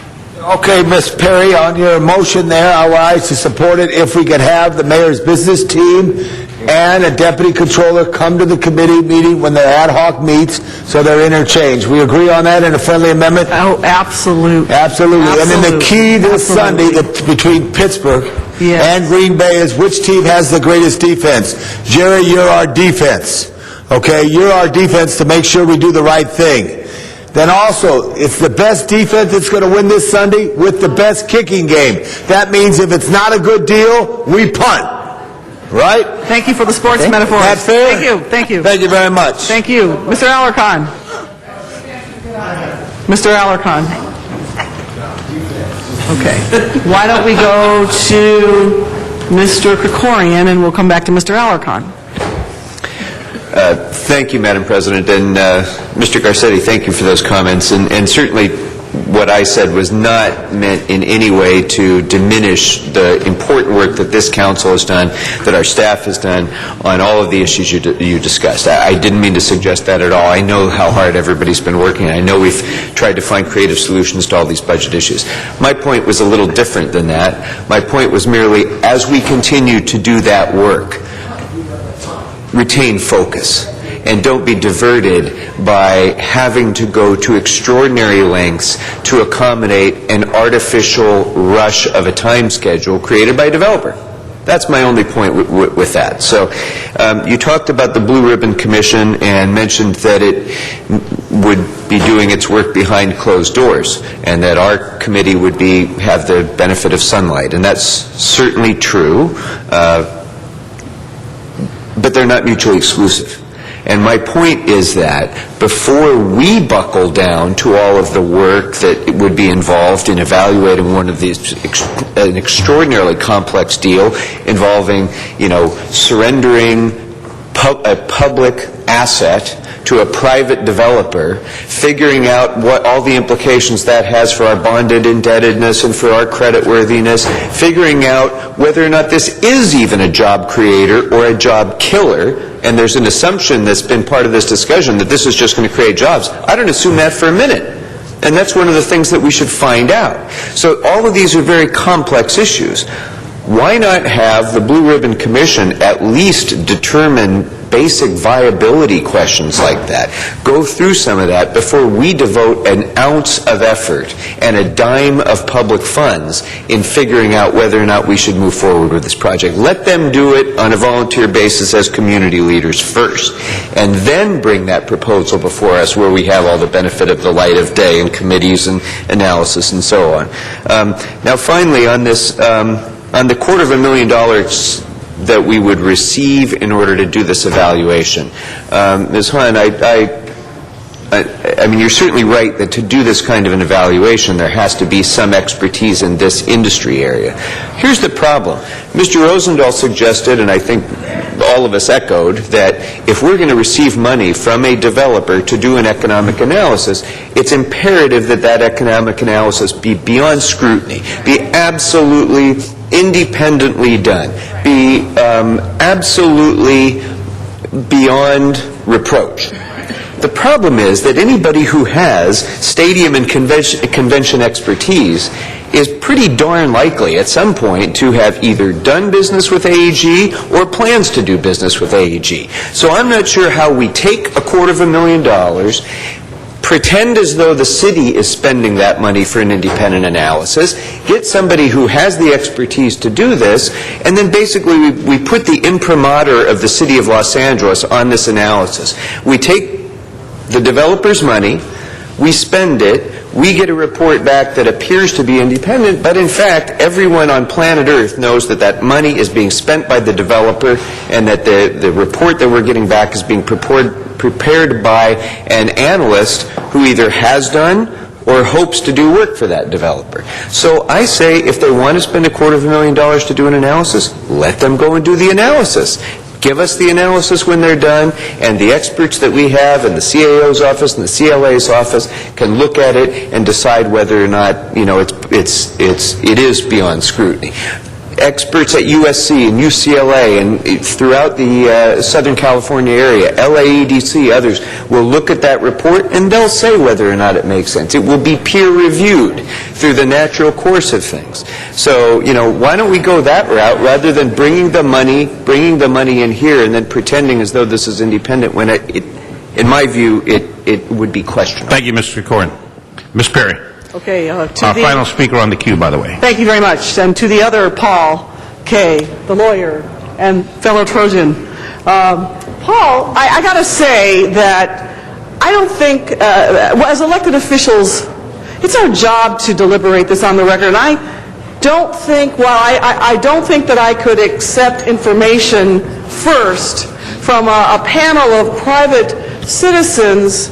I don't know what their backgrounds are. I don't know if they have conflicts in their background with this deal. I'd have to go through a whole conflicts check just to make sure that I could even take any information that they have coming forward for us to even act on. So I'm not even remotely, now I'm nervous. I'm nervous now. I can't do that. But what I can do is I can look at the person who has an obligation to protect the general fund, to protect the city's interests, and to advocate on behalf of the city in an impartial way, and to have this person interface with AEG and gather the information and come back to us with the first phase the first step of a term sheet, the basic terms of engagement, and proceed from there. But if this disintegrates, this is exactly why I want to have an ad hoc group, so that we can keep a framework, that we can keep a structure, and that we function in the highest way possible,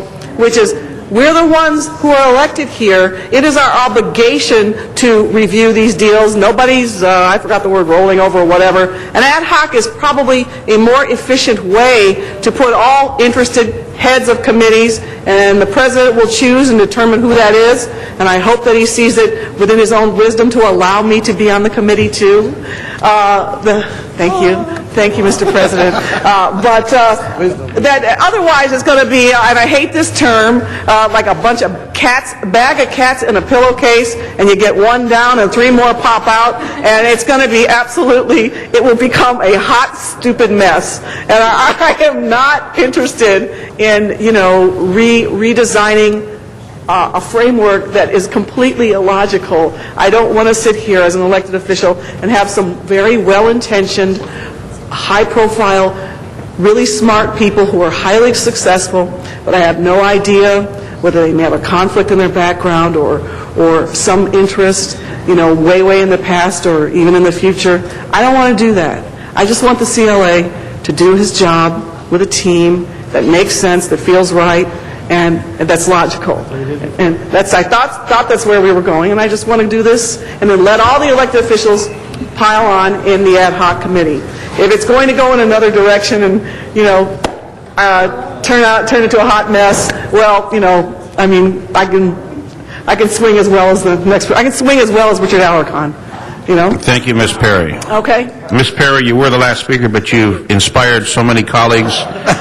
We now have Mr. Alarcon, Ms. Hahn, and Ms. Krikorian again. Oh, my God. And as the day continues, days of our lives. Mr. Alarcon. I could say a million things, Janice, but I won't. What I do want to say is that I absolutely disagree with Mr. Krikorian, and I say that because I've been through the process with the Staples Arena, and I can tell you that this is we are not developing a process of wasted time. This is time that adds value to the decision that we're going to make at the end of the day, but it also enhances our position in terms of the competition, because this is a competition. Those cities that engage and know best how to act are the ones that are going to get the golden ring. We're not going to get it. Irwindale's going to get it right now, because their council is much more informed. Industry, excuse me, Irwindale. That was another discussion. Industry is going to get this because their council has a much better understanding of the issue before them. We don't. The process to develop an ad hoc committee is essentially establishing an educational process so that we will have a better understanding for what we need to engage in as we move forward. To delay that process puts us behind some other jurisdiction that could leapfrog over us. And at a time when this city has such a high unemployment rate, I say again, on this issue, I said it on the last issue, we need to find jobs. We need to create opportunities for work. We need to create economic opportunity. We are not doing it if we're sitting on our hands. Now, that's not to suggest that we're not sitting on our hands or we're working on other issues. But if we don't set up an infrastructure to make the right decisions, and remember, this is unique and few and far between. This is not like most. Look I'm the only one who was here during Staples. Most council members who've been here between me never had to make a decision like this. And so it's few and far between. We need the educational process to be in place. I believe that the suggestion of the ad hoc committee is exactly what we need, so that we're making smart decisions, but we're also positioning the city of Los Angeles to get the golden ring and create jobs and create new development, create an economic engine where we have none. That's what we're trying to do. We're not trying to waste time. I wouldn't do this. Besides, in a term-limited world, we don't have that much time. So I applaud Mr. Garcetti's motion and Ms. Perry's motion. This is the way to move the city forward, not to sit on our hands and wait for somebody else to act. Ms. Hahn, followed by Mr. Krikorian, currently our final speaker. Well, again, on the independent financial analysis of this deal, I still felt it was important to call for that. And, by the way, we use developer money a lot to pay for traffic studies, to pay for EIRs. I mean, it's kind of like one or the other. We're either going to use taxpayer dollars to fund this analysis, or we're going to use private money on this. And I think the fact that this financial analysis may at one time or another, analysts, did something with AEG, I mean, I think we have to believe that, all these eyes looking on this, whether it's the ad hoc or the Blue Ribbon Committee, my committee is going to get continual updates on this deal, our working group. I think this is just one more tool that we're going to have in our toolbox to look at whether or not this deal makes sense for the taxpayers of Los Angeles. So I don't think you should let the fact that it's going to be paid for by AEG cloud the fact that, this is something we have to do. We're doing a clear RFP to get the right firm to do this, and we're just going to have to make this one piece of this whole puzzle as we go forward. So I still hope we can vote on 22 today and move that forward, as well as moving forward the working group, as well as move forward the report back on the impact of the convention center. I think we're taking the right steps here today to move this ball down the field. And to conclude, Mr. Krikorian. Thank you, Mr. President. Just very briefly, I had to. Ms. Perry, I might not have been as clear as I might have, and if so, I apologize. I'm not suggesting for a moment that we confer our responsibilities to a Blue Ribbon Commission or anyone else. I'm just saying, what's the rush? Why are we jumping into this and, trying to figure out how we're going to analyze this so quickly before we even have a proposal in front of us, before these folks have even, decided whether or not this even makes sense, before we even have anything to assess? I'm not suggesting that we should ever give up our responsibility and discretion as elected officials to ensure that our expectations are met. I'm just saying there's no need to rush. Mr. Alarcon was suggesting that somebody else is going to leapfrog us. Well, there is no other city of Los Angeles. If an NFL team wants to come to the city of Los Angeles, we're the only game in town. And so I don't see why it is that we need to figure out now, in the middle of absolute crisis mode, when we're trying to prevent this city from sinking into the depths of insolvency, that we need to be running around with our hair on fire trying to figure out how we're going to get this done for this developer as quickly as we can. That's my only concern, and I think I've said it enough times. So thank you, Mr. President. And you've inspired Mr. LaBonge and Ms. Perry. Just to let you know, Paul, in the 1920s, in very bleak times, we said we're going to build a Coliseum to welcome the world in the 32 games. In the 1920s, they built this grand city hall, 28 stories high, taller than any building west of Chicago, a testament to the people. In the 1920s, we planned and built Big County, which more people have been born in Big County than any other hospital in America. In the 1920s, we planned and finally built Union Station, all a collaborative. Even in tough times, you must look to the future. You must look to the horizon, and then make decisions what is best. Unless we take a step forward, we're on the 1 yard line going 99 yards. We got a long way to go. And anytime we can throw in the flag. But unless we take those steps, we're not the great city that we are said to be. Thank you, Mr. LaBonge. And now we have Mr. Garcetti, followed by Ms. Perry. 30 seconds to close before Ms. Perry closes. Colleagues, we are not approving a deal here today. We are not saying, please come to us no matter what. We are being aggressive on making sure that we get people back to work, and we are being aggressive on protecting the taxpayer today. That is about setting up the process to be aggressive to make sure that those protections are in place, or else no deal gets done. We had an announcement yesterday about naming a stadium that isn't built for a team that isn't yet here. But we have to be prepared, because if in these economic times we aren't prepared, A, to protect taxpayers, and B, to get people back to work, shame on us. Today, it's nothing more, nothing less. Let's not make a mountain out of a molehill. Let's do our job of being vigilant along with all the other pieces that we are doing and do it right. And I think that we have that here today before us. Thank For you. the fourth and final time, Ms. Perry. Yes, very good, thank you. Okay, my colleague has asked me to share these words with you, Mr. Krikorian. They are as follows. Los Angeles Angels of Anaheim.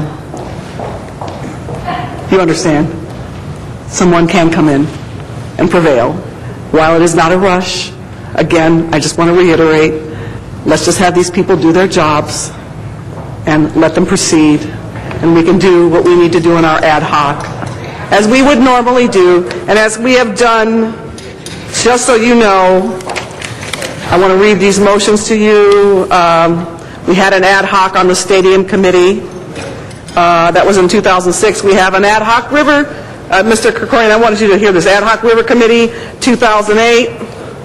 So when we also have a Renew LA Oversight Committee, which is an ad hoc committee. So there's nothing extraordinary about us setting up an ad hoc committee for a massive undertaking. And I think Mr. Miller et al. Are more than capable of shouldering that. And as we go through our budget deliberations, and I don't even want to go there on why we're having a conversation about insolvency, because that could take us off in another direction that will go on for days. So I'm going to stop now. I hope we can vote, and I hope we can vote affirmatively to amend the report with 16A. Okay, I'm done. Thank you, and that was the last speaker before Mr. Zine sat down and for the first time pressed his button. Call the question. And he calls the question. In a very convincing speech, is there any objection to Mr. Zine's calling the question, since there's nobody on the queue and he gave such a good argument for it? All right, the question is called. That means nobody can press the button again. With that, we will have 3 items before us. Let's go first to item 15, Mr. Clerk. Yes, sir. And were there any amendments made to 15? None to 15, sir. Okay. Please prepare the roll on item 15. Item 15 is, Mr. Clerk, It's the TCT report directing the CAO and the LACC along with LA Inc. to report to the Trade, Commerce, and Tourism Committee with an update on the private management RFP and how it may be impacted by plans for a new downtown stadium. Okay. Please prepare the roll and tabulate the vote. 11 ayes. That is unanimously adopted. Number 2 is secondly, we're going to take up item number 16, and this was the working group motion, and 16A. Oh, first let's look at 16A. If there's any objection to that amendment, it's not a final vote yet on 16, but if there's no objection, then that will be amended onto 16. Now we have item 16 before us. If you please open the roll, close the roll, and tabulate the vote. 10 ayes, 1 no. That is approved. Item 22 is the analysis as amended to go through the Office of Economic Analysis and to get independent outside analysis of economic benefits or shortcomings of this with the convention stadium both together, as Ms. Hahn wrote it. Please prepare the roll and tabulate the vote. 10 ayes, 1 no. That is approved as well. We'll send those forthwith without objection. Next order of business. Mr. President, there is a request to reconsider item number 18. Okay, please open the roll on reconsideration. Who moved that, Mr. Clerk? Okay, I will move that then. Please open the roll, just for the record. Close the roll and tabulate the vote. 11 ayes. And I'll move to receive and file 18A and to continue the recommended actions on the rest. We'd receive and file 18A in as much as the city is missing a confirmation from the county health that an order is clear, and per REAP ordinance, property must be clear from any order from citing agencies before it can be removed from REAP. Okay. We'll receive and file that pending those actions. Please prepare the roll and tabulate the vote. 11 ayes. As approved. We will next go into closed session for the remaining item. Mr. Labange had some questions about? issue here. Thank you, Mr. Thank you. President. So, members in of the accordance with board. California state law, we'll now go into closed session to discuss matters before us of a legal nature, and we'll come back in open session. If any action is required in open session, we will announce that as well. Thank you. If we can please clear the room.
also introducing the children to literacy simply by being here and seeing all of the books. And that's the ultimate goal, is to get the kids to take home some books. The cultural programs provide an enrichment for children to, number one, to get them interested in reading and stories and information, and also to individually appeal to children's non-academic interests. We actually offer more than 17,000 programs a year in our libraries.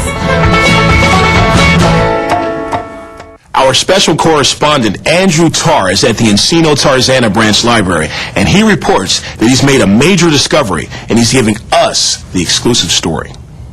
That's right, Franklin. The Los Angeles Public Library exists in another dimension. A world created just for kids. A world full of mystery and wonder. It's the Twilight Zone? Kids Path, Franklin. Kids Path. You'll find it on the Los Angeles Public Library's website at lapl.org.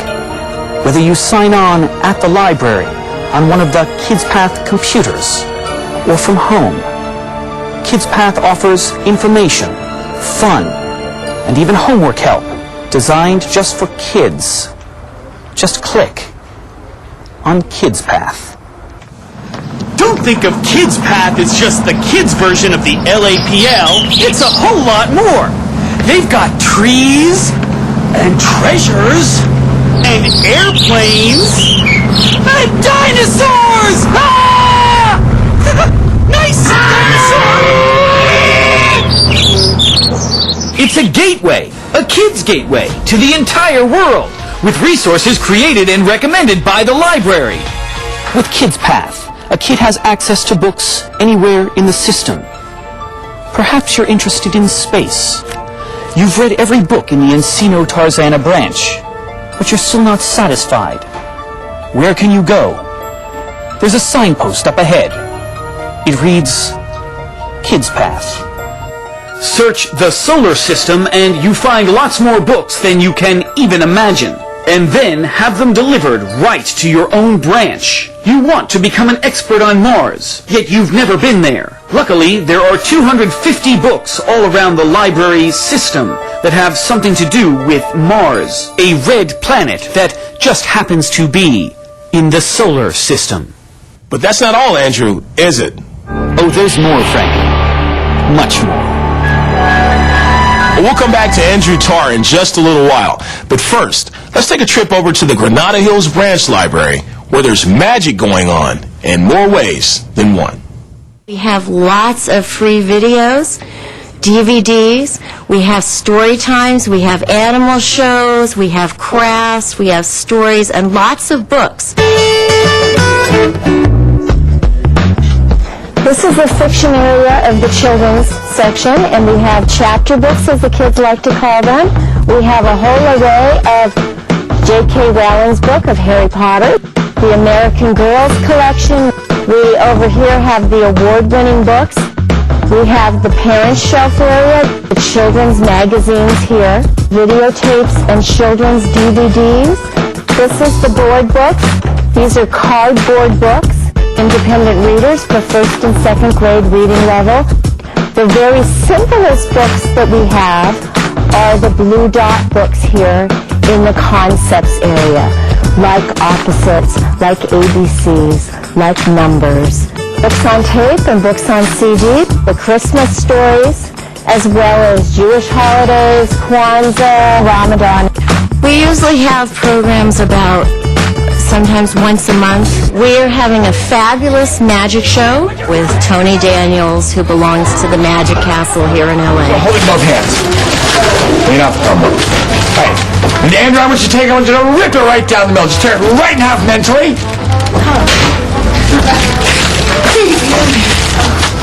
Buddy, I want you to do me a favor. I want you to pick up your fingers. I want you to give them a wiggle. On the count of three, I want you to say the magic words.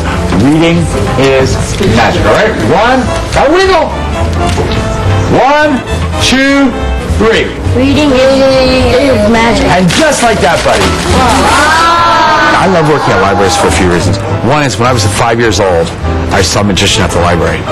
And afterwards, the librarian handed me some books and said, "What did you think?" And I was like, "It was so cool." And every time I returned one of the books, she'd make me do a magic trick out of it. About a year later, she actually made me do a magic show in front of my peers. So that's one reason. It's kind of like a payback to the library. That's why I like doing them so much. Hey, those magic words. Alakazam, Alakazoo, do whatever you do. And just like that, presto!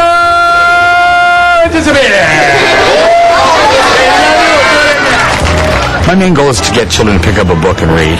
I mean, to me, that's important. I mean, if they pick up a book and use their imagination, they can go anywhere, do anything, or be anything.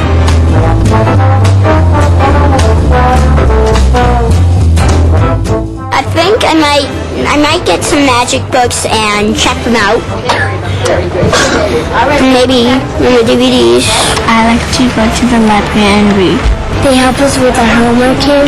We get to check out books and other fun stuff.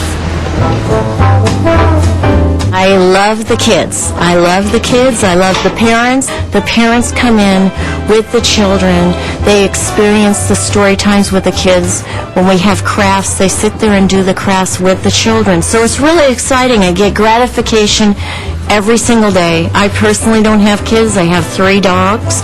They're just like kids. But the kids are like my kids here at the library. I really enjoy working with the kids, and it's really an exciting experience being with these children, and watching them read and have fun. So, Children's Librarian Heather Sells has been with the Granada Hills branch for 23 years. Now, not only can you learn magic at the library, but you can learn the magic of the library. Andrew Tarr is over at the Pico Union branch with more on the magic he's found with Kids Path. That's right, Franklin. All you need is a little imagination and perhaps a magic word. Encyclopedia! Ta-da! Thank you. You know, Franklin, you can find magic at every branch. Maybe not the pull a rabbit out of a hat kind, but the ooh-ah kind. Let's say you have some homework to do, and you need a little help. What do? Go to Homework Help. Now, Homework Help has got to be about the coolest thing ever, Franklin. It's the best thing to come to homework since not doing it. Ta-da! Thank you. First, as long as you have your Los Angeles Public Library card, you have access to all of these databases, covering everything from the arts, business, biography. There are databases that are designed to match up with California's required curriculum. On the biography database, there's 275,000 entries. Culturegrams puts information on 175 countries at your fingertips. Homework Help also includes databases in Espanol. And as if that weren't enough, Homework Help will link you to in-depth sites on people and subjects kids need to know. It's like traveling the world without leaving your computer. Wow, that's amazing, Andrew. But that's not all. There's more? Yes, Franklin, there's more. The most exciting, cutting-edge feature of Homework Help. It's live! Homework Help hooks you up with a real human being who can help kids in the 4th grade and above with math, English, science, and social studies every afternoon from 1 p.m. to 10 p.m. Using chat and a whiteboard, students interact with certified teachers around the country to solve their homework problems. Check the website to find out system requirements or use the computers at your local branch. Homework has just gotten a whole lot easier. Now, our correspondent Andrew Tarr is at the Mid-Valley Regional Branch Library to continue his report. Now, Andrew, you've only scratched the surface of Kids Path, haven't you? No, Kids Path can't be scratched, Franklin. It's on the internet. It's in cyberspace. Very confusing. I'll explain it to you later. You see, Kids Path is much more than just a way to find your favorite books or get help with your homework. It's a whole new world of its own. Kids Path has a whole page that includes lists of great books to read. Books that have won awards worldwide or are especially great for reading aloud or organized by reading level. Cool Sites for Kids leads you to age-appropriate sites on the internet, some just for fun and some to help you do your homework. There are games that encourage reading and literacy, and yes, there's a special Kids Path section with Spanish resources too. It's an incredible place, Franklin. There's a section to help parents help their kids with reading skills, with developing good homework habits, and tips on how to teach kids to use the internet safely. Never before has there been a place like Kids Path! Franklin? And there's more. See, Kids Path has an event section linking kids to events at their local branch and everywhere in the system. There's something for everyone. Now finally, we have a very special story about the library's commitment to every child in Los Angeles. Through a program called Camp LAPL, children without homes have a chance to experience the wonder of both the Los Angeles Public Library and summer camp. We started this program 6 years ago because Los Angeles Public Library is very attuned to the needs of the community, and we have this beautiful central library right here in downtown LA, and all around us are children who are living in shelters and in the Union Rescue Mission. So I wanted to have a program that would bring the children to their library and let them see that there's this free venue for them that they can go to for the rest of their life. And we wanted to introduce them to the books and to literature and to computers and to nonfiction and fiction and all the performance arts. So it's been a wonderful success. We do it once a year, 1 week. We bring in about 20 children, and it's been great. Where's cops nowadays? Cops be a sus. The whole book is going to be double. The library gives these children a window on the world, and they come from lives that don't have, many of these people don't have a book in their home, and they can come to the library, and for the rest of their lives they can take books home with them, and they can use the books here in the library. Okay, here's a library card. There you go. And it will open up their vistas. And the camp gives them something different every day. We had radio theater yesterday, and we have the mime today, and we're going to have bilingual stories and songs tomorrow. And we're going to have magic and puppets. This one's the House of Straw, okay? So hang out, relax. Whoa, that's almost falling down. It's the House of Straw. You get to pretend and be on stage and have other people, all of a sudden you're learning, oh, okay, somebody, thinks this is funny. Somebody thinks this is that, so it opens up a lot of avenues for them, and that's the nice thing. We see these children all year round. They come back and they come to the free programs. They realize it's a wonderful, fun place. It's an informative place, that the librarians are there to help them. And when the time comes that they need to use the library for their school activities, they don't feel threatened. They come into the library and they enjoy it. It's nice, and you can learn things here, and it's fun. Abraham Lincoln once said, "The things I want to know are in books. My best friend is the man who'll get me a book I haven't read." The Los Angeles Public Library hopes that throughout your life, we'll always be one of your best friends. I'm Franklin D. Neely at your library. Do you want to know more? Check it out online at www.lapl.org or drop in your local branch and ask your librarian.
understand that, but when I was running down there and going there, I thought we had a personal thing here even before. Well, yeah, at the time, we didn't have I got it. anything, but this is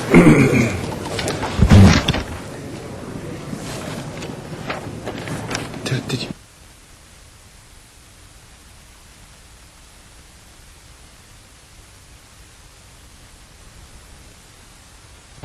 We're back in open session. If we can announce what we gave some further instruction in closed session to our city attorney in regards to the item that was before us, and that does not require any further vote. So let that happen. Next order of business, please. Very good. That takes us to, takes council back for motions for posting and referral, sir. Is it posted and referred? The desk is clear. All right. Any announcements, colleagues?